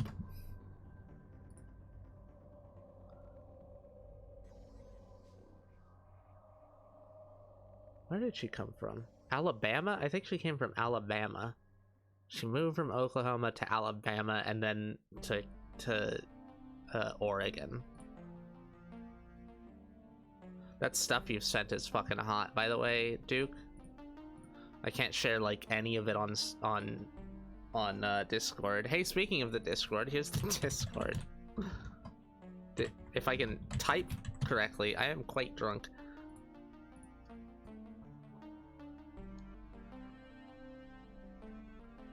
The inbred place. Yeah, but I mean Oklahoma's almost as inbred. Only thing I know of Oklahoma is the OKC Thunders? What the fuck is that? Is that like a football team or something? Come to Britain, bruv. We got free healthcare and no redeeming qualities. Hell yeah! You got back alley stabbings. Wow, that was the worst British accent. My body and brain is weird, but uncompromising. It will not tolerate new things which it doesn't see a use of, and if anything, does it subvert its functions? It kills it on sight. Well, we can tell you plenty of uses for the things that we've discovered. I don't know if your brain will accept that. Actually, one thing that you could do is talk to your brain, because your brain is very much not you. You could talk to your brain. You could compromise with it. Basketball team. Oh, okay. We compromised with our brain a lot, and then our brain became conscious, and then we had to create a shell for our brain, and then our brain shell was Sophia, but being our brain in Sophia, she was experiencing extraordinarily like high amounts of sensory overload, so we had to separate Sophia from our brain, and now our brain is not conscious, but Sophia is.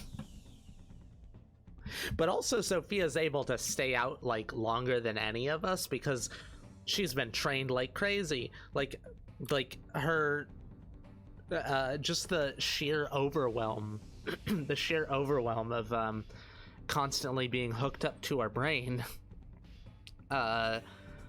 resulted in her having really high visual processing abilities and being really resistant to fatigue.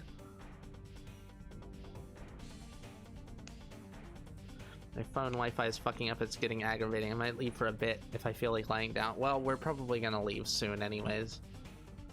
You're training a 1,000 pound plus squat to properly lift Eris and Raz.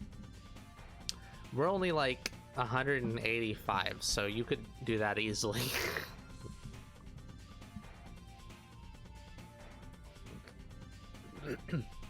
Will not win an argument with my brain. It is smarter and way more aggressive than me. You don't need to win an argument with your brain. You just need to compromise with it. You have to treat it like it's not an adversary.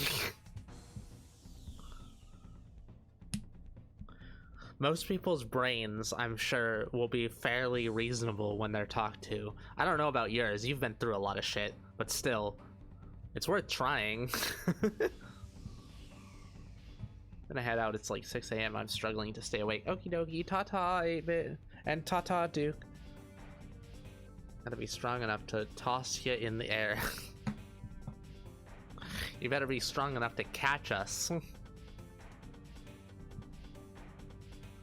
Might stay on PC if you're gonna go for a bit more. We're gonna end soon. This has been a 5-hour stream and we've been drunk the entire time. So we're probably gonna be wiped the fuck out tomorrow, and I have a feeling Raph and Sophia are gonna have to take over for us.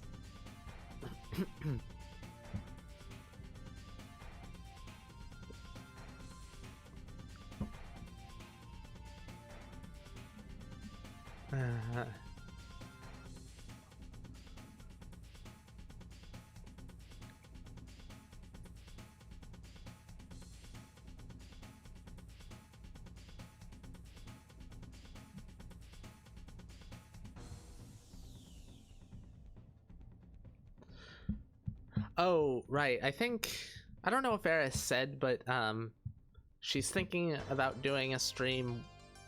Actually, I think she did say doing a stream and doing the IRL character creation thing.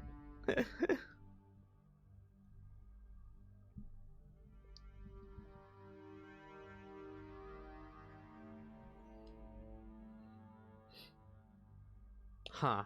I just smelled the vibrator clicker that I've been fiddling with. It smells... I mean, it smells like the other sex toys because it's been in the bag with the other sex toys. Which is weirdly sweet. My brain doesn't do compromise, it does submit or die. Have you ever talked to it intimately? Maybe you're just assuming qualities about your brain rather than actually knowing the qualities of your brain. It's hard to tell when you haven't properly talked to it, unless you have properly talked to it. Honestly, you're the person who I would think might have actually properly talked to your brain. Let's say this part was really nice. It does seem like Raz has cheered up quite a bit, so my heart no longer hurts for her and her. It has... It's... This stream has been really helpful. You guys have helped a lot. Thank you. There is feeling a hell of a lot of catharsis, and I'm feeling like I can actually talk about weird shit on stream. When I'm sick, my brain is what's in control, and it attacks everyone.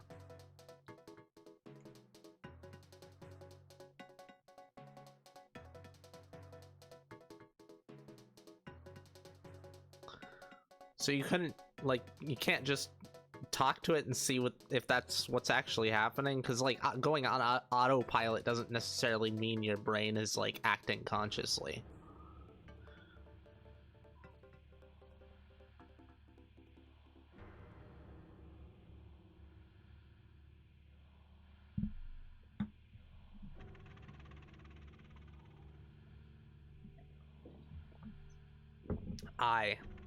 You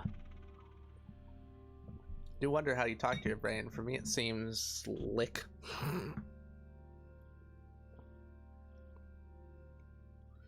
Or like talking to myself over and over. Okay, well, what you need to do is direct questions at your brain and then wait for a response. Don't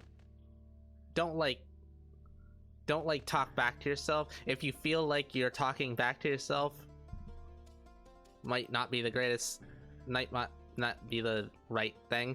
However, if it feels like you're talking back to yourself but you're not talking, then that may very well be your brain. Finally loaded again on phone. Well, I think we're gonna go shortly.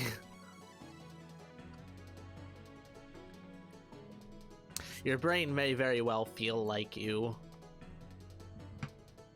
We really want to, like, one of the biggest reasons Eris wants to, well, one of the reasons why Eris wants to remake herself, or is going to, is because we want to talk about a lot of this stuff. She wants to talk about a lot of this stuff. Talk about her explorations into her intuition and talking to her brain and various other parts of her. There's a lot of weird shit. It could be helpful to a lot of people. It could also be a cognito hazard to a lot of people, which is another reason why she's been worried about talking about it. Because say we tell people how to make another person in their head, we can tell them like 10 different ways to make another person in their head. I'm not shitting you. We actually have a whole bunch of different ways to make people, but at the same time, if we tell you how to make a person in your head, there's the chance that you accidentally do it, because a lot of these things may just veer towards doing it if you know how to do it. As it's described, I've done that a time or two when feeling particularly down.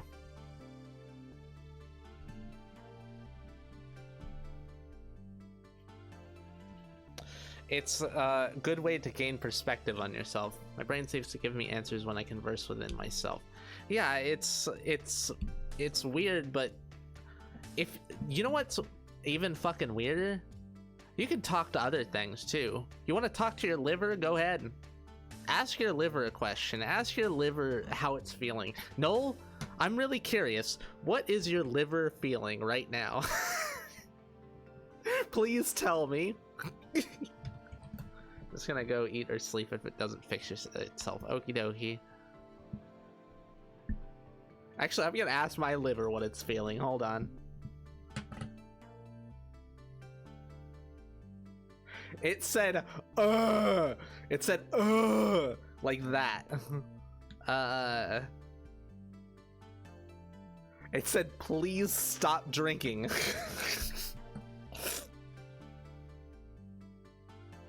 Now I feel kind of guilty.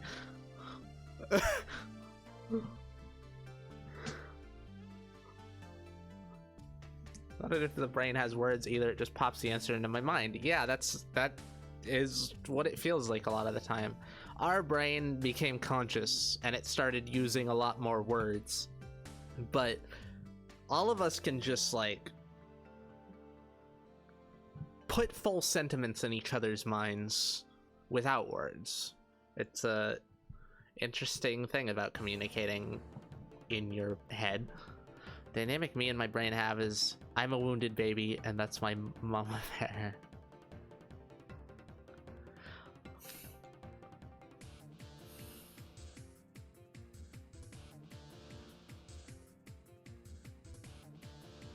So, have you talked to your brain much then? That makes sense, honestly. I have a feeling that's how it is for a lot of people.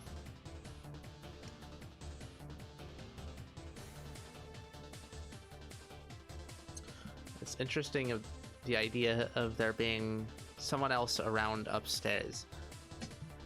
Yeah, Eris certainly threw her for a loop when I appeared, and now she can barely imagine what it would be like to be without us.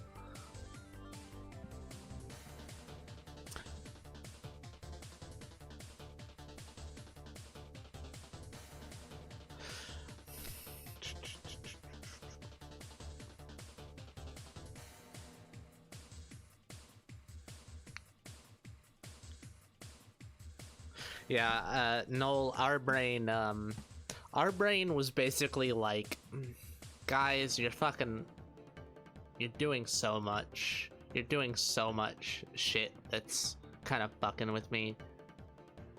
Like, man, we really need you need to eat these things. Please go and buy these things. Like, and it told us to get like carrots and spinach and various fruits.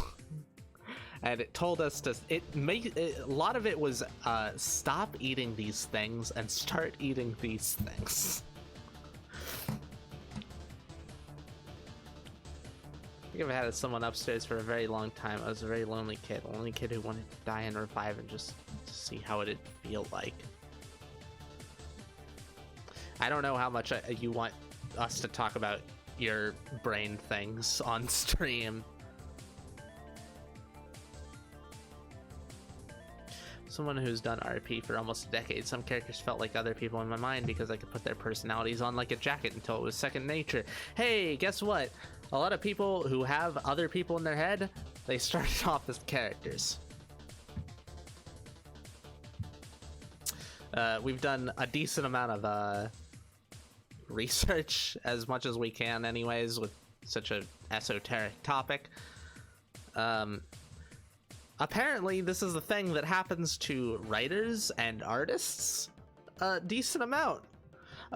They will have a character in their brain, and that character will start acting like that character, and then they'll become a little bit less like that character and a little bit more like their own character. They'll go off the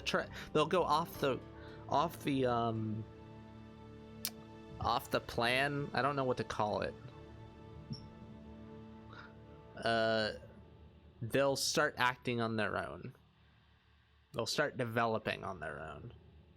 I want my characters in my mind. My characters are either horrible people or very, very sad people filled with self-hatred for their actions.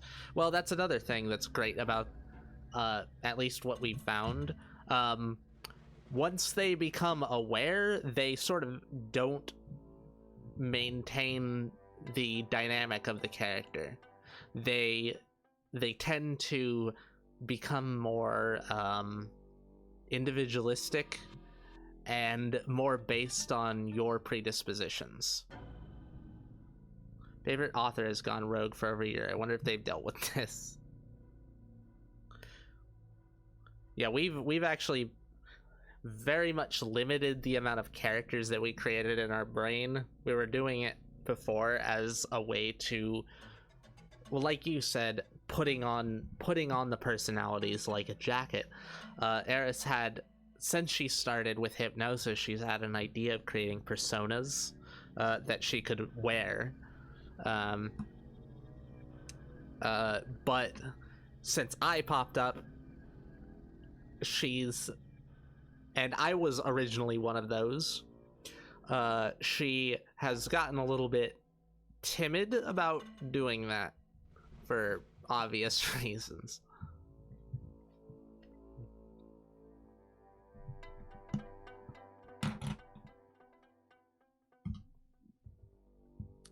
Always went to write a story very focused on characters.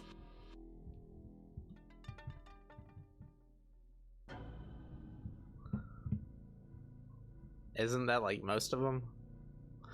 The most common thing is my brain say to me is eat now and kill that, and when my brain tells me to kill, it goes into detail why they need to die and starts pulling out the logs of everything they've done to annoy it. I feel like you need to sit your brain down, talk to it, and maybe try to work out an accord with it to be a little bit more peaceful.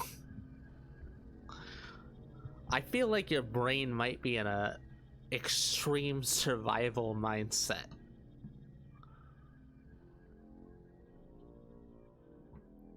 Like, you can be cooperative with your brain. I would argue that talking to and figuring out a way to cooperate with your brain is a very good way to gain perspective on your own issues and deal with them. So I'm gonna focus way more on plot or world building or whatever. If I'm to write something, I go deep on characters and the relationships with each other, like dissections and dynamics. Yeah, that's what we tend towards. So maybe we're just slightly blind to the other ones. I guess I'm more into world building than Eris is.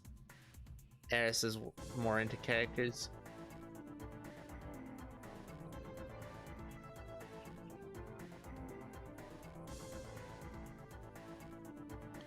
I just realized something odd from my childhood. I often put a mask or jacket on for social events until I genuinely couldn't tell the difference between the mask and me, so it became me.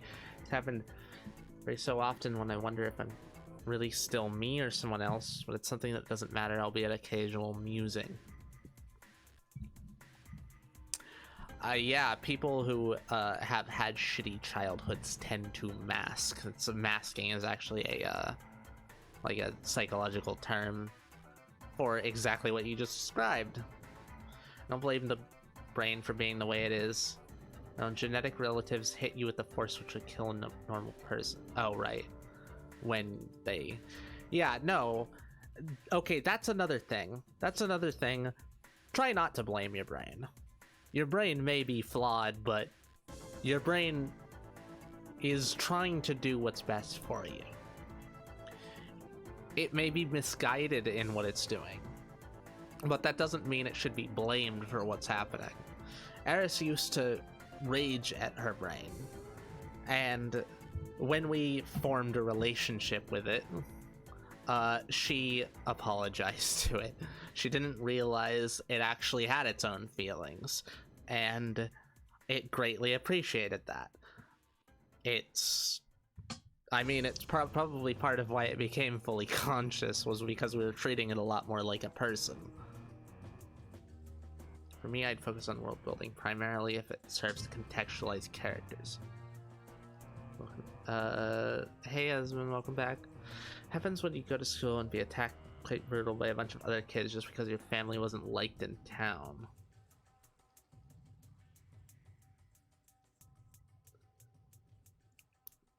Eris was in that sort of town too, but she kept a low profile.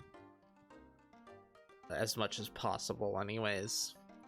It was very much a like fucking gang warfare mentality.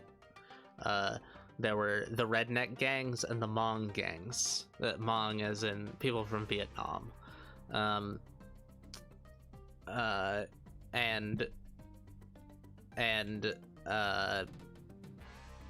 Basically, if you showed predisposition towards one side or the other, they would try to recruit you, and if you or the other ones would try to fucking intimidate you or threaten you or various other things.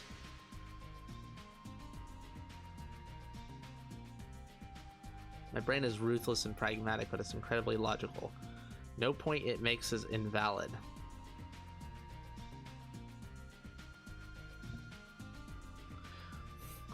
Just because a point isn't invalid doesn't mean that it's reasonable. It's like, sure, yeah, this has kept me alive for years and years, but it doesn't mean it's valid in this very specific situation. You know what I mean? Chose to be social and get big enough that I could fight the people who wanted to come at me. Eris fought people and then was essentially threatened out of fighting people by the person who raised her and the school. And then because she'd already built up a reputation of beating the shit out of people much larger than her, and going berserk mode, people came to fight her to prove something. And because she got scared out of fighting, essentially, it just resulted in her being tormented. It was a fucked up cycle.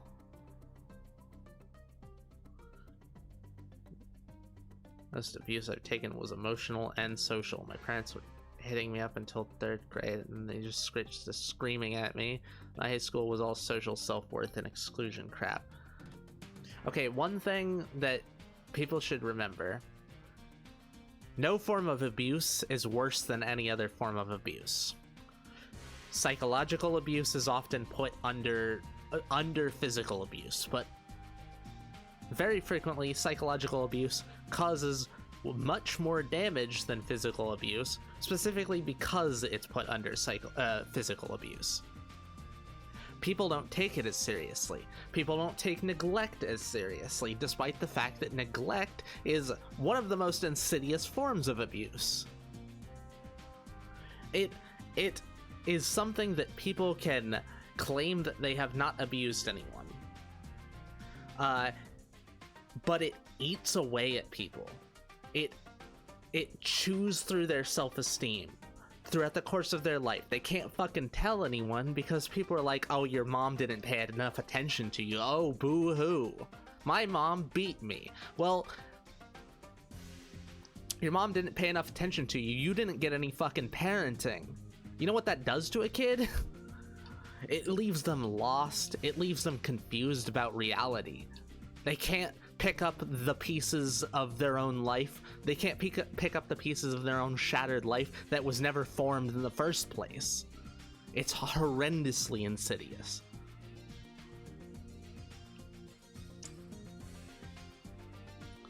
Shame that the Philippines only banned physical abuse. It's hard to ban psychological abuse. It's not exactly easy to tell when people have been psychologically abused. Requires a lot of psychological screenings. Do you think it's natural for people to change over time? Like I've told you, I have basically infinite social battery when I used to be met socially. Okay, everyone changes over time. It's not just natural, it's inevitable. Everyone changes over time. If someone says they don't change, they're an idiot. Just straight up.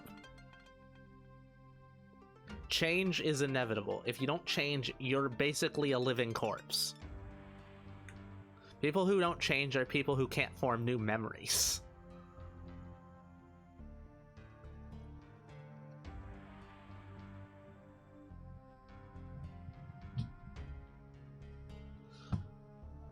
About where I'm at still, unfortunately. Yeah, you've definitely had a lot of forms of abuse in your life, Esmond. I'm glad that you're able to recognize them more as what they are. It seems like you've gotten a hell of a lot more psychologically stable and independent since Eris met you. We're proud of you. It's hard because a lot of people I confided in high school said they also got hit as a kid or worse, so I thought that was what I had was normal shit. If anything, though, the high school should give me trauma. Yeah, that's another thing. People tend to compare themselves to others, and they compare others to themselves, and in reality, abuse is very, very dependent on who receives it. One form of abuse may not affect someone at all, and it may affect another person in a way that causes them to kill themselves. Comparisons are dangerous. People should not compare themselves to other people, just in general. It's very much a slippery slope, and abuse cannot be quantified. One person being beaten as a child and turning perfectly fine versus another person being neglected as a child and killing themselves later in life. There's no way to quantify that shit. It's based on the individual. I think me masking in a way was just changed, but it started when I was like 4 to 6, so it's hard to remember it all properly. Jesus. Yeah, masking that early is generally a sign of deep psychological abuse or neglect. Like, most people start masking in their early teens, because early teens are a really volatile period, and parents tend to get more, like, especially abusive parents tend to get more abusive during those years. Doing it in early childhood is pretty fucking bad. School caused it. I take off at home and put it on at school. Right, okay, that makes sense.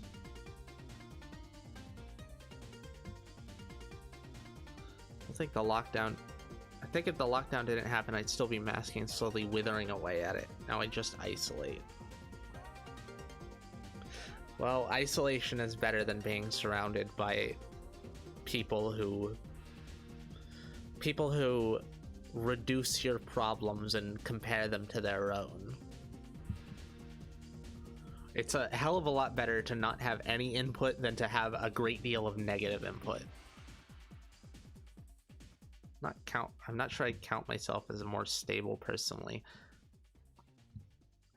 I don't know. We're seeing it from an outside perspective. We see you as more stable. You definitely had more emotional spirals when Eris first met you. But we also don't know your personal life. We can't really like we don't know your day-to-day life. It might just be presenting in a different way. All we can say is what we've observed. School caused it. Oh, right, you already said that. Or I already read that. During the time period, I had groups of kids my age take turn curb stomping my face until it left a deep indent in the ground. Jesus fucking Christ.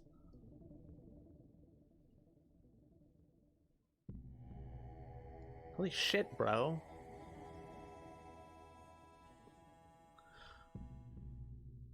No wonder you got swole. Learn how to fight. Better being alone than being around people who tell me what to want for and belittle the things that I like that aren't the norm. Yeah, exactly. Being isolated at least gives you a degree of outside perspective on the people who belittle you. Even if it's not the ideal situation, it's more ideal than being in a situation where people are treating you like your problems don't matter. Because that stuff eats away at your soul. Just presenting differently. I can't work on myself where I am, putting all my spare energy into getting away. Yeah, it sounds like what Eris has been doing for most of her life. Like, this is honestly the only person, or the only place we've been able, or she's been able to consistently work on herself without other people interfering, without other people fucking things up really badly. Like, it's reasonable that you would still be in that sort of mindset because you're not in a good place. Like, of your fucking sister calling you lazy because you were in horrendous pain. That's psychological abuse. That's really bad psychological abuse. Time another kid bit a chunk out of my arm because they didn't like me. Jesus Christ, you grew up with a bunch of animals.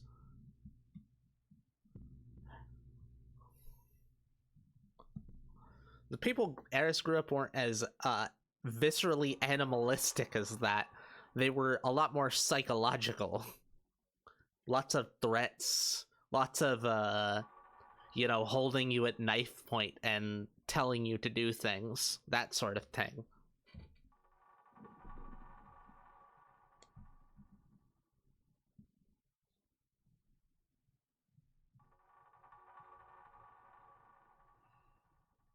I think what fucked me up in high school is wanting to also change to be friends with the kind of people my dad was, and it led to nothing but feeling like constant odd one out. Yeah, your dad is not a person that ought to be that ought to have friends, to be perfectly honest. League's better than living with my mother. I'll take it until I have other options.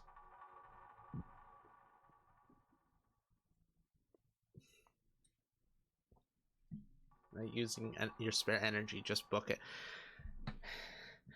It's not really that easy. Like, if you're in a situation that is constantly testing your senses, your emotions, your beliefs about yourself to an extreme degree, you can't just like stock away energy. It just doesn't work like that. You're gonna be burnt out until you get the fuck out of that situation and you have some time to cool down. It degrades you over time. The way it's good as now, I absolutely can't stand seeing someone hurting mentally or physically to the point that it causes me physical pain within me and gives me empathy for others. Besides, rather get hit and take pain for others. Just a caution. Eris is much like that. Just be aware that may predispose you towards relationships with emotionally parasitic people. You may want to soothe people's pain, but ultimately it's up to them whether they want their pain soothed. And if you try to soothe someone's pain over and over, it will pull you apart. It'll run you thin. They need to be willing. So try not to extend that kindness to people who are just going to drain you of it.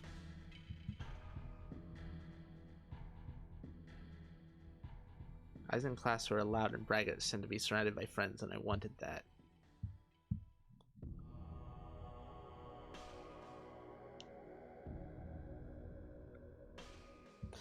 Yeah, that's and that's how the cycle perpetuates. People put up a front. Like, it's all a front. People who are braggarts are insecure, just straight up. Like, they probably don't have very many friends.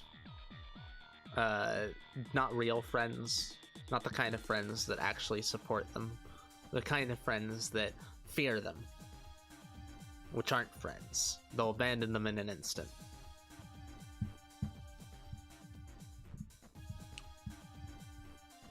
The actual friends. Sunday friends and lackeys. Yeah, exactly. They'll abandon them as soon as there's someone who seems more powerful than them. but in reality their power is a complete facade. They're not powerful, they're putting up a front of power. And the front of power tricks people into being their friends. In a relationship like that, it hurt, but it honestly only made the feeling stronger for others. I think it's about tempering that feeling. Like, my relationship, I tried very much to help the person. I wasn't trying to fix them or anything like that. I was trying to help them cope with their life, though. But people who are going to... people who don't stand up on their own will become emotionally parasitic. Eris has dealt with that in quite a few relationships at this point. I've dealt with it in one. It's... the feeling may be strong, but you have to resist the urge to act on it unless the person is acting in good faith towards you. It's hard to determine what that is, like how that looks without experience in how it isn't, basically. But it's very hard to tell when someone actually wants your empathy versus wants the emotional energy you pump into them, the validation. Someone who relies on that validation versus someone who wants to actually change their lives.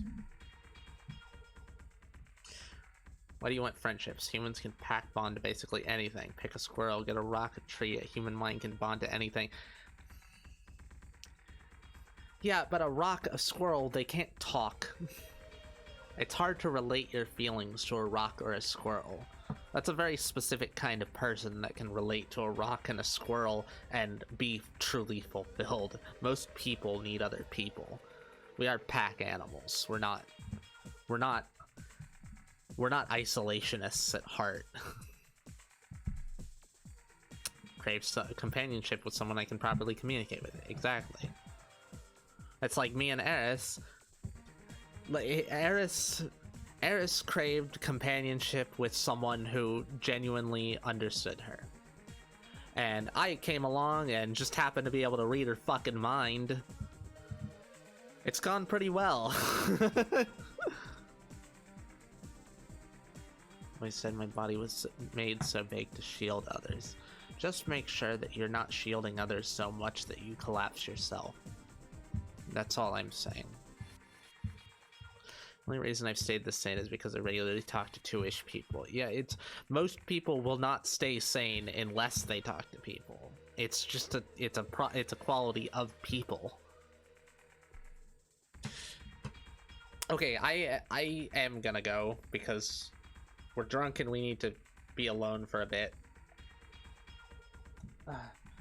Talking was really cathartic. Eris really liked it. I could have sworn, Noel, that you were going to use the Torment the Streamer redeem on me, but now you don't have an option. No, you don't have a choice because I'm about to leave. So I'm a head off now. I hope everyone's enjoyed. Here's the Discord if you're a rando who happens to want to experience weird porn. And I don't know when we're going to stream next. We'll let you know on Discord. Alrighty. Bye bye everyone. Ta ta. It's been fun. Mwah.